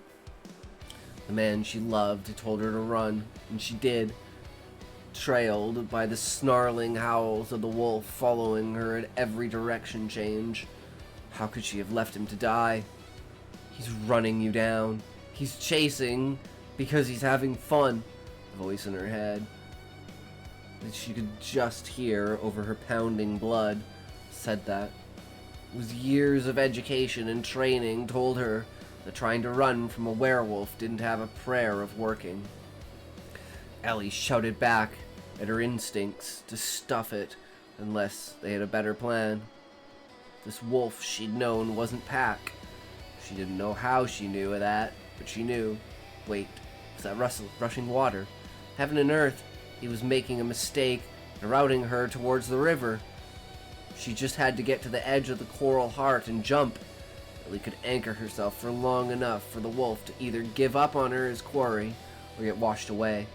It was the trick she learned when she was young, the first time she had consciously used her magic. She could have enough strength of mind to do so in the moment. She might just be able to save her own life. She darted and weaved through bushes and around tree trunks, still hearing her pursuer on her heels. The question was between mauling and drowning. Ellie decided, split second, she'd take her chances in the water. Ellie knew these woods. She'd followed these trails in all seasons since she was a little girl. The bend in the coal heart was coming up. She was almost stepping into the bank when her foot caught on a root that shouldn't have been there. Damn. Her ankle had twisted as her body followed, rolling onto her back. The wolf, not suffering from the same human clumsiness, lunged and landed on top of her, his fangs sinking into her shoulder. Ellie screamed with every breath in her as searing pain radiated from the bite, and the slice of claws dug into her middle. Knowing that fighting was useless, she didn't stop from her thrashing her arms, screaming and hoping against hope that something could free her. Suddenly, Ellie's fingers touched the water. The force of the wolf's impact threw them both into the shallows of the river. There was one chance. Ellie channeled every ounce of her concentration she could muster, plunging her hand as deep into the river as she could. Bringing it back up in a swing, she flipped the coin and prayed she was right. Heaven and earth, please let me be right. Yes, she could feel the spark spread from her palm to fingertips. What had been water became fire in an instant. With the little remaining strength, Ellie brought her blazing palm up to the wolf's face. Her screams of pain now mingled with lupine yelps. Somewhere in the din of fear and pain, she heard someone far off calling her name. Was that Jeremy? Was he alive? Ellie! Jeremy? Elv! Come on, don't do this to me! Jeremy? As their strength faded, darkness swirled around her, mixing with the fire and water and blood. I thought I'd lost you! Alvina, wake up! She snapped her eyes open, and her own soft bed sheets, covered in cold sweat, replaced the rock-laced riverbed dirt of her nightmare. Ellie was still being pinned down, but looking up, she saw not a giant lethal wolf menacing at her, but the terrified eyes of her brother boring into hers. Yay, we finally got to see the dream! Damn, that was fucking intense, country girl. Woo! Woo! That was intense. Hey, it's me! His hands were firm on her wrists, but grew gentler by the second. She must have taken a swing out, matching the actions of her dreams. You're alright, you're safe at home. Cord? There you are. Took a deep sigh of relief. Cord moved off Ellie to give her room enough to breathe. I'm sorry. Any longer, I would have gone in and pulled you out myself. I was at the lookout the night of the attack. She clenched the blankets in her fist. The wolf got Jeremy. I know. I heard you screaming for him. Took Ellie's hand, loosened it, and stared down in surprise at her fingers. Threads on his finger must be pulsing with the same stress and anxiety that hers were. Elf, your hands are hot coals. It's lucky you didn't set the entire room on fire. Yeah, lucky, Ellie repeated. The dam of her emotions was breaking as she shook uncontrollably. When would this stop? The nightmares, she gasped out. They're getting worse. I know, he said again, wrapping his arms tightly around her. But they're not here now. You're home, safe, where nothing can hurt you, I promise. It hurts, Cord, she sobbed into his shoulder. It all hurts so much. I know, Elv. I can feel it too, he said, gently stroking her hair. You've been carrying this around for too long. How do I make it stop? Ellie whispered. Tears were streaming down her face by now. No amount of cover in the night could hide the panic and fear she knew were shining in her eyes. How do I make all of this pain go away? I wish I knew, kiddo. Cord cradled her face in his hands. Talk to me, Elf. What did you see? Running from the lookout. Elf took a deep breath. The knowledge that what she had seen wasn't real only confirmed so much. Jeremy was dead. I could still hear him shouting at me, telling me to run. So I did. But the wolf got me anyway. How could I have left him there? 'Cause if you didn't, you'd likely be dead too. Will you stay? Admitting she was scared in her own bed was weak and embarrassing. Just for tonight. Ellie found she didn't much care. I don't want to be alone. Of course I will. The two settled back down. Cord tucked the blankets under her chin. He had always done that for Ellie to get her back to sleep after a bad dream. Go back to sleep. When she woke at the rising of the sun the next morning, her guardian had vanished. Oh, where's Cord? Nice. Yeah, no, that dream sequence was woo-wee. That was intense. And you get the emotional connection, and then... Well, shit, where'd Cord go?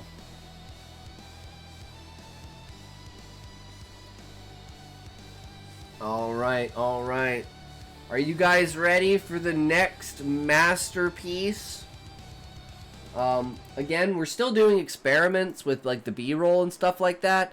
So with this one, we have the option to change. So what we're going to do is we're going to play the building up the guts to tell her the truth.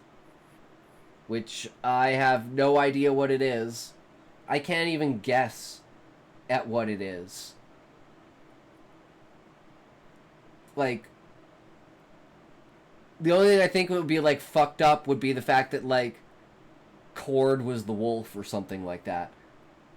Something, like, twist everything on its fucking head and be like, yeah, unfortunately, that was actually me. But I don't think that fits the theme of the story, right? Like, why would Cord, if he was a werewolf, be under Kay's, like, you know, thing, right? Like, it just... It's the only thing I think of that's fucked up, but it's, like, I just don't think that's the way... It doesn't, no, yeah. Yeah, I'm like, that would be kind of dumb. To me, that would be contrived. That would be extremely contrived. To be like, oh, well, now you're just adding this fucking retarded barrier in here between them. It's like, it's not really interesting at all, right? So I'm glad you're not, but that's the only thing I could think of.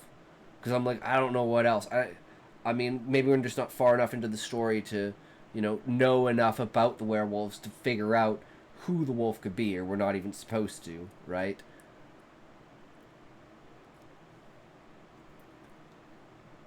But it is, how do you say it? It is...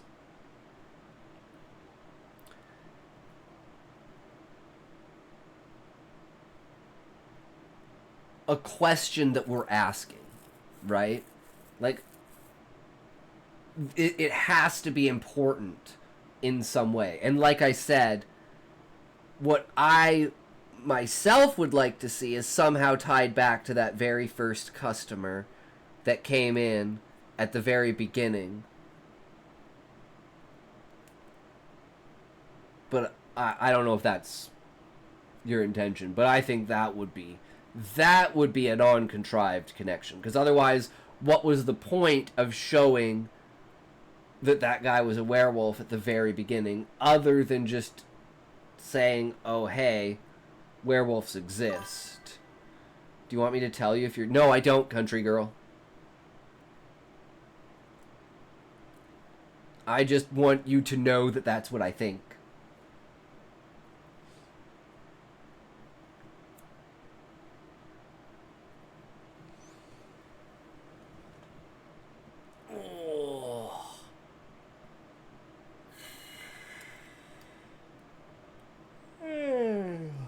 Because I'm sure we'll eventually get there. I trust you to have, enough things in the story that I can I can figure it out for myself eventually, right?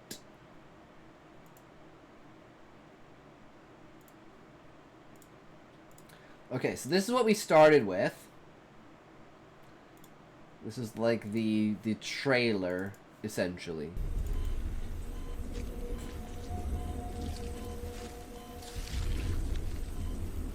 So we can take these visuals and use these visuals instead of what I did.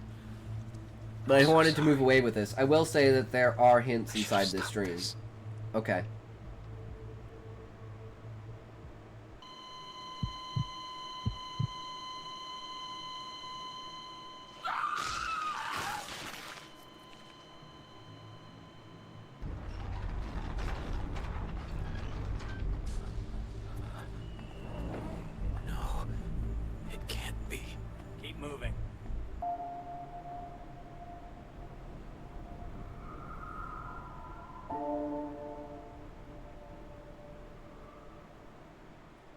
You still recognize me, sis? It's just me, Kevin.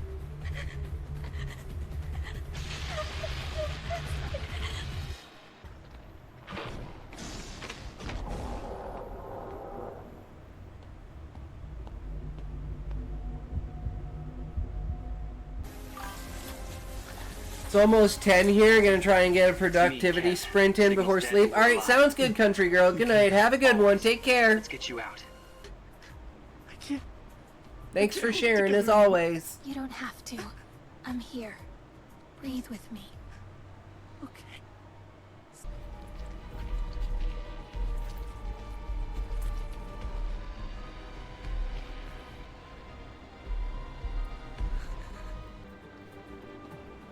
We're almost there.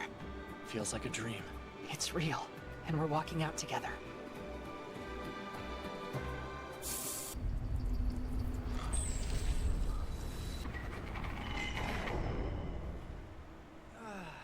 Feels like I'm 18 again. I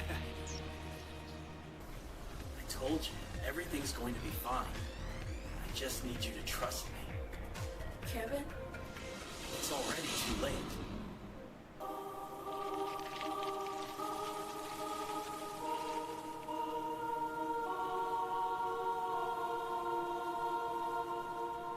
See it? Perfect. But all wrong. The tighter I hold, the clearer it gets.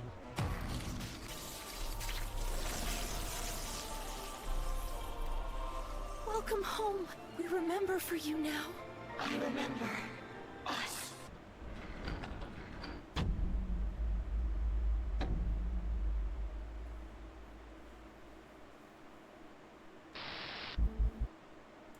Alright. Well, it's kind of fucked up, but it always is, right? It's just kind of supposed to be this stupid kind of thing that gets you intrigued for the actual story. The 23rd failed experiment. I never considered them human.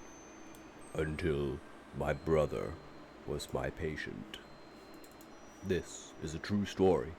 It happened to a friend of mine.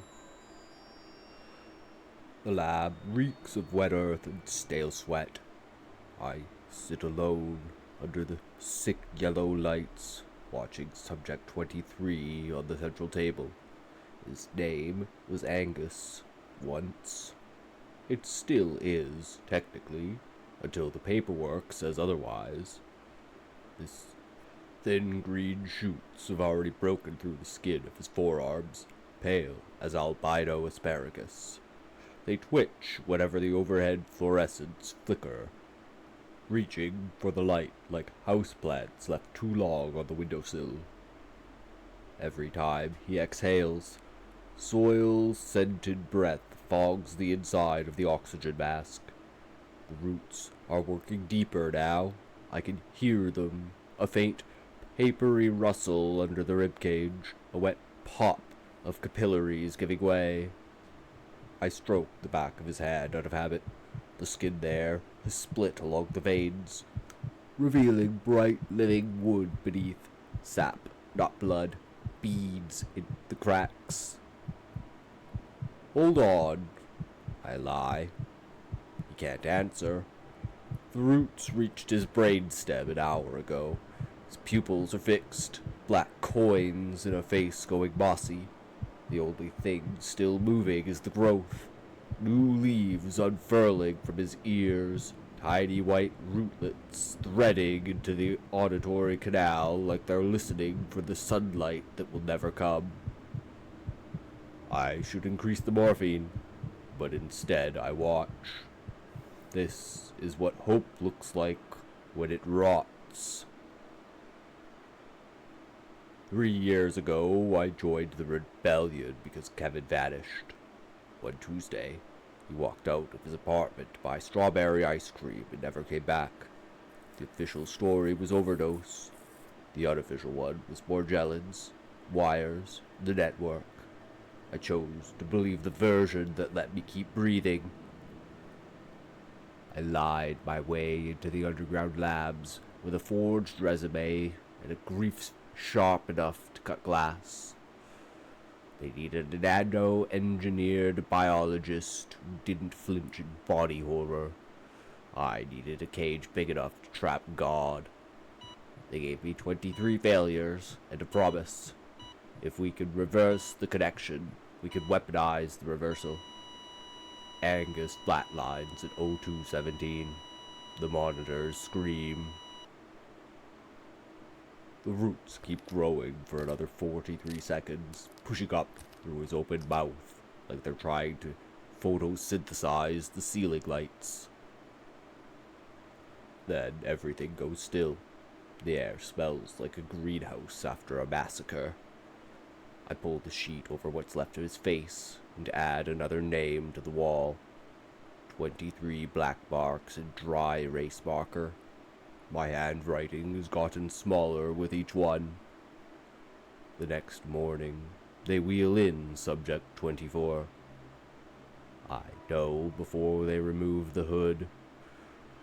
The shape of the shoulders, the way the head tilts when the guards shove, like he's listening to music no one else in the room can hear. The small scar through the left eyebrow from when we were 12 and he tried to surf down the stairs in a cafeteria tray. Kevin, my little brother, alive and hollow-eyed, wires blooming from his arms like black ivy. The guards leave.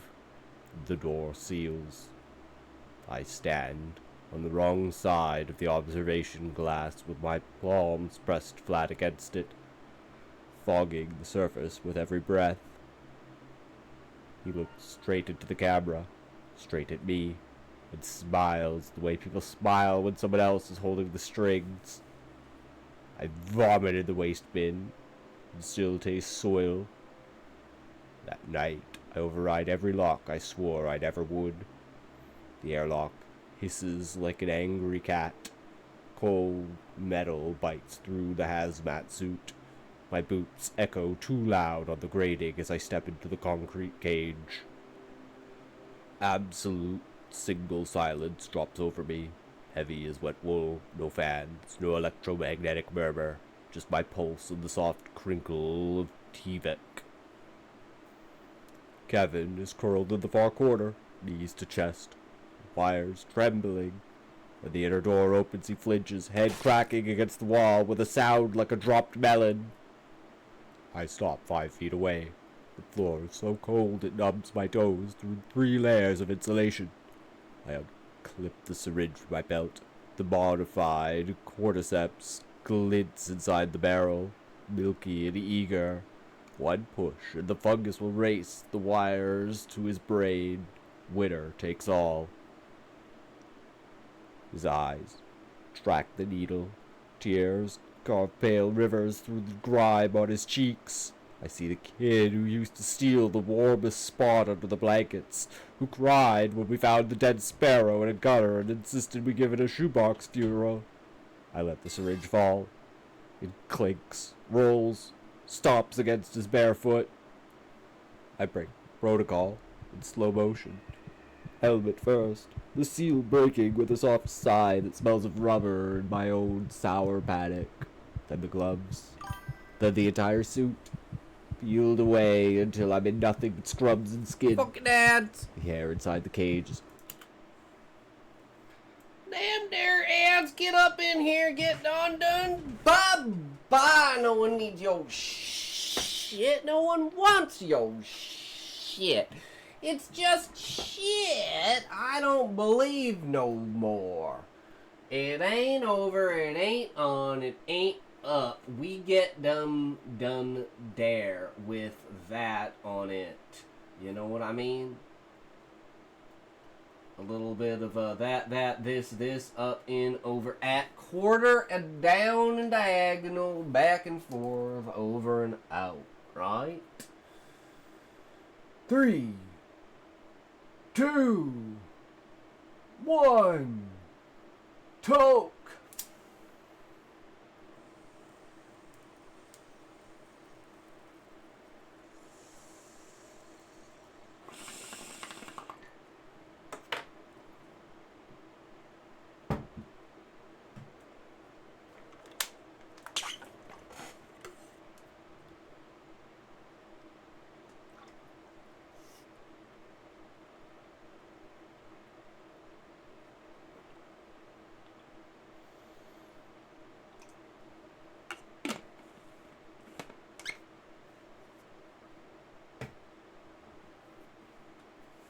Alright, we back?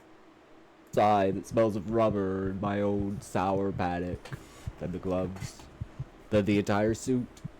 Peeled away until I'm in nothing but scrubs and skin. The hair inside the cage is thick with sweat, copper, and something electric. Like a moment before lightning. My hair sticks to my forehead instantly. I sit opposite him, back against cold steel, knees drawn up, mirroring his posture. Hey, Kev, I say. My voice cracks like thin ice. It's me, Colin. Nothing. So I talk.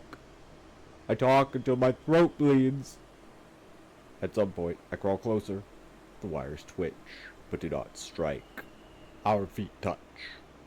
His lips move, a rasp, barely louder than the blood in my ears. Colin? I close the last foot and pull him against me.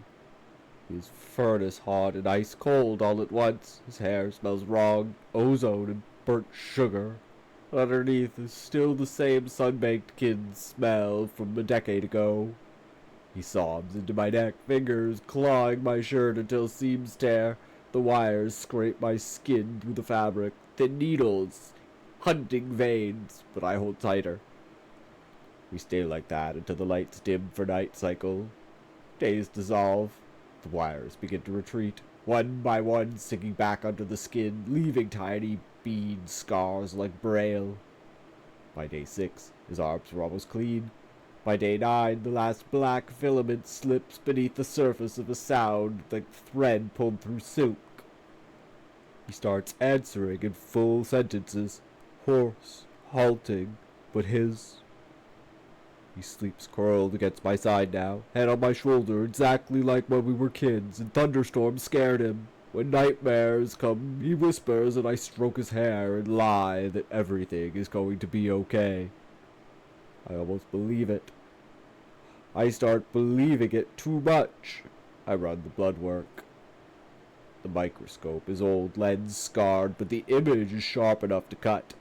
Nanoscale polyhydrons drifting in my plasma like glass confetti. Thousands, hundreds of thousands. They're inside me. I test the night tech who brings meals. Same. The guard who flirts with her. Same. The general. Same.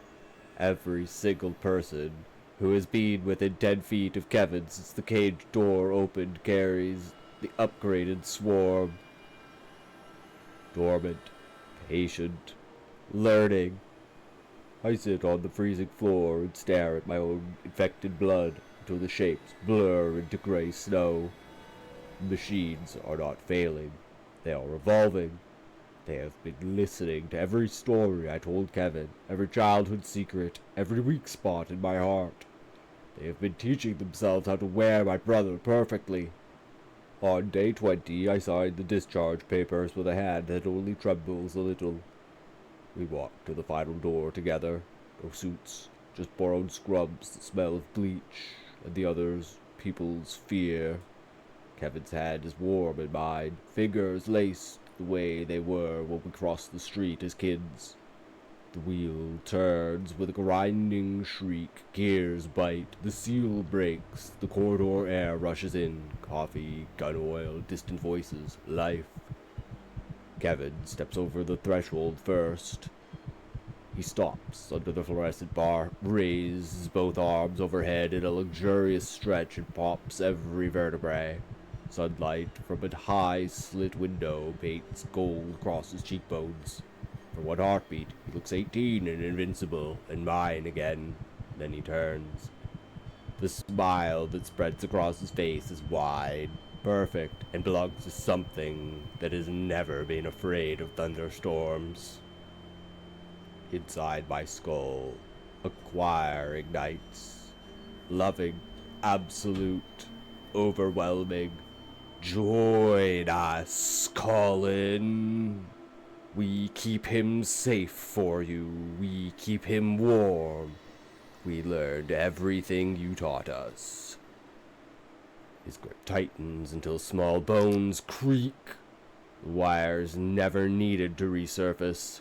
They were patient students.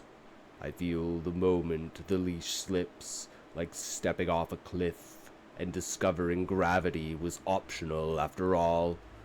Kevin's smile is the last thing I see with eyes that are still mine. Then the swarm pours in, warm and welcoming and absolute, wrapping around every memory of ice cream and treehouses and matching scars until even the pain feels like coming home. I understand, at last, why the cage was never a sanctuary. It was an incubator, and love, it turns out, is the perfect growth medium. The final door seals behind us with a soft, satisfied sigh. Somewhere, far away, 24 dry erase marks on a wall wait for the 25th that will never come.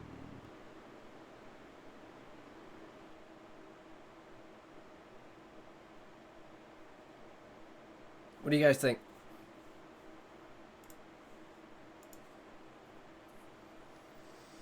That's my news stories. My news stories.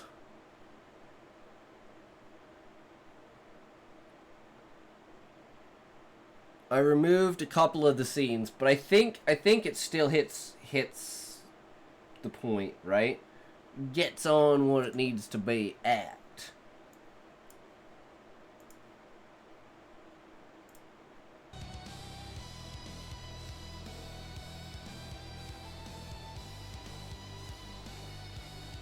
All right. Oh, we're getting so close. We're getting so close to the end. Oh. Chapter 43. Toke then. Okay, Smokey. Toke then. Welcome back, Smokey. How's it going? I actually need you know what? I can deal with this. For you, Smokey, I'll deal with it. Okay? I'll deal with it. You better be ready, motherfucker. Oh, 6:01 a.m. I'm going strong. Dogs, look!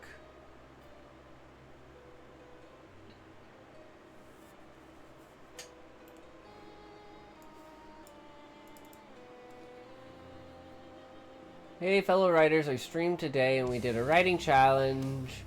We tried to write 50 words or more based on 5-word prompt. Cage, forest, shadow, cabin, railroad. Story ties, entries, and screenshots. Oh, cool. Hell yeah. I've never used Blue Sky before.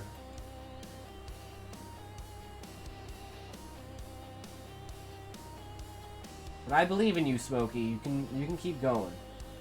Are you ready? Twitter sucks. I mean, fair enough. I think the internet sucks, but, you know, it is what it is. Alright, 3, 2, 1, toke!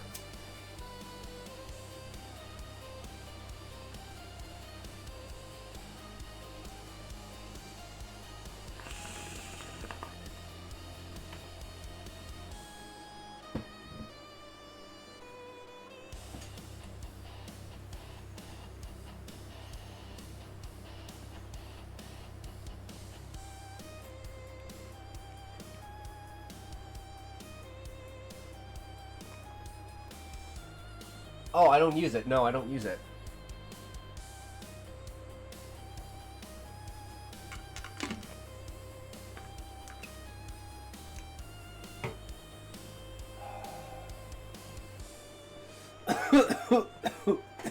This basic streamer can't even get his camera right.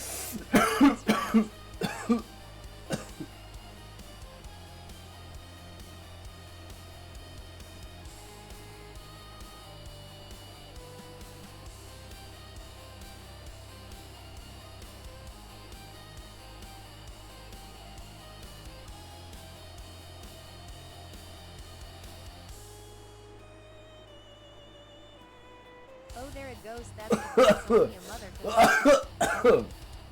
Oh, boy. Woo! Looks cold over there. It's like minus 25 and snowing. So I'm hoping it's not snowing tomorrow. Well, I fucking have to go shopping and grab more weed. I probably should have gone today, but I didn't realize how low I was actually on weed. I thought I had like 5 buds left. I have 2 buds left. I have like 1 bud left. We'll smoke that tomorrow and I have to go buy more. Alright, you guys ready? For Eye of the World. Book 1 of the Wheel of Time.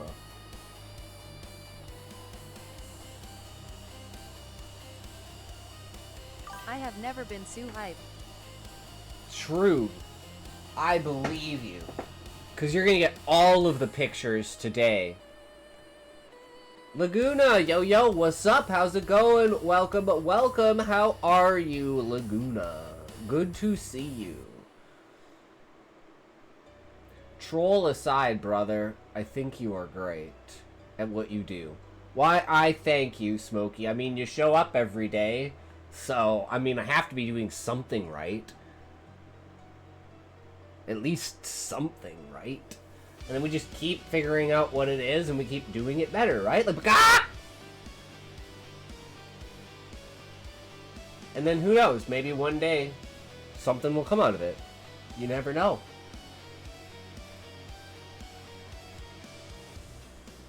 All I want to do is hold myself accountable to creating and not being a lazy piece of shit and actually, like, you know, writing and using what I think is a very powerful creative mind.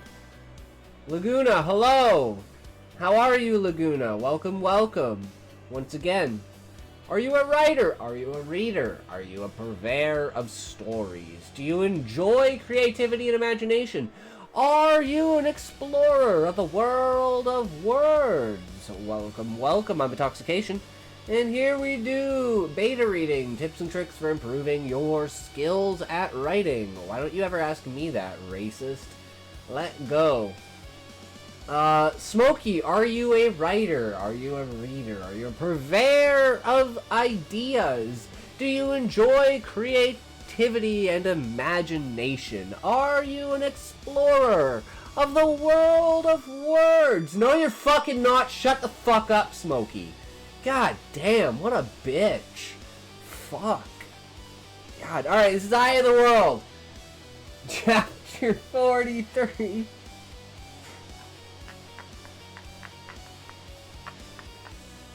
My name isn't Talk Gay, sorry. Yeah, I'm not talking to you, Talk Gay. I'm talking to Smokey. So why would you, why would you think that I would ever talk to a Talk Gay? I'm talking to Smokey. Smokey's my best friend, okay? Saying that out loud seems really sad, though. Some random homeless guy on the internet is my fucking best friend. I mean, I guess that says about my diversity, right? I don't hold it against anyone for anything. If they're good people, right? Who am I to judge, right? I don't know their situation. What's that about? Intoxication? True, absolutely true, Sean. I should change my name right now to Intoxication. Guys, do you think if I change my name to Intoxication, I would like pop off and wind up with like 13 viewers? That would be insane, guys. Could you imagine having 13 viewers? Holy fuck. Like, whew. Don't think I've ever told you. Hello, Sean, I love you. Oh, I don't think I ever told you. Oh. Wow, Smokey. Breaking it all right now. You're just so great, bro. You know exactly what's going on, Smokey. And I believe in you. I'm defo not drunk. Oh, 100%, bro. It's 6 in the morning. You're definitely not drunk. 100. I don't believe that at all, Smokey. 100%, bro. Two totally tatentates. Tate tatin tote tons, tate titten tabble stibbledomes. That's what I say about that.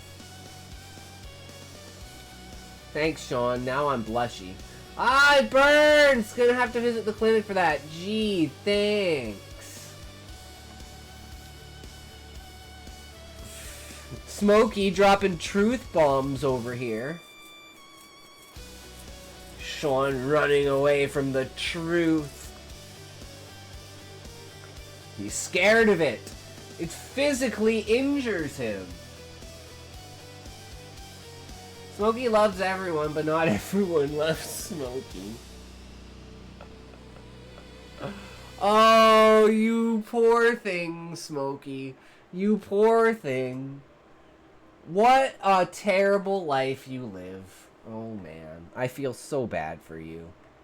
That's okay. You're here though, I can comfort you. I can be here for you, Smokey. I can be the light at the end of your tunnel. I can be the one that licks your car. I mean, what? Huh? I actually needed the laugh though, since I lost my queen and my goddess this month. Yeah, Sean, I know, that's so unfortunate. That's, that was gay. That was definitely gay. But, yeah. We all love you, Sean, and we praying for you, bro. You know how hard it is, something like that. Especially when it's so abrupt. I mean, I lived through that experience because it was like my cat was like skinny and like shedding and like scabs everywhere and like basically dying and was like I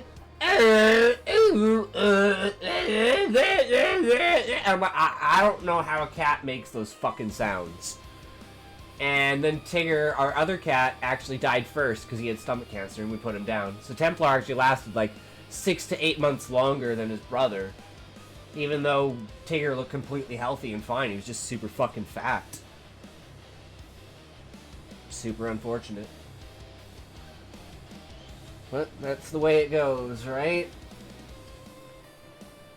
The ones you think are gonna leave you are the ones that stick around, and the ones you least expected are the ones that disappear on you.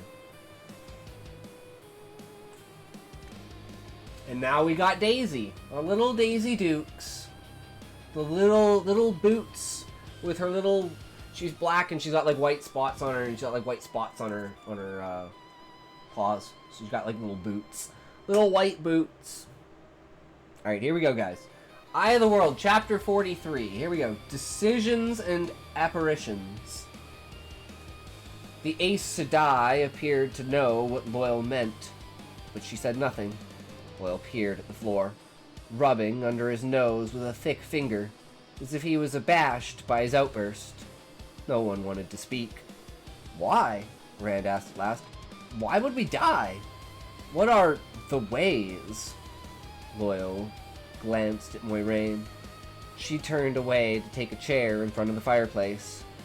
The little cat stretched, its claws scratching on the hearthstone. Languidly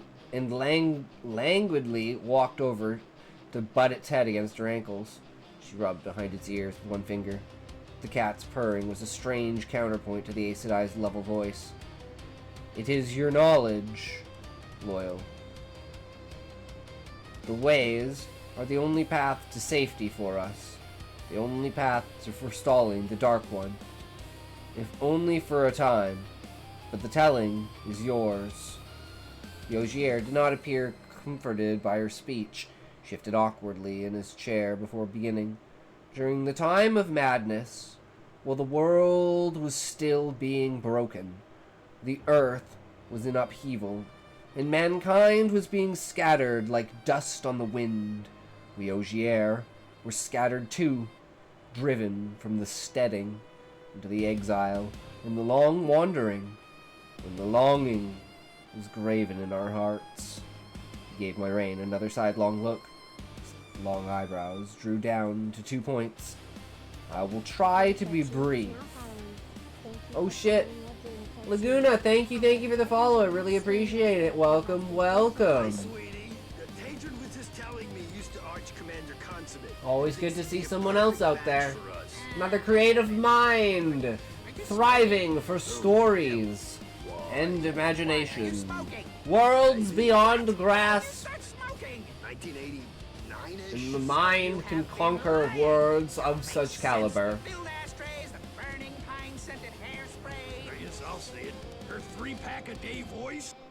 I'll try to be brief.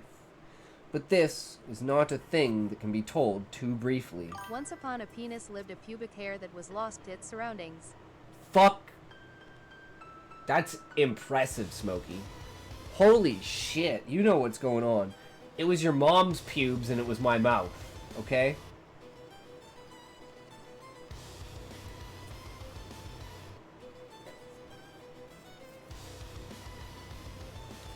It is of the others I must speak now.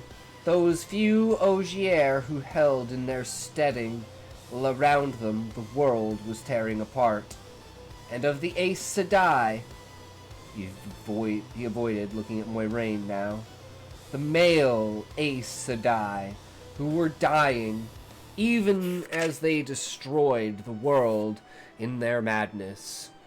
It was those Aes Sedai, those who had so far managed to avoid the badness, that the steading first made the offer of sanctuary.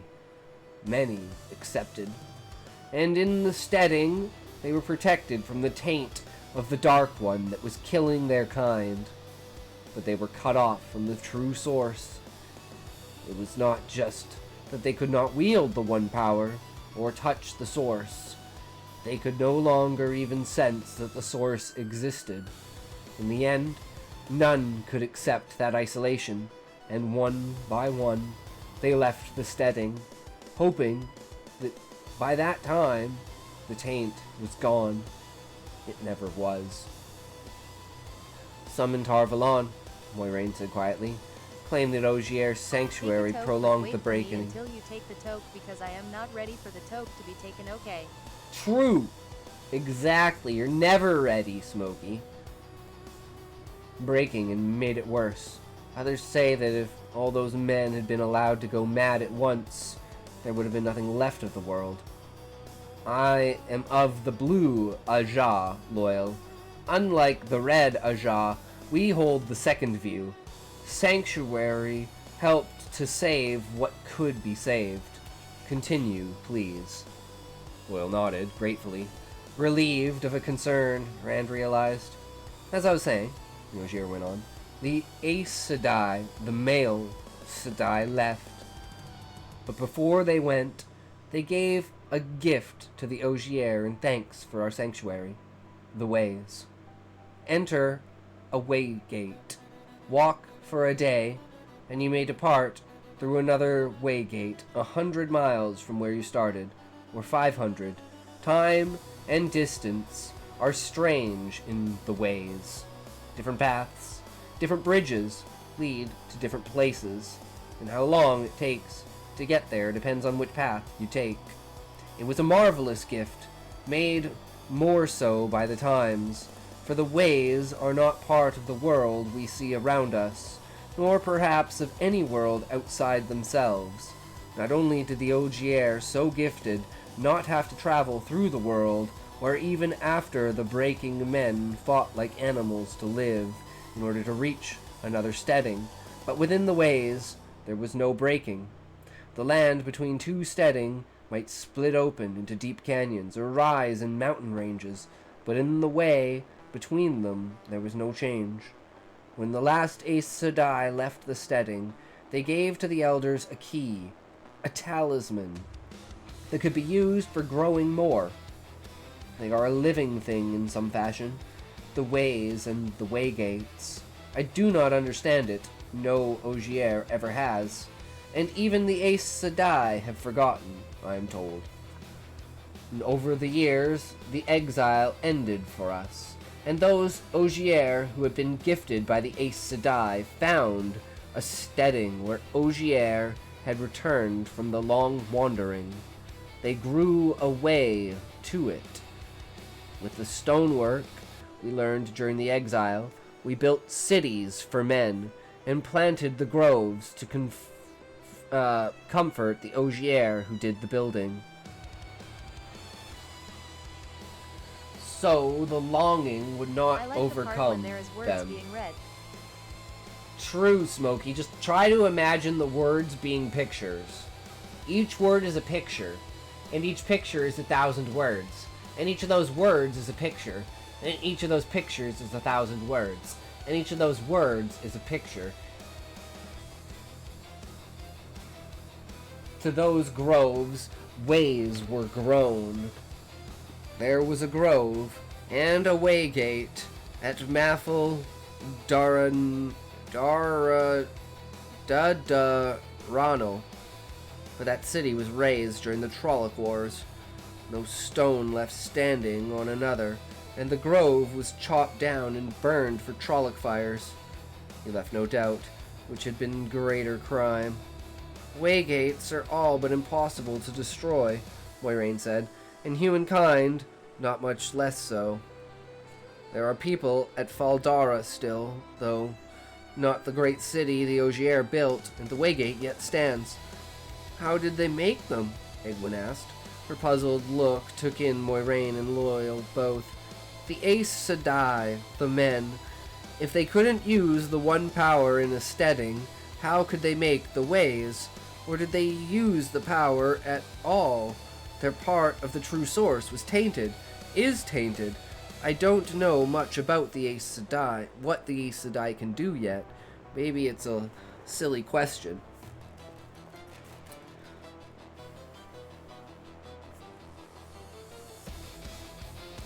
Well explained. Each steading has a waygate on its border, but outside.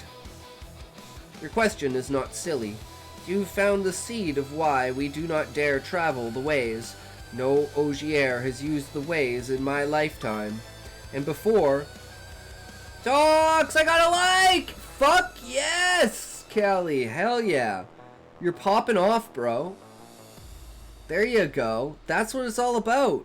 Keep grinding, Callie. You're making it. Smokey, there's no way you have fucking blue sky, okay? There's no fucking way you have blue sky. You'd get banned. No, I don't believe it. I don't believe it! Nope. Lies and slander. Lies and slander.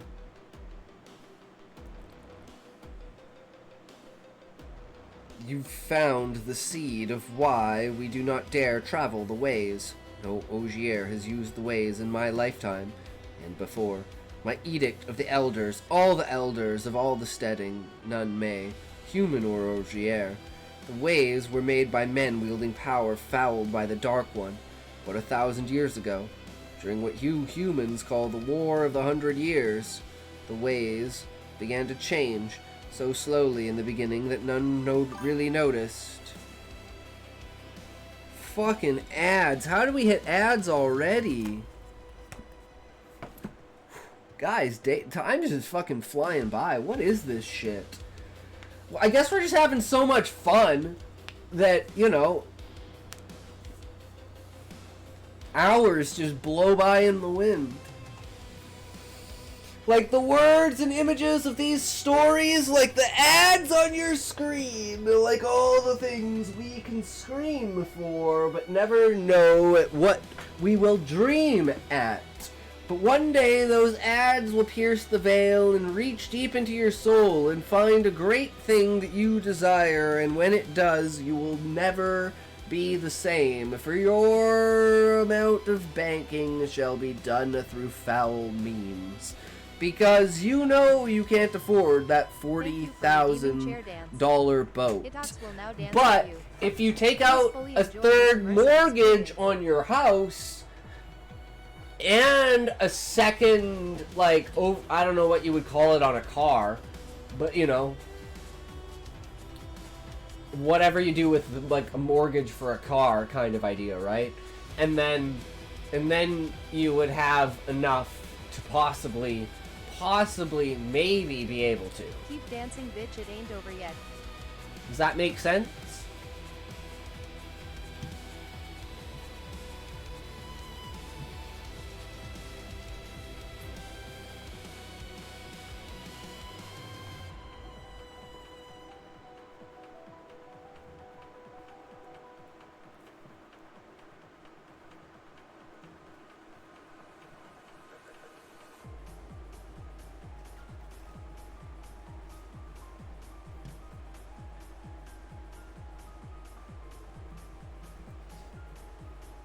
You did good, you can rest now, babe.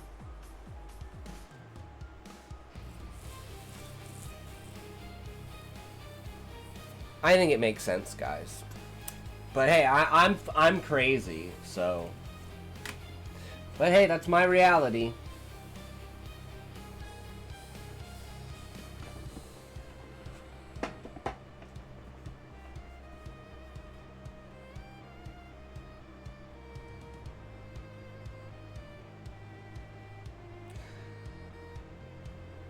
So slowly in the beginning that none really noticed. It grew dark and dim, and darkness fell along the bridges.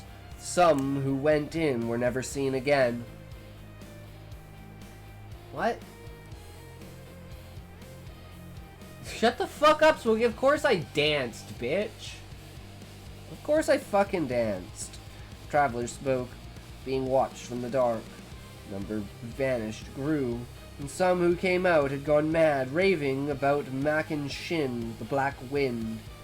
Aes Sedai healers could aid some, but even with Aes Sedai help, they were never the same, and they never remembered anything of what had occurred.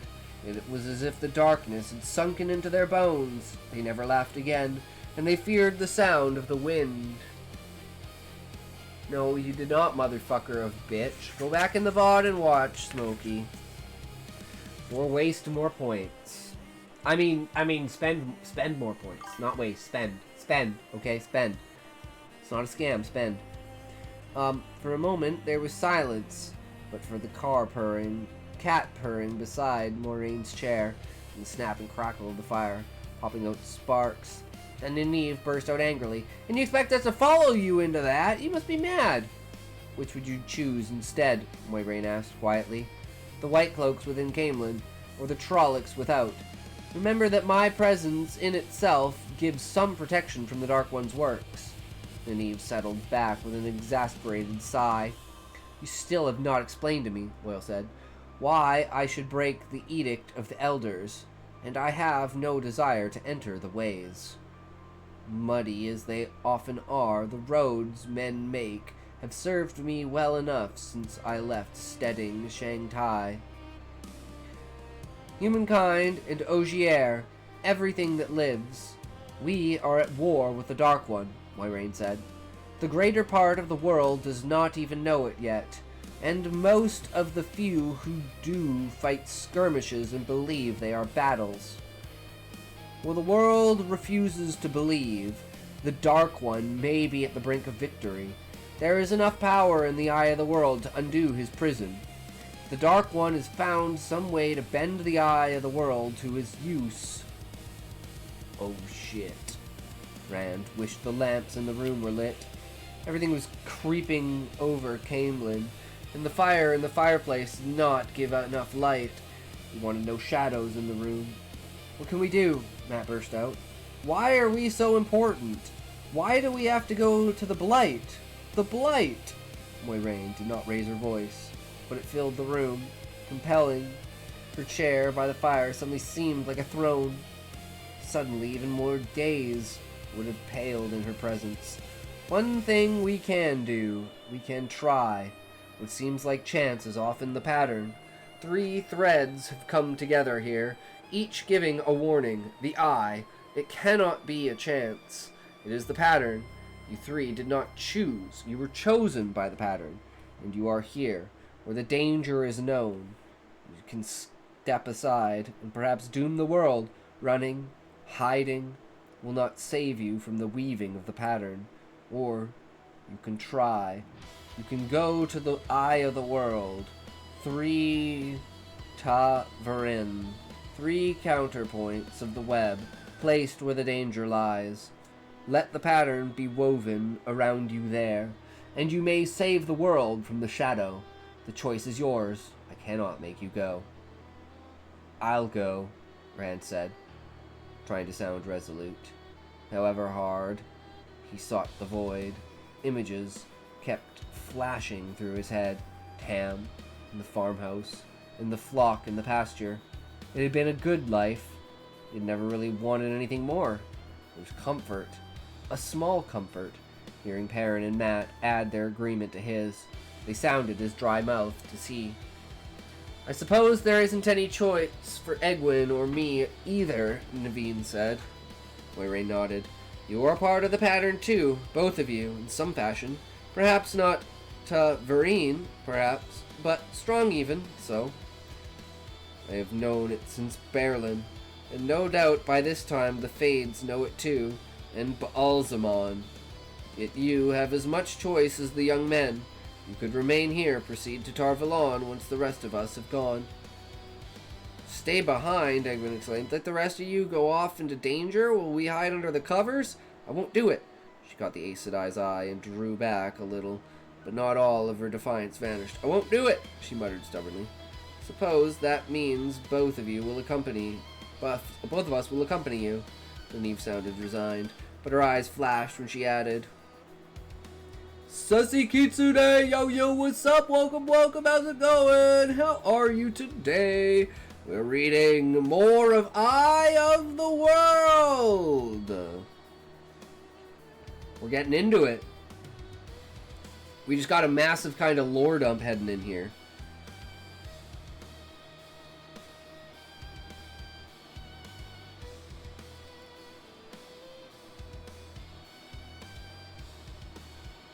I suppose that means both of us will accompany you.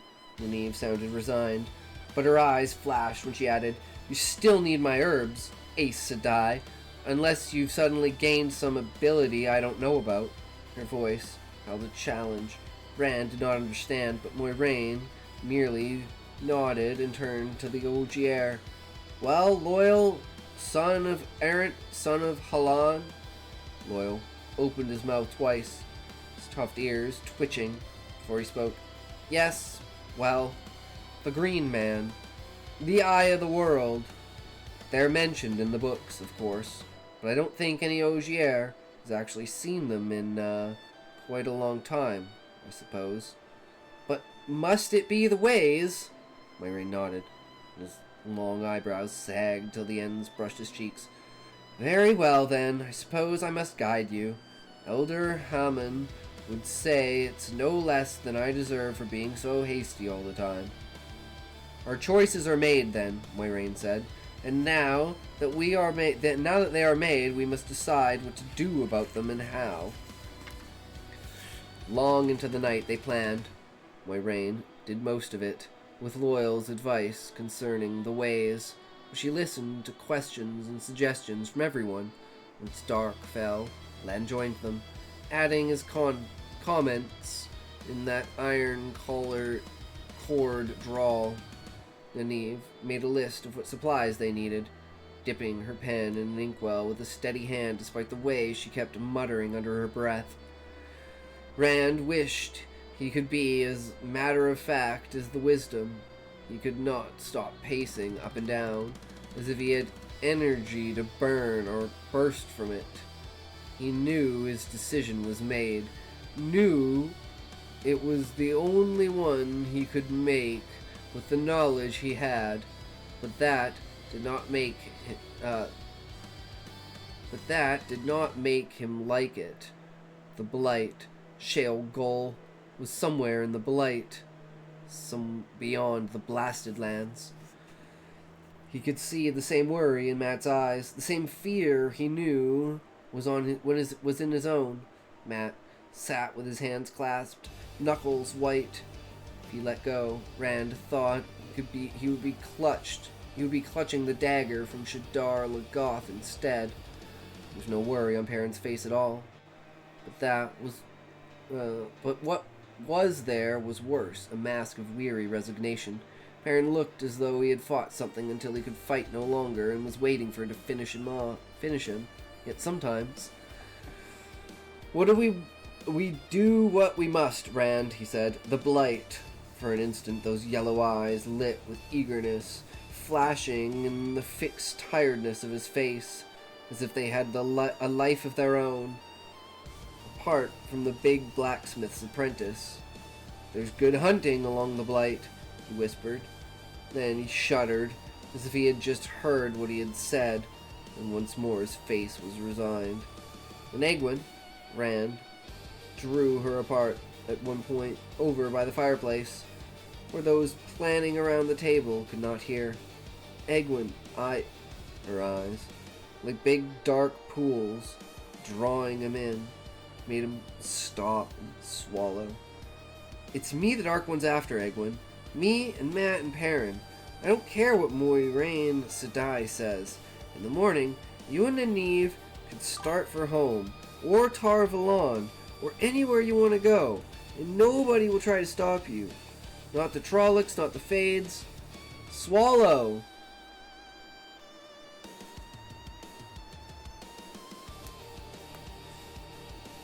You need to eat more oranges, Smokey. More fruit. But go. He waited for her to tell him she had as much right to go where she wanted as he did. that he had no right to tell her what to do. To his surprise, she smiled and touched his cheek. "Thank you, Rand," she said softly. He blinked and closed his mouth. And she went on. "I am, because I've been up since like 6 in the morning. I had like 3 hours of sleep. And then I was like, I gotta write this fucking story. And then I wrote the story. And then I made the video. And then I did some promotional stuff. And then I ate. And then I played with my nephew. And then I started streaming.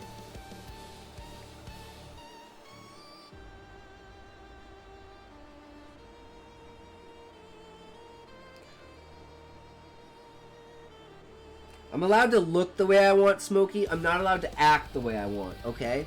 Am I acting like I'm tired? If I'm acting like I'm tired, tell me, and I'll amp it up another 15%. But I don't feel like I'm acting like I'm tired, even if I look like I'm tired. "Thank you, Rand," she said softly. He blinked and closed his mouth as she went on. "You know, I can't, though. Moiraine Sedai told us what Min saw in Berlin. You should have told me who Min was. I thought, well, Min says I'm part of this too, and Nynaeve. Maybe I'm not a Taveran," she stumbled over the word. "But the pattern sends me to the eye of the world, too, it seems. Whatever involves you involves me. But Egwene, who is Elaine?" For a minute, he stared at her, and told the simple truth. "She's the daughter heir to the throne of Andor." Her eyes seemed to catch fire. "If you can't be serious for more than a minute, Rand al'Thor, I do not want to talk to you." Incredulous, he watched her stiff back return to the table, where she leaned on her elbows next to Moiraine to listen to what the warder was saying. Need to talk to Perrin, he thought. He knows how to deal with women.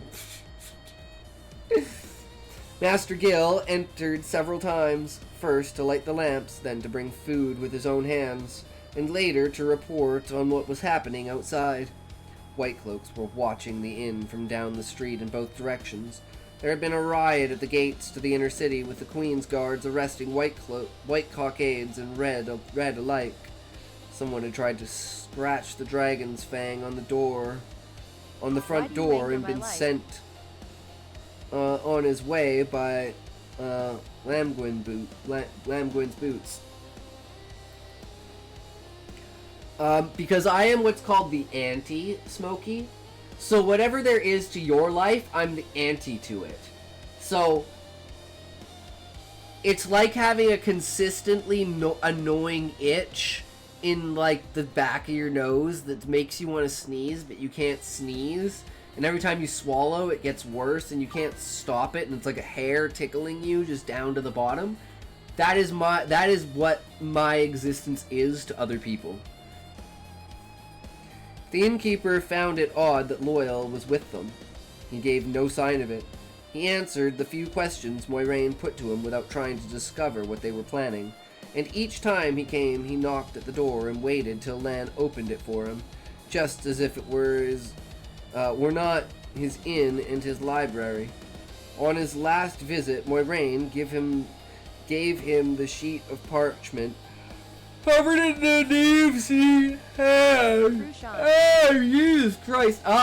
So that's why he always wants you to toke, because the higher you get, the more clear-headed he gets. He's playing the meta game. I see what's going on here. Okay. Nynaeve's neat hand. It won't be easy this time of night, he said, shaking his head, as to persuade the list. But I'll arrange it all. Moiraine added a small washed leather bag and clinked as she handed it to him by the drawstrings. Good. And see that we are wakened before daybreak. The watchers will be at their least alert then. We'll leave them watching an empty box, Ace Sedai, Master Gil grinned. Rand was yawning by the time he shuffled out of his room with the rest in search of baths and beds. So he scrubbed himself with a coarse cloth in one hand and a big yellow cake of soap in the other. His eyes drifted to the stool beside Matt's tub. The golden sheathed tip of the dagger from Shadar Lagoth peeked out under the edge of Matt's neatly folded coat, and glanced at it from time to time, too. Rand wondered if it was really as safe to have around as Moiraine claimed. Do you think my da'll ever believe it? My da will ever believe it? Matt laughed, scrubbing his back. Long-handled brush. Me, saving the world. My sisters won't know whether to laugh or cry. Sounded like the old Matt. Rand wished he could forget the dagger. It was pitch black when he and Matt finally got up to their room under the eaves. The stars obscured the clouds. For the first time in a long while, Matt undressed before getting into bed, but he casually tucked the dagger under his pillow, too. Rand blew out the candle and crawled into his own bed. He could feel the wrongness from the other bed, not from Matt, but from beneath his pillow. He was still worrying about it when sleep came. From the first, he knew it was a dream. One of those dreams that was not entirely dream. He stood staring at the wooden door, its surface dark and cracked and rough with splinters. The air was cold and dank, thick with the smell of decay. In the distance, water dripped. Splashes, hollow echoes down stone corridors. Deny it. Deny him. And his power fails. Closed his eyes and concentrated on the Queen's blessing. On his bed, on himself, asleep in his bed. When he opened his eyes, the door was still there. The echoing splashes came in a heartbeat. I made a voodoo of you. Really? Ow, what the fuck? God.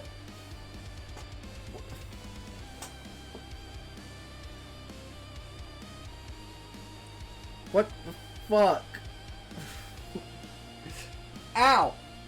What? Jesus Christ, Smokey, what the fuck are you doing?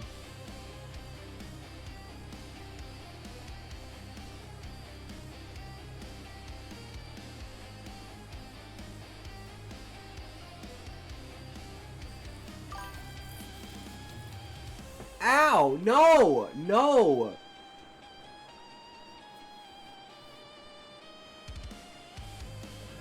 Jesus Christ, Smokey, stop being a dick. No, I can't feel anything in my ass anymore. I mean, what? Hot dog down the hallway.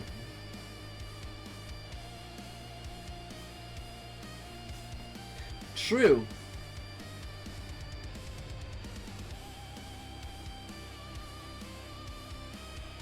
Closed his eyes and concentrated on the Queen's blessing, on his bed, on himself, asleep in his bed. When he opened his eyes, the door was still there. Echoing splashes came on his heartbeat. Glizzy Gobbler Champ 19-24. I only got beaten out by Callie this year. I mean, what? Because I taught him a few things. And he fucking outpaced me. As if his pulse counted time for them. He sought the flame in the void as Tam had taught him, and found in her calm, but nothing outside of him changed. Slowly he opened the door and went in. Everything was as he remembered it in a room that seemed burned out of the living rock. Tall, arched windows led onto an unrailed balcony, and beyond it, the layered clouds streamed like a river in flood. The black metal lamps, their flames too bright to look at, gleamed black, yet somehow as bright as silver. The fire roared, but gave no heat in the fearsome fireplace. Some stones still vaguely lit, a face in torment. All was the same, but one thing was different. On the polished tabletop stood 3 small figures, the rough, featureless shapes of men, as if the sculptor had been hasty with his clay.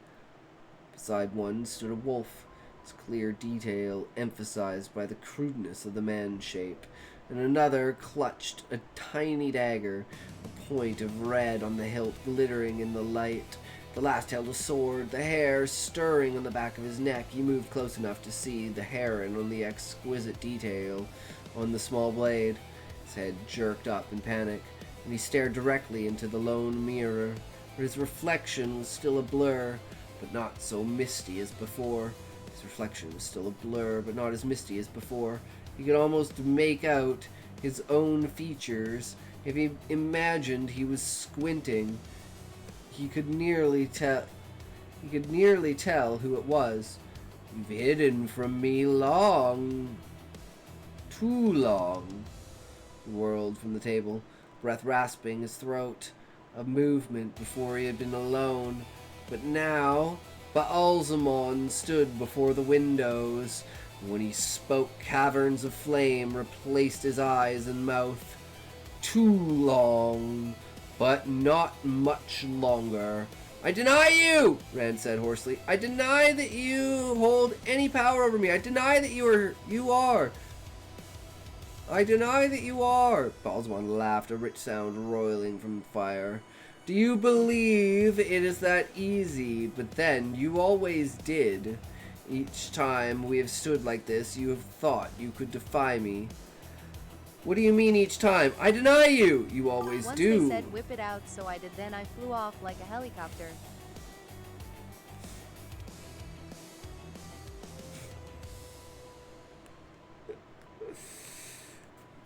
True, Smokey, true.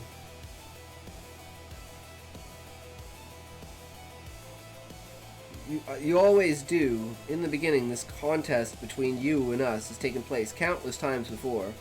Each time your face is different and your name, but each time it is you. I deny you! It's a separate whisper. So It's how a are desperate whisper.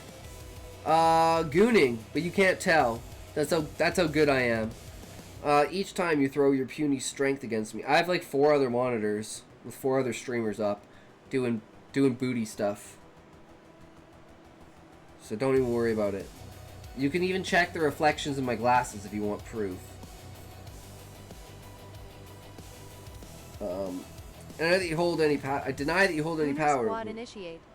Yes, exactly. It's why I have that Gooner energy. Right? It's ingrained in me. It's because I'm portraying it. I am experiencing it. I am being it.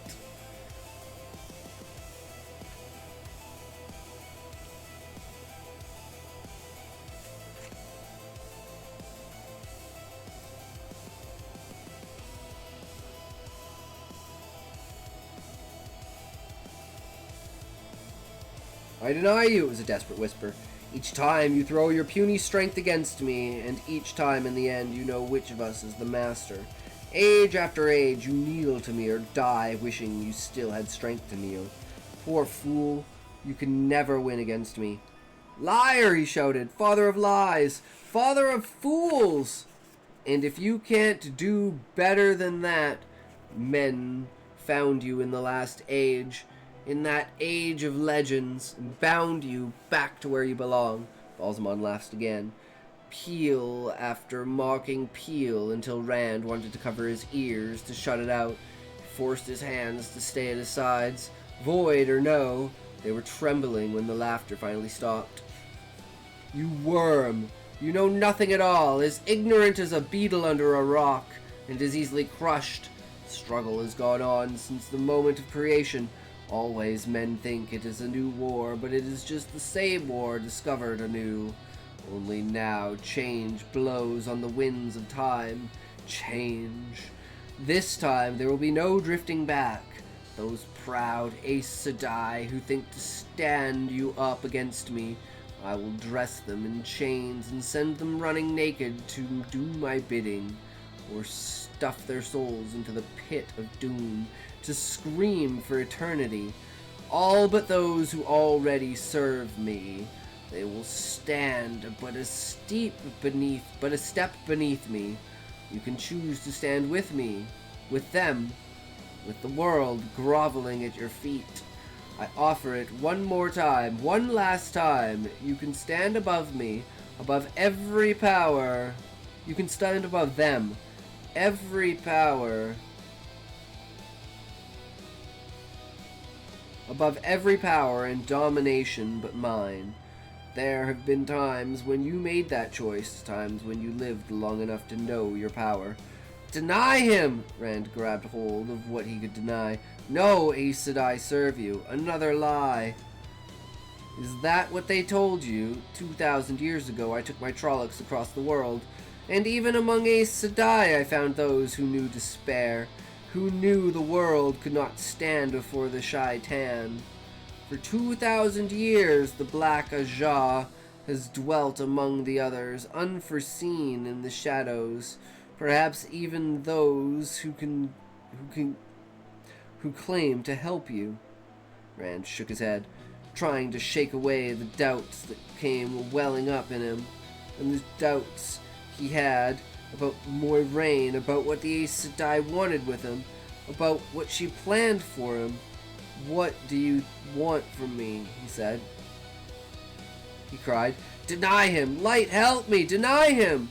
Kneel! Balzamon pointed to the floor at his feet. Kneel and acknowledge me your master. In the end, you will. You will be my creature, or you will die. The last word echoed through the room, reverberating back on itself, doubling and redoubling till Rand threw up his arms as to shield his head from a blow. Staggering back until he thumped into the table, he shouted, trying to drown the sound out of his ears. No! As he cried out, he spun, sweeping the figures to the floor. Squad, prepare yourselves. Protocol Helipine 12-4 isn't just a command, it's a rupture. Yep. 16 hours. 16 hours.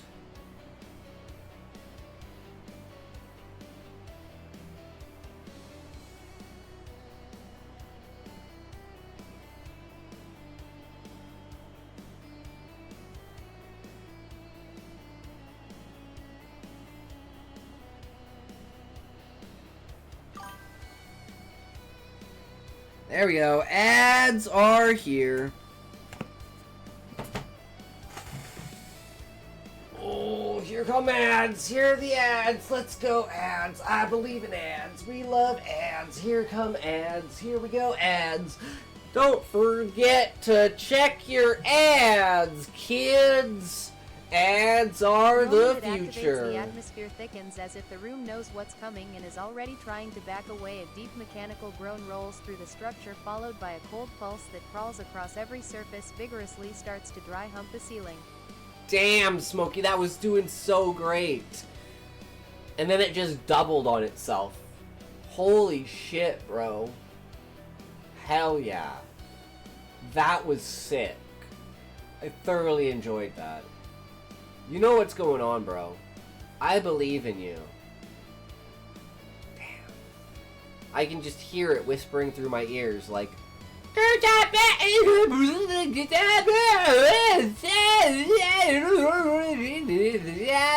Finn. So beautiful.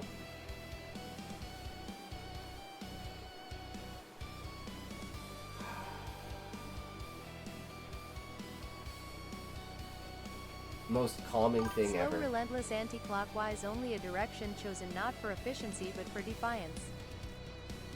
Smokey, are you hiding? Or like, were you hiding and now you're out?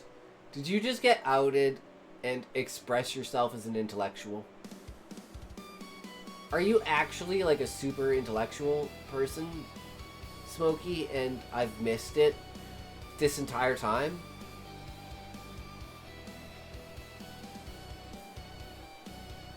We were partners once, Smokey.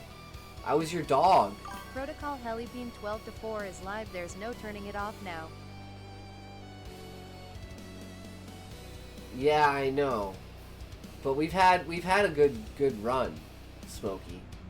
But all good things must come to an end. So, in the name of DEI, we are transitioning you to a female. We haven't quite worked out how this is going to affect the helicopter move, so we're strongly suggesting you abandon the helicopter move for something a little more down to earth.